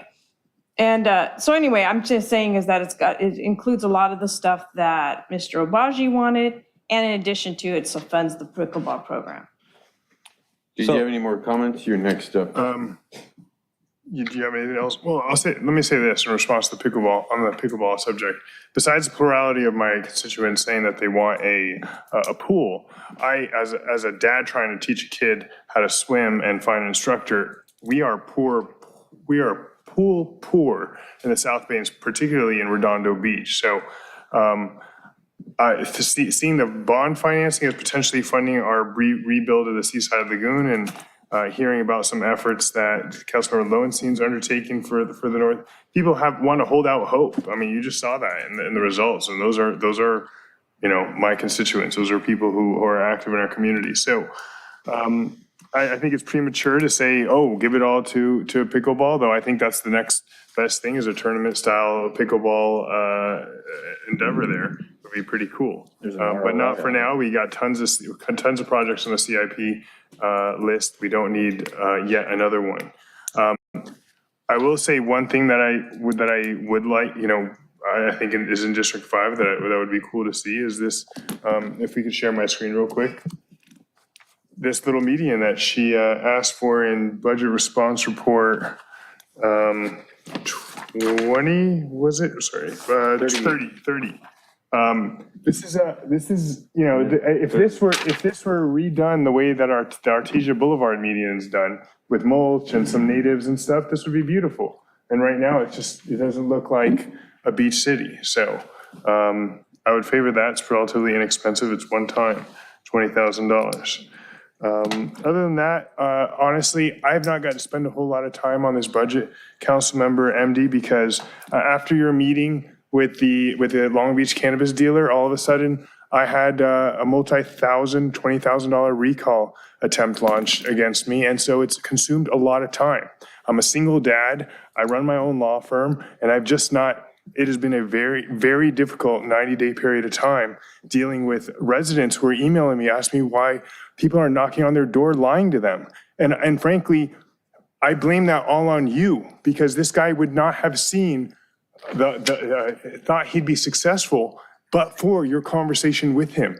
And that's what he said in various meetings. So that is not true. For ruining the last 90 days of my life, kind of. I mean, this isn't that terribly important to me insofar as my life does not bank on me being a city council member. But for causing me that grief and causing that grief to all my constituents, my neighbors, I don't really want to read this much further. And I'm perfectly comfortable with what these guys have. I have nothing to do with that recall. The reason why, you can say what you want, but I do not have anything to do with that recall. The conversation I had with him, as I said it before, was to ask him, why in the world would you go after Obaji when it was a 5-0 vote? Why would you do that? Sure. And then he said, That's already said. what? But you guys, we're talking about the budget here. No, he's using that. He's using that as a reason why he won't even consider. I don't have the bandwidth to take this, so. You don't have we've had an hour and a half to go over your budget, but you're not going to go over that. And you just promised pickleball people last week that you were going to support their pickleball. And I will, but I'm going to give a little more time to get that $13 million for a pool, because that's what my residents want. And I am first and foremost loyal to my neighbors and my residents. Well, I'm sorry you feel that I had anything to do with that recall, but I have nothing to do with that recall. Absolutely nothing. And meanwhile, you're only going to give a $20,000 a median to District 5 for after all that? Really? You've been so divisive. I mean, I'm shocked that you have not been able to get more for your district in the last 7 years of your reign. I am being accused of something that I didn't do whatsoever. There's just, and you're taking it out on residents of District 5 because of a falsehood, a totally fake falsehood of anything we've done. I've seen your emails disparaging me. The first 4 bullet points are about Councilmember Obagi, Councilmember Obagi, Councilmember Obagi. I'm sure. Well, just because you want to get rid of the fire department doesn't mean anything, so whatever. All right. But anyway. That's all. My floor is All yours. right, Councilmember Narenheim. So I'll just say this. Really, most of what you're asking for in here, we already have in our budget. Some of the things might not be as much, but that comes with negotiation. Councilmember Lowenstein and I really thought about the whole city as we did last year, where North Redondo got the majority of bonding funds. So that is really important to remember how much North Redondo got more than other areas. And when it comes to the pool stuff, just so you know, Councilmember Lowenstein is working really hard. He put together a nice meeting with the Manhattan Beach council members. And I unfortunately had to go to work and I couldn't take time off of work to be there for this meeting, but I talked with him and the others from Manhattan and they are more than happy to work with us. Again, partnership, blending and braiding of funds, open up a 501c3, get the money to move forward on that location, not use public funds to start moving forward. Blown away by that draft that you had there with questions on there. That was great. So that gives us some structure to move forward on. I mean, the recall conversation, I don't support recalling Councilmember Obagi. I know you do. That's all I'm going to say on that. I do not support it. That's not what your emails have said. That's not what your emails have said. My But emails do not say that. Regardless, what you're asking for in here, we're actually primarily doing already. And we're being as fiscally conservative as we possibly can, yet giving back to the residents and resident focus as much as possible. And I would be open to the $5,000 for replace the succulents and other drought tolerant plants on Ensenada Parquet. I'd be willing to do that out of Quimby funds. So I do like that. We don't have that in our items, so I'd be willing to add that to there. But everything else in here, I mean, we're essentially covering in our budget motion as well. Is that it? Yeah. No, you're not doing the speeds, the shade structure for Del Page. You didn't put in the speed limit feedbacks. You're not helping out the Anderson Senior Park. You're not putting in, what about fixing the pergolas? Well, they're not there yet.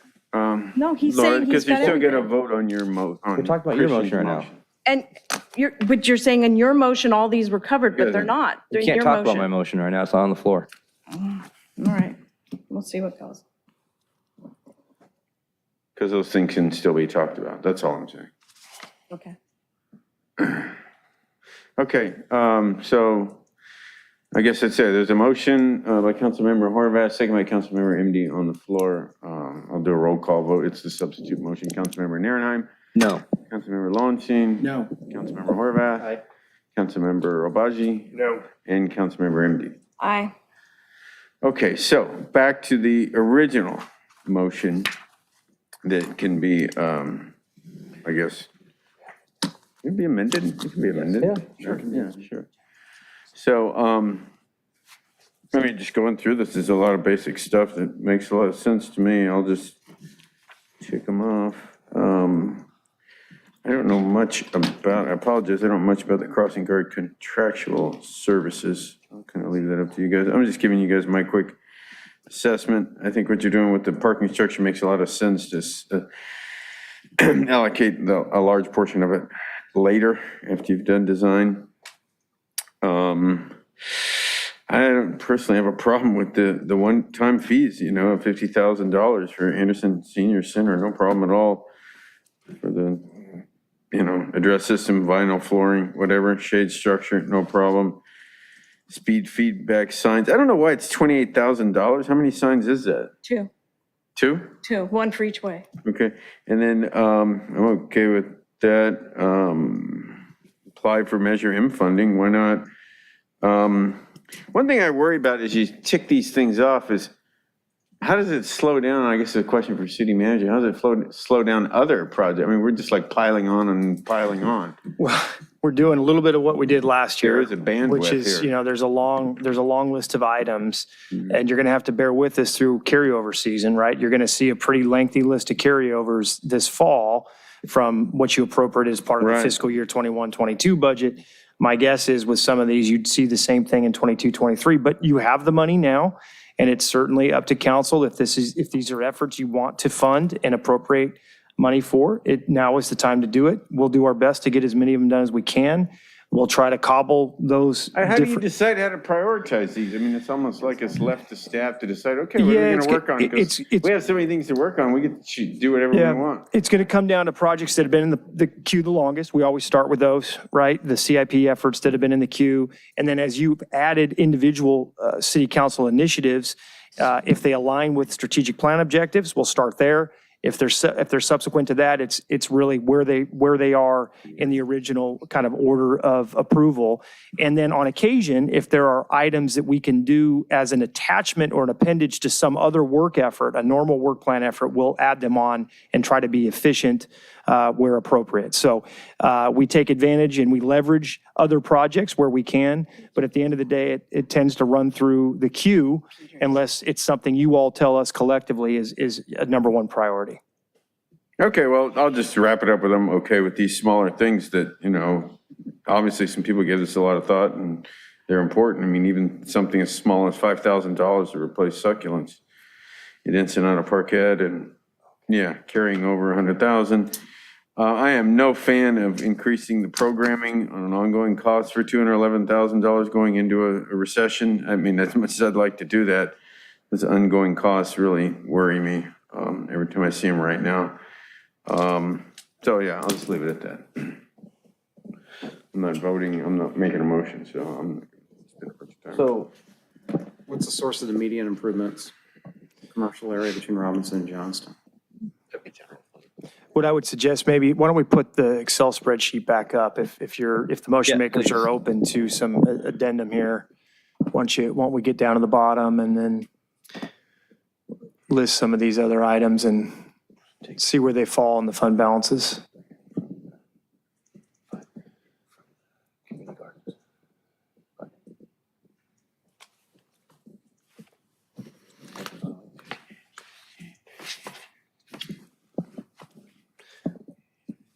So let's just deal real quick. The $5,000 to replant succulents and or drought tolerant plants, we will agree to that, and the funding source will be the North Redondo Community Garden, the leftover funds. So instead of 22,500 or 750 or 250, excuse me, reduce that by 5,000 and appropriate that money.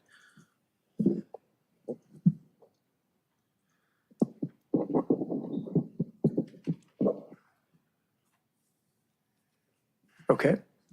So that comes from, BR 30? no, that's different than BR 30. No, something, I don't know. Yep. What do you think, Zane? That works. On BR 30. Could just add it to What is that going for? Just add it to there. Yeah. What are you proposing to go to? For which one? BR 30? No, what are you pulling from the community garden fund, the old community garden fund? Oh, that's the leftover funds for North Redondo Community Garden. What are you going to put them towards? Ensenada towards the succulents.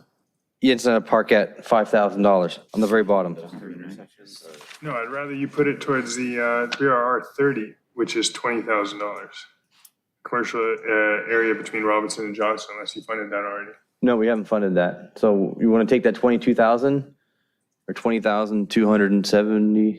Yeah, she's whittling that down based on your motion here, So why don't you just take it all, put it towards BRR 30 and whatever the $5,000 thing is, and add 2,500 from the general fund for that. Better it be put to use than sit there for another year. Yeah, I agree. Okay. So the 22,750 will be split between, and then add an extra few $1,000s. So BRR 30, fund that with that funds, the 20,000, plus the 5,000, which would leave us roughly, back of my tablecloth, had $2,250. to get it all. $350. 2,750, I think, to get it all done, yeah. 750, yeah. So we've got $20,000 for the median there at, I guess we're calling it, Robinson and Johnson, it's sort of the commercial area between there. And then $5,000 for the Ensenada succulents. And then in order to fund that, we're going to need the additional $2,750. Okay. All right, so those two items. Anything else?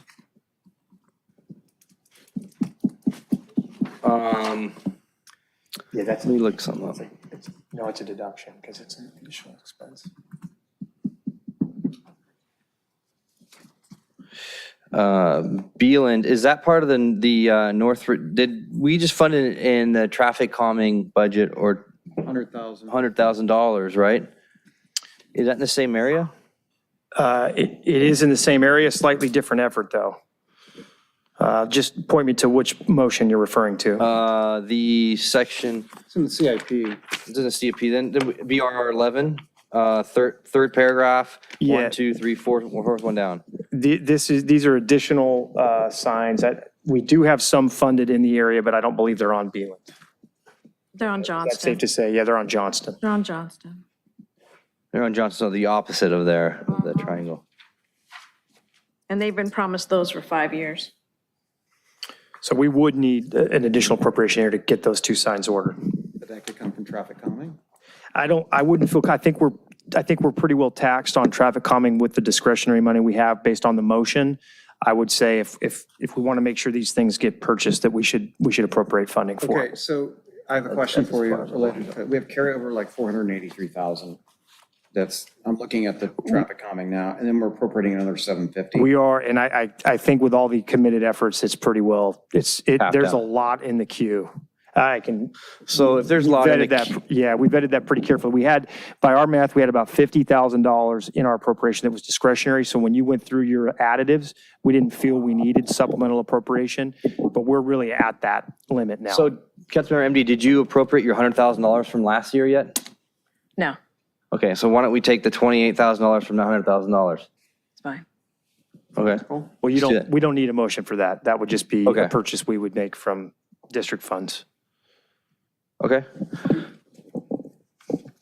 I don't think I have $100,000. No, You don't. I don't. You right? did. Yeah. The rest of us, You did. Yeah, I spent I'm the only one here last who year. spent Yeah, anything. the on it. motion No, you two are the only specifically ones that excluded fully- District 4. I have a list. $100,000? I have a You list. do, actually. Did I? You do. I'll put it towards the dog run. The dog run? No, we already In funded Zuluga that. Park. Well, it's already funded. We're ahead of you. Still got 100. I'm just Yeah. trying to chip in Yeah. here, you know. Dogs. Shade structure and shade structure in the Anderson Center. Never mind. Well, I got stuff at Alta Vista you can chip into if you want. I'll Are we bet. good to vote? So yeah, I'm good on the rest there. Lay out the everything here. So we knocked off that one, right? Beeland?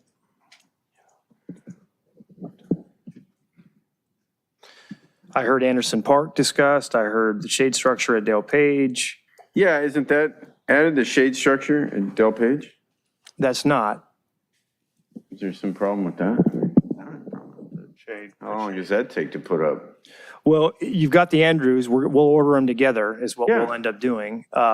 You get them and then you It'll take install them. it'll take us 5 years to put them up, but we'll order them together.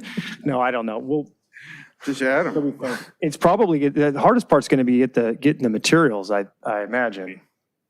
We use Quimby fees for that? Sure.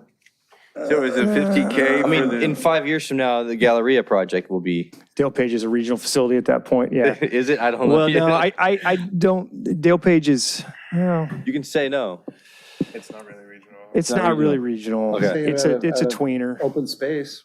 You could take it out open space acquisition. Let's, willing to do that.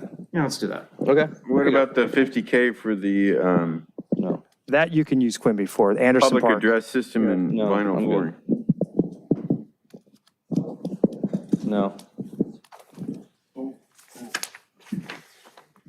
This is the second year we've denied them that. This is the second year. They've been asking it for a long time. I've got to. When you can take it out of your, well, No, there's no more 100,000. money there. That's as far as I'm willing to go. I've got a non-monetary request. Oh, yeah? Yeah, that SCE plot that we're going to invest $315,000 in, can we call it the Mayor Bill Brand Native Garden? What are we talking about? I mean, Not a budget of press. I cut that down from greatest mayor ever, but Your Honor. That's not a budget request. Unless you want to Did pay have for a anything plaque. named after you, don't you? Appropriate money for a while plaque. you're in Carson. while you're alive, Bubba's. Unless you're in Carson, then you just. So what about so did you guys, in your motion, is there the self-service North Branch Library Program? Yes. Yes. There was a grant, there was a, 76,909 plus the 10,992 for ongoing? We don't allocate ongoing funds, right? well, you can't, We adopted the decision package. you can, but I think the reason we didn't do it now is because you told us to hold the expense until we approve the grant. It's going to be, apply for the it'll be a grant. full fiscal year before we Okay, would theoretically see that installed. all right. All right. What about 2 more crossing guards? Those crossing guards have been asked for and also for a very Just a reminder that I think the recommended appropriation for the crossing guard program is one time right now in the decision packages. Yeah, So Let's keep it as one time and keep it as is right now. If you keep it at one time and add the 38,750, at least you have it for the year. Yeah, those residents could use it. And it's across Inglewood, Not 182nd. One is Inglewood, one is. One is Littleton Ralston, which is a speedway.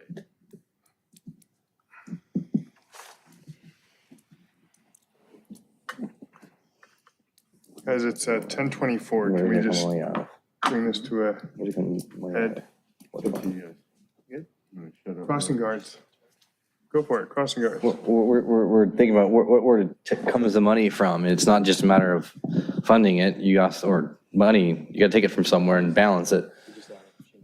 Yeah. But you have money, you have $3 million left over. No, we're not just spending the money. There's a reason why we have it there. All right, then can we make a motion? Or can we vote on a motion? Yeah, that was my Yeah, motion. sorry, can we vote on a motion? Yeah. Whoa. but let's go back. I want to make sure we get the narrative up. Go one. Form or fashion. I need to haven't change seen my narrative as well. Sorry. Yeah, I want to make sure we're all on the same page here. We need to take We're our almost there, time. folks. I think we're almost there. We are. This is going to go to 1:30. Delicious sausage here. The good news is I think A little spicy. this is all clear enough where we'll be able to modify the exhibit accordingly. We won't have to worry about that right now, but I want to make sure we are absolutely rock solid on the. Can I ask you a question, and this isn't going to sound so polite? Why isn't the school district chip in for crossing guards too?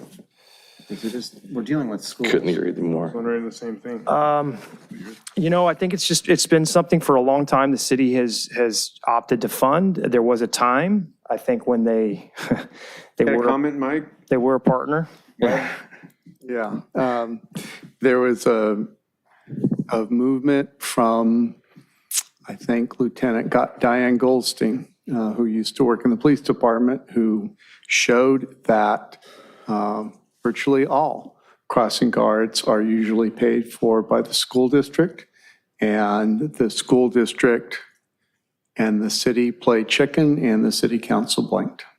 Okay, thank you for So enlightening us on that. And that, so it. send a letter. Yep. Send a letter. I would guess that we're probably not the only city council that has blinked over the last 15 years since that time. It's for the kids. Manhattan Beach pays for them Listen, I'm all too. for that, so, yeah, I'm okay with it, I guess. I will say the school district Well, we does can have- contribute to our school resource officers. What's that? We get $100,000, I think, from this district for one of our SROs. All right, We're still putting it together? Yeah, we're about ready to throw up the narrative here. can we, Which one? So which one, sir? is a narrative really necessary? Yeah, the narrative's she's about ready to put it up. We're ready. Oh, that's a mean. So Okay, let's just make sure. I don't want to put trees on the right of way. I don't think we can. no. That's why it's a BRR. Yeah, I don't know. They just can only be a certain height. All right, hold on, let's go a little slower than that, Elizabeth, I'm sorry. So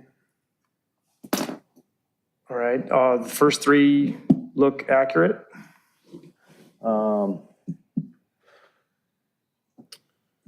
First three meaning accept all decision packages? Accept? Looks good to me. Okay. Okay, and then the next two, that's the conditional, so we don't, we should make sure that emphatically we're delaying number one. Number one is Yeah, delayed or I don't feel deferred. comfortable with that language. Yeah, call that deferred. Yeah.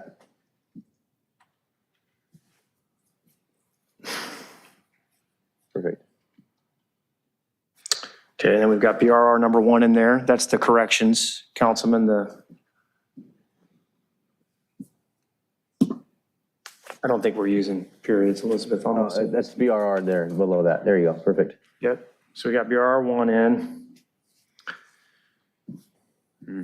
This is largely unchanged, I think.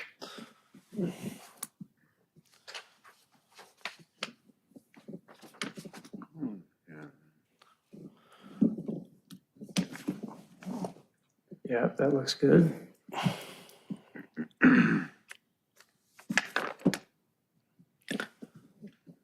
Wait a minute, where's the shade for?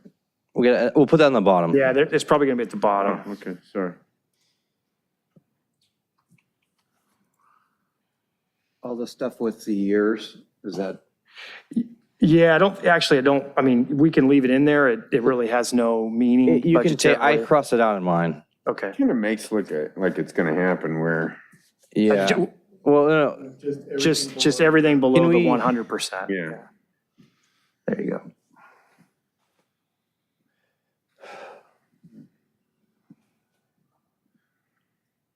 Can we go back up to 36? I want to look at that for a second. Okay, this is the commission item, right? Yeah. This is commission hybrid meeting. Okay. Can we just add that to the title? And yeah.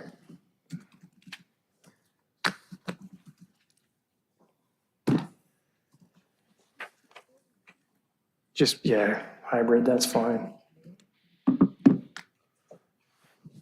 I'm not sure what the next contract dates are for those. Some of those are on rollover agreements, so we'll just get those back to you as soon as we can.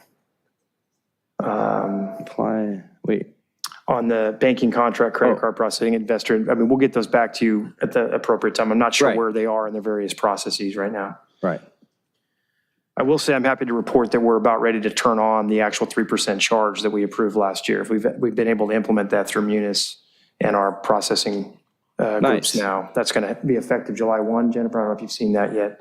I think that's coming soon. I'm sorry, Elizabeth, but something just got deleted and vanished.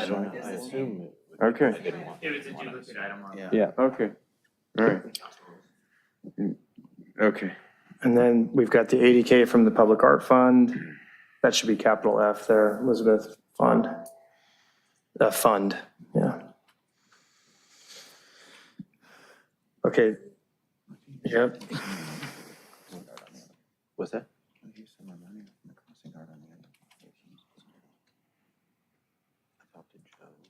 So take a look at that redirect one there. I think that captures. Which one is that? Which is So this redirect? should be all redirect, actually. This is redirect. Right, the 35. Yeah. 5,000 to replace cyclists. And Yep. then And then redirect, media yeah. improvements, commercial grade, 20,000, and then appropriate 2,750 from the Green Arrow Fund. Yep, yeah. Redirect 35, yep. Perfect, yep. And so, yeah, and then add the appropriation to that. So that appropriation goes towards the, yeah. Yep. Okay.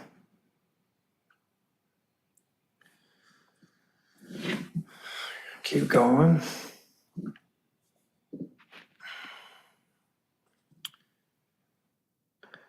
Is that Could you go also, is back up? that a duplicate again, the 80,000 from John Parsons? Yeah. Good catch. Let's not make it 160. Yeah. 7 muralists. Ag grant. Okay, Grant item, okay. complaint, perfect.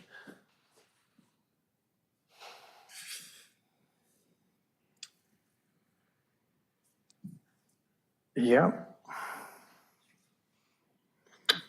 I think that's the list. Did you have a question, Councilwoman MD? You said, Yeah, could you go up one to that last, end of the last page, that one, the redirect?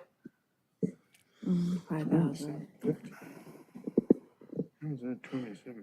Oh, okay. I think you can get rid of the $20,000 in parens there, Elizabeth. And what you may want to do is start, in the start of that, begin with what they approved last year. Hold on, it's a redirect. I want to be specific about what that's coming from. 57,250 is what we spent. Okay, got it. Okay, It's no, that's right, redirect. That's right. And you guys don't have the trees for the row, for the D4, D5? No. Redirect the 57,250 from. I had a question for you. The their budget motion, carryover unused 100,000 from each district, does that automatically roll over in? We'll have to take that action at year end when we carry over everything else. Okay. Yeah.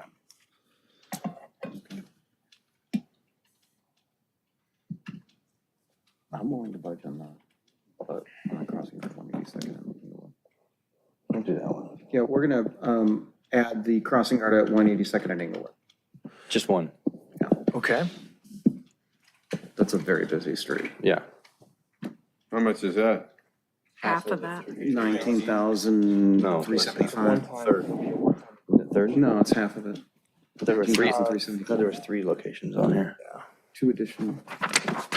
2 additional? Yeah. 2 locations are the most highly requested 19. by parents. 19,370. So let's do those 2.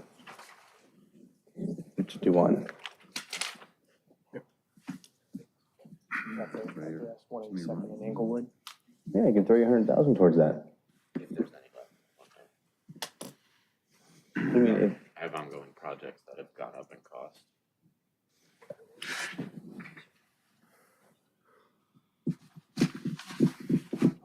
No, it's one time. And let's make sure we pop it into fund balance. As to those radar feedback signs, if we decide that there's, let's say, more demand for them on a different street like Inglewood, is that something that we can deal with through Public Works, or, because it's not going to have a fiscal impact, but. Yeah, in terms of redirecting their location. Yeah, the relocate.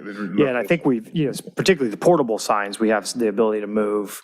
As long as that conversation is before the installation, we can move them, yeah. I think most of the feedback signs have been decided per the traffic common review, right? Right.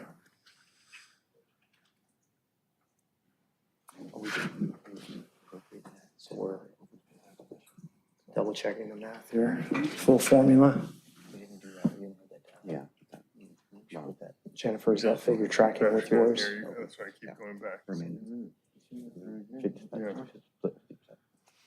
If you're rating the open space acquisition fund, you can So, do those trees out of. one thing we talked about last night, which we forgot to put in here, if we can put in here, is split the remaining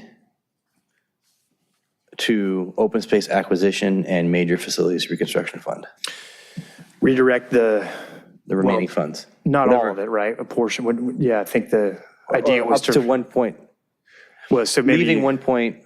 Well, maybe what you do is 1.7? you would redirect maybe $500,000 to each fund. So that'd be $1 million, so that'd And be the rest would remain 1.9. unallocated. Okay, you're right, because that you wanted to keep, right, That's fine. yeah.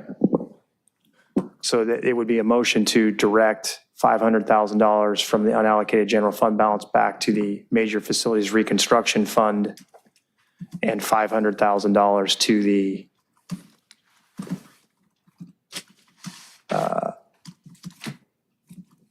it's either CalPERS reserve fund or the open space acquisition fund. Yeah. And reconstruction. Yeah. Major facilities reconstruction fund.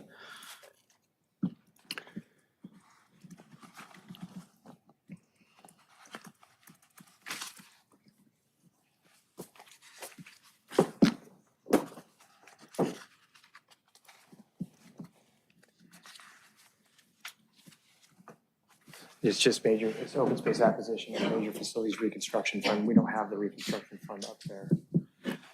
We'll need to, no, we've got it. We just have to, let's just write it up there. Hold on. It's, go to updated tab.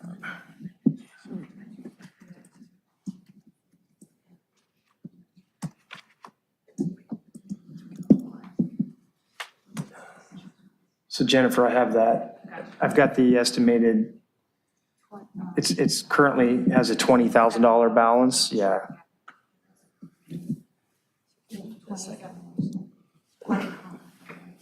Well, she would put that, you'd have to add that to column X. So major facilities reconstruction fund. And why? And it currently has a $20,714 estimated remaining fund balance that now we would add 500 to that.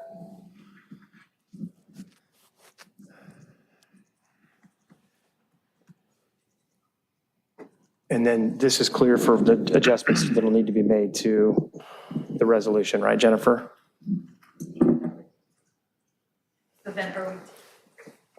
I think as long as you are tracking the motion as prepared, we can make that adjustment to the exhibit. It's just, you've got to make sure you're clear on that. But then we're moving it to open space, right? Yeah, there's 500 to open space and 500 major facilities reconstruction fund. Yeah, so you would add 500. Yeah, you've got to do both funds. No, they're not doing CalPERS, just. No, it says here CalPERS Reserve. Yeah, she's Take that got to out. pull that out. Thank you.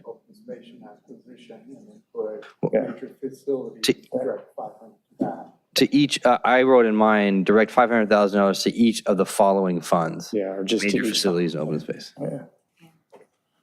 Yeah. There you go. They're all kind of reserve funds. Also, Yeah, they are. They're all general discretionary reserve funds. There's no limitation to them. They're fully available to council with a 4/5 vote from this point forward. also just correction, 44, it's DALE, Dale Page. That's good. I think that's good. It's great, actually.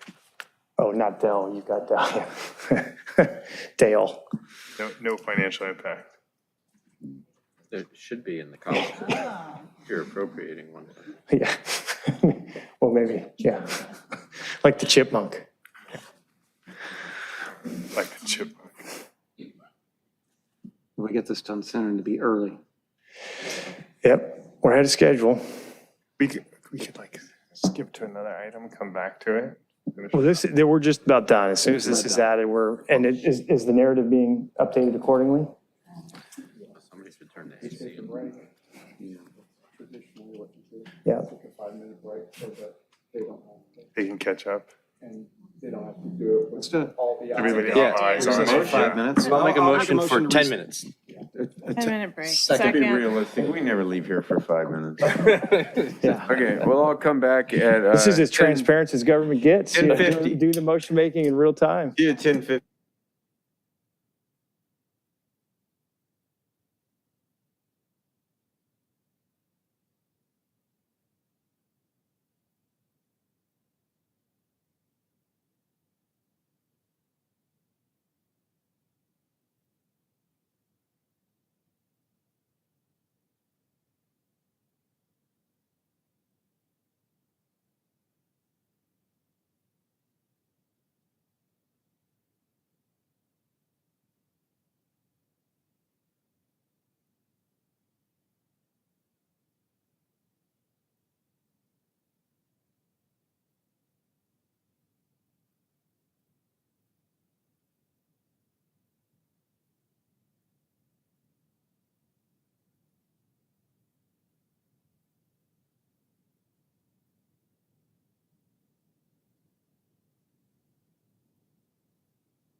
I'm sending it over. Almost.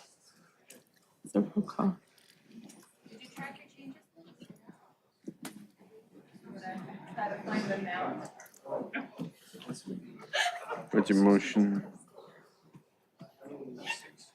I'm taking responsibility for the whole thing, okay? Does that make sense? Does that sound good? Me. Blame it all on me. Consulting services. Let's make sure I get a copy. Bill, I've got Bill. Right now? All right, so I just sent it to you, Elizabeth. Did not track pages. So Take what were the goals to look for? I can go over that with you. Just yeah, because we've made a bunch of little grammatical changes. It wasn't anything. Might have their mics on. It wasn't any, it was minor things, edits to a couple of things. I can hit Control C, Control Z. Roll call. And then turn on tracking changes and then. Revised final. How do you do that? That doesn't work actually. No.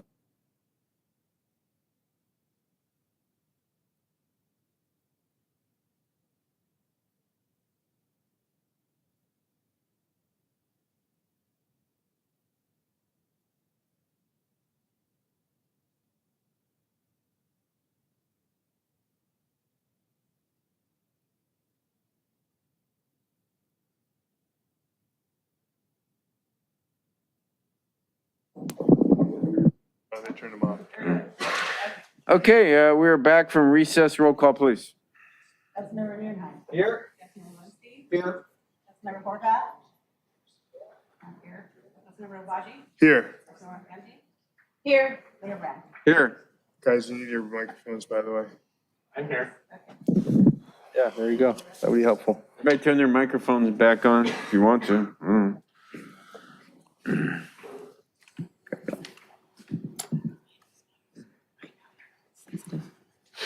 So are we gonna be walked through the narrative first? Yes. Okay, let's go.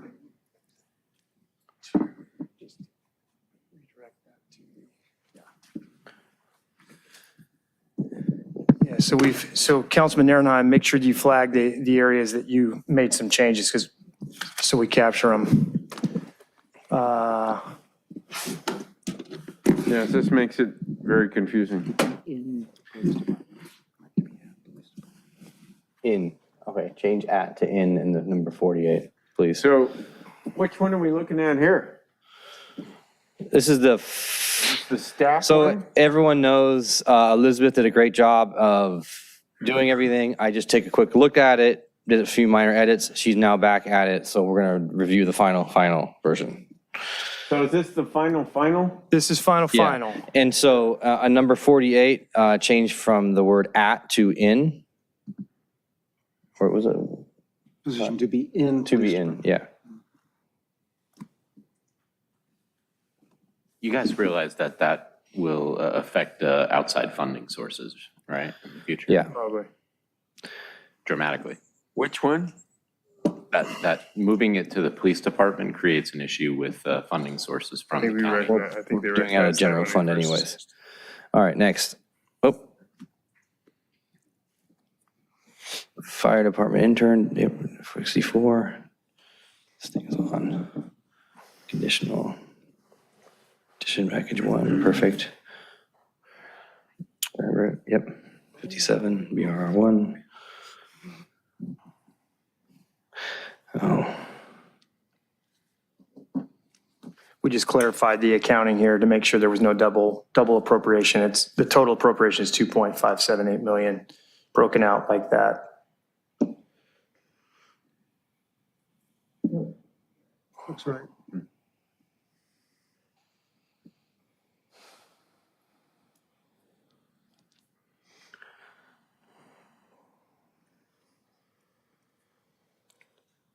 That pad 10, can you go back to pad 10 skateboard? Is that the amount, 250? Yeah, that gives us some contingency Okay. and covers the full build out.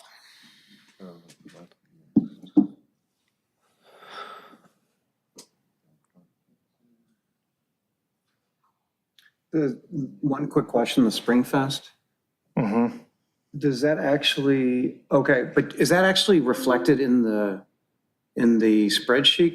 Does it need to be in the spreadsheet? It does, because it's a subsidy now. Yeah, so it's the 36.5 has been added to the breakout. Okay, yeah, thank you. That should be the total among all of them, right? 23, 5, 28, yep.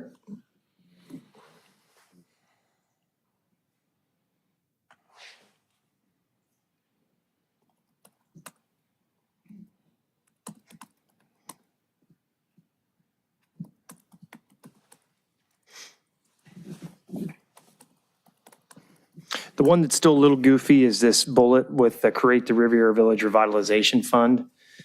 And then direct 100% of gross revenue to general fund. So we could probably just nix that unless you want to actually create the fund. I want to create a fund so we start funding it, so we have a location for revenues to go into. So maybe that's just a motion, create the fund with the idea that we come back later and direct resources to it. Yeah. Because it's a little funky to write it that way. Okay.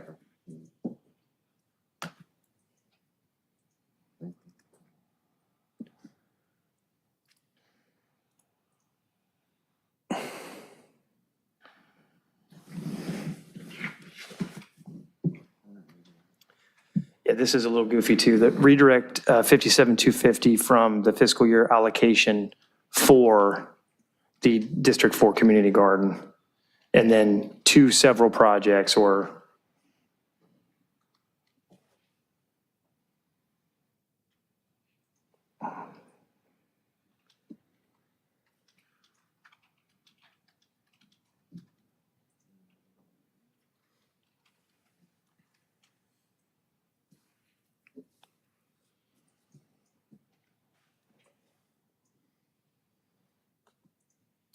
You change the dollar sign to 4, right up to the right.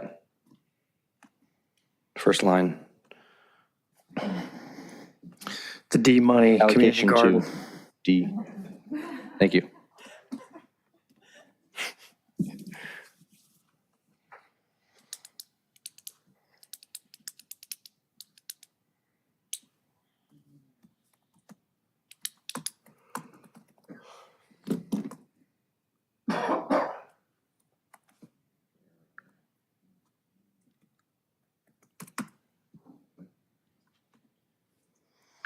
Yep.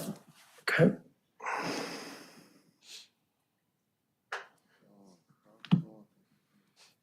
Why'd you have a picture of that lady in anyway? I biked to it today. Cause you what? Biked to it today. I took a picture, yes, because I was looking at things that need to be improved.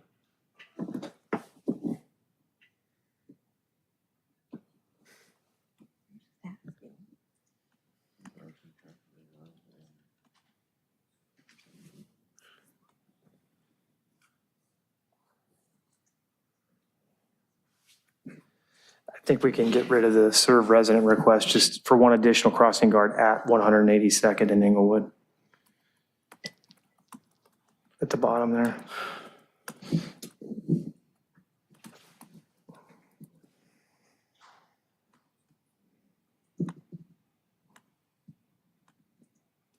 And open space and acquisition fund in the last. Yep. So say 2. And then would I, as well, Dale Page Park, Quimby. And then. Oh, I think we determined we couldn't do Quimby there, right? Oh, that's right. Yeah, that's general fund. Open space Oh, open fund? space acquisition fund, yep. And then right above that.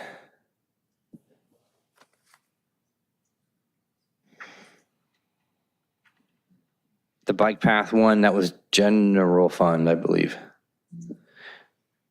And then the crossing guard one was general fund as well. Yeah, it's in there. Oh, it is We in got the that, we got verbiage, yeah. that. So And let's then do. yeah. also on the footer, can you change it from 21, 22 to 22, 23? Just because I keep seeing it. was part of my draft. It was part of my draft, so I apologize. Oh, wow. Now that's customer service. Yeah, Luke's taking the heat. This is Burger King? Yeah. All right, let's make sure, though, let's look at the Excel spreadsheet, make sure that the math is consistent there with those last few adjustments to the general fund and the open space acquisition fund. Yeah, so we had Dale Page 20 open space, and we've got the other there. Yep. Okay. Have we double checked the formulas? We're all good? You guys don't even want to put in the request to get Measure M funds for those crosswalks? No, I'm not going to stop. I mean, are they Measure M? That doesn't affect the funds at all. That's just a matter of. Is it possible to get Measure M from there instead of general? It's a pedestrian. Which one we're referring to? Is crosswalk rather than getting out of general? It was just signalized crosswalk improvements, like at either Aviation and Voorhees or Aviation and Baton, apply for Measure M funding to add pedestrian bicycle crossing improvements. It's just go see if you can get Measure M funds for that. Okay. Yeah, that's fine. Problem I have with that is more work for staff to do. I mean, how much of this stuff are they going to get done? Well, if it's in the next 5 years, then they'll even see when something comes up. How tough is that? That's an APT grant or ATP? I mean, they've already got like 120. Is that something we projects. could add to a grant that we're likely already to submit, or is that a standalone item? Standalone. Okay. How much extra work is that? How much work time is that application? It's not gonna come until the end of the year before we ask Metro, and we'll go back to their board in the summer. So end of fiscal year, we would make the request, and it would, Calendar year. You'll make it at the end of this. If it doesn't make it to the Metro board in the summer. Right. Yeah, you don't. It's long term. So we have to pay out of general fund this year. No. we would have to make we'd have to make the request of Metro this calendar year for consideration next summer. Just Measure M funding, we're not funding it. We're not funding it, That's right? fine. Yeah, you just. I'm good with it. I'm good with it. Yeah, we'll do that. That works.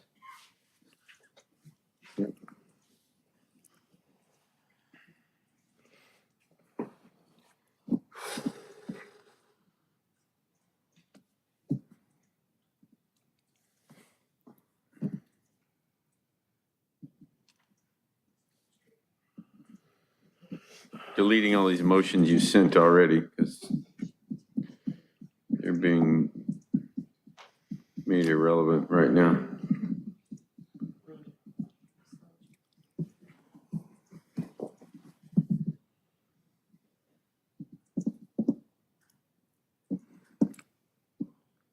I feel like I'm Steve Green.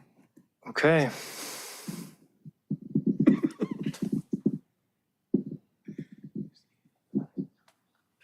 Are we good? Yeah, we're good with that. That looks good to me. And the recommendation would be to basically approve the motion as proposed and modify the final budget resolution accordingly. So is that your motion? And that is seconded by Councilmember Lowenstein? Yep. Okay. I'll do a roll call vote. Councilmember Nierenheim? Aye. Councilmember Lowenstein? Aye. Councilmember Horvath? I am going to vote aye, but with lots of reservations on things in the motion. Noted. Councilmember Obashi? Aye. And Councilmember Emby? I'm voting aye, but it's definitely a problem of having that mental health where it is, and because I think that's going to jeopardize homelessness, and it's a shame that we didn't fund pickleball. Okay, noted. Okay, I think we have to approve a resolution as modified, Yes, I right? So you want to, voted. Okay. so adopt by title only? Yep. Adopt by title only resolution number CC-2206-041, a resolution of City Council City of Redondo Beach, California, adopting an annual budget for fiscal year 2022, 2023 as amended. And that's that. Thank you all. Thank you. Thank you. Thanks Thank for you, staff for everybody, being for your here. hard work. That was the Like finish, at Burger you guys. King. That was And my like, Whopper. No mayo. Thank you. start the Had it my way. music. Staff knows they're leaving. Okay. 2 more items. People are at home and like, what happened? Right. The budget. Budget just got passed adopted. 5-0 with strong reservations from 2 people. Okay. Okay, so then we have one more hearing. It's really just an extension of the action you just took. The motion, your action tonight is to open Item the public hearing. L3. Yep. I'll make a Entertain a motion. motion to open that public hearing. So moved. Second. Okay, motion by Councilmember Nierenheim, second by Councilmember Obaji to open the public hearing. Any objections? Aye. Okay, no. not hearing any, so the public hearing is open. Is there a motion?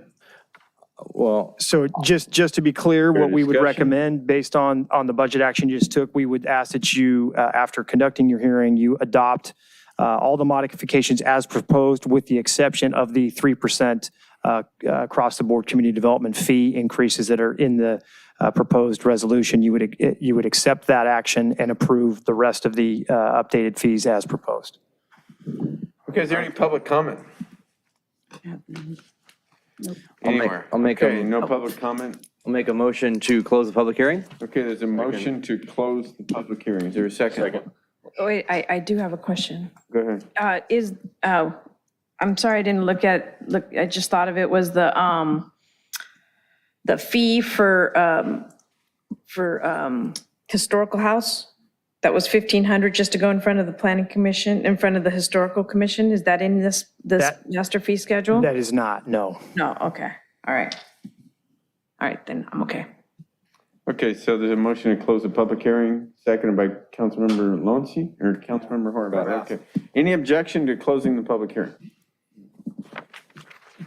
Okay, the public hearing is closed. I'll make a motion to adopt by title only, item L3. With the exception. With the exception of the 3% fee. Yeah. 3% increase in the community development department fee. Decision packet 1. Decision package Seconded. number. I'll second that. So the motion by Councilmember Nierenheim, seconded by Councilmember Lowenstein. That's fine. Okay. Okay, I'll do a roll call vote. Councilmember Nierenheim. Aye. Councilmember Lowenstein. Aye. Councilmember Horvath. Aye. Councilmember Obaji. Aye. And Councilmember Emby. Aye. Okay. I need to read. Adopt by I need title to read that. only resolution number CC-2206-042, resolution City Council City of Redondo Beach, California, amending the Community Development Department user fees as amended. Adopt by title only resolution number CC-2206-043, a resolution City Council City of Redondo Beach, California, amending the Public Works Department user fees. Thank you, Mayor. Okay, there you go.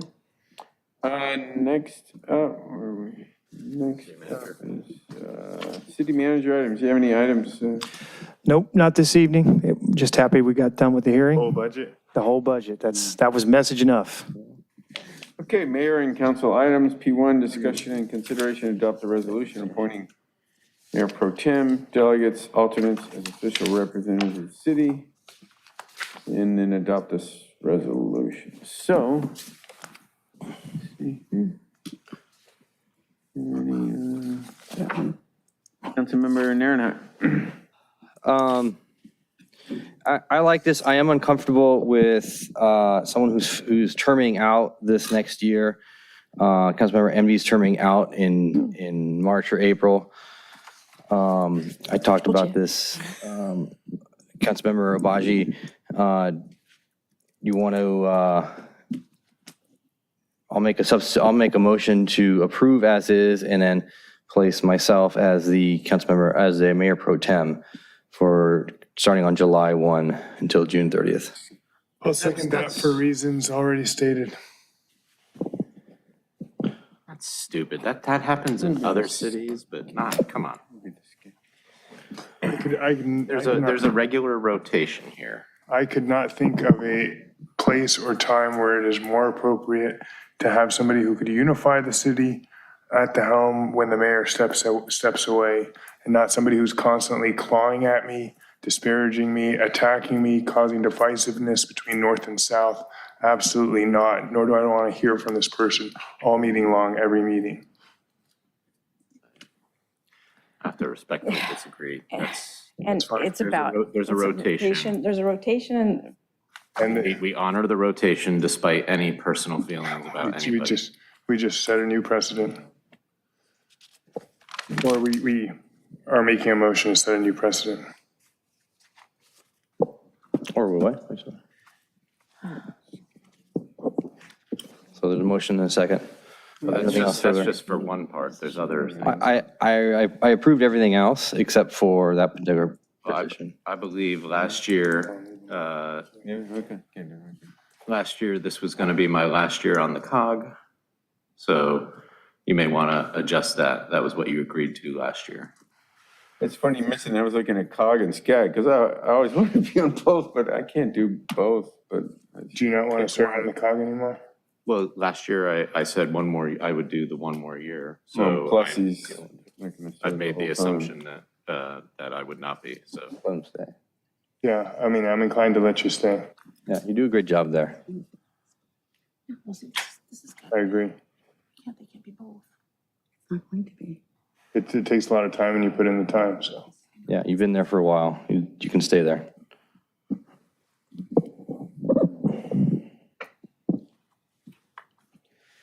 Okay. Is there any public comment on this? None. No public comment? Unless somebody. Live public comment? Very well.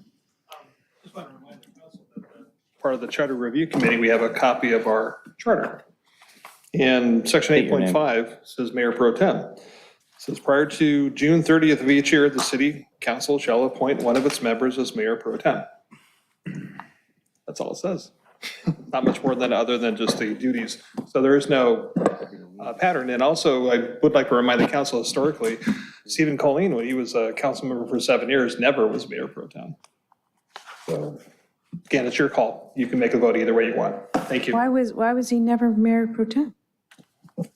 Ask him. I don't know. The council never voted to make him Mayor Pro Tem, and there was no rotation. Can I ask a question? Actually, I don't agree with that motion, but the rotation goes District 5, and then District 3, and then District 2, and then District 1. So you just nominated yourself to jump 3 people. I Brown acted on him and I was going to nominate him anyways. I Brown acted with him and I was going to ask to appoint him because Councilmember Lowenstein has some trips planned and the mayor is going to be absent in the first few meetings in July. Again, though, you're still jumping the rest of the rotation. We could change that in a later year, so it's not a problem. That's fine. He does a good job as Mayor Pro Tem. Okay, so there's a motion and a second. So just. Any more public comment? Is everything else, okay, fine, I'll do a roll call vote. Councilmember Nierenheim. Aye. Councilmember Lowenstein. Aye. Councilmember Horvath. No. Councilmember Obaji. Aye. And Councilmember MD. No. Adopt by title only, resolution number CC-2206-37. Can't vote to veto against my 3 biggest supporters. I just can't. I'm not going to. Can I finish? Yeah. California appointing a new mayor pro tem, delegates and alternates as official representatives of the city for the term commencing July 1st, 2022, and expiring on June 30th, 2023, as amended. Okay. Next up is, give me just a second here. Staff. Mayor and council referrals to staff. Councilmember Nierenheim. Where's Elizabeth when I need her? No, just kidding. No, I'm good. Thank you very much. Thank you very much for all the work you guys did for everything. And it's amazing and it's a lot of work. So take a few hours off till tomorrow morning. Councilmember Lowenstein. Yeah, I'd like to schedule something to. Why don't you go? Go ahead. No, go ahead. That's fine. I'll yield the floor to. No, just do it because I'll back you up. A discussion on the appropriation of transit funds to potentially include taxi and rideshare vouchers at a future date of, let's say, is the third week in July, third meeting in July, is that too early? Yeah, well, I think it's probably a pretty busy night. Maybe first meeting in August. Oh, you're, I may not, well, I'll be here, but it'll be 5 in the morning. oh, right. Well, why don't we just do August? Why don't you just say August? In August, yeah. Well, Let's do it in September, because you need to Let's be do here for this. September. Let's do the first meeting in September. You need to be here for that. it's a while away, but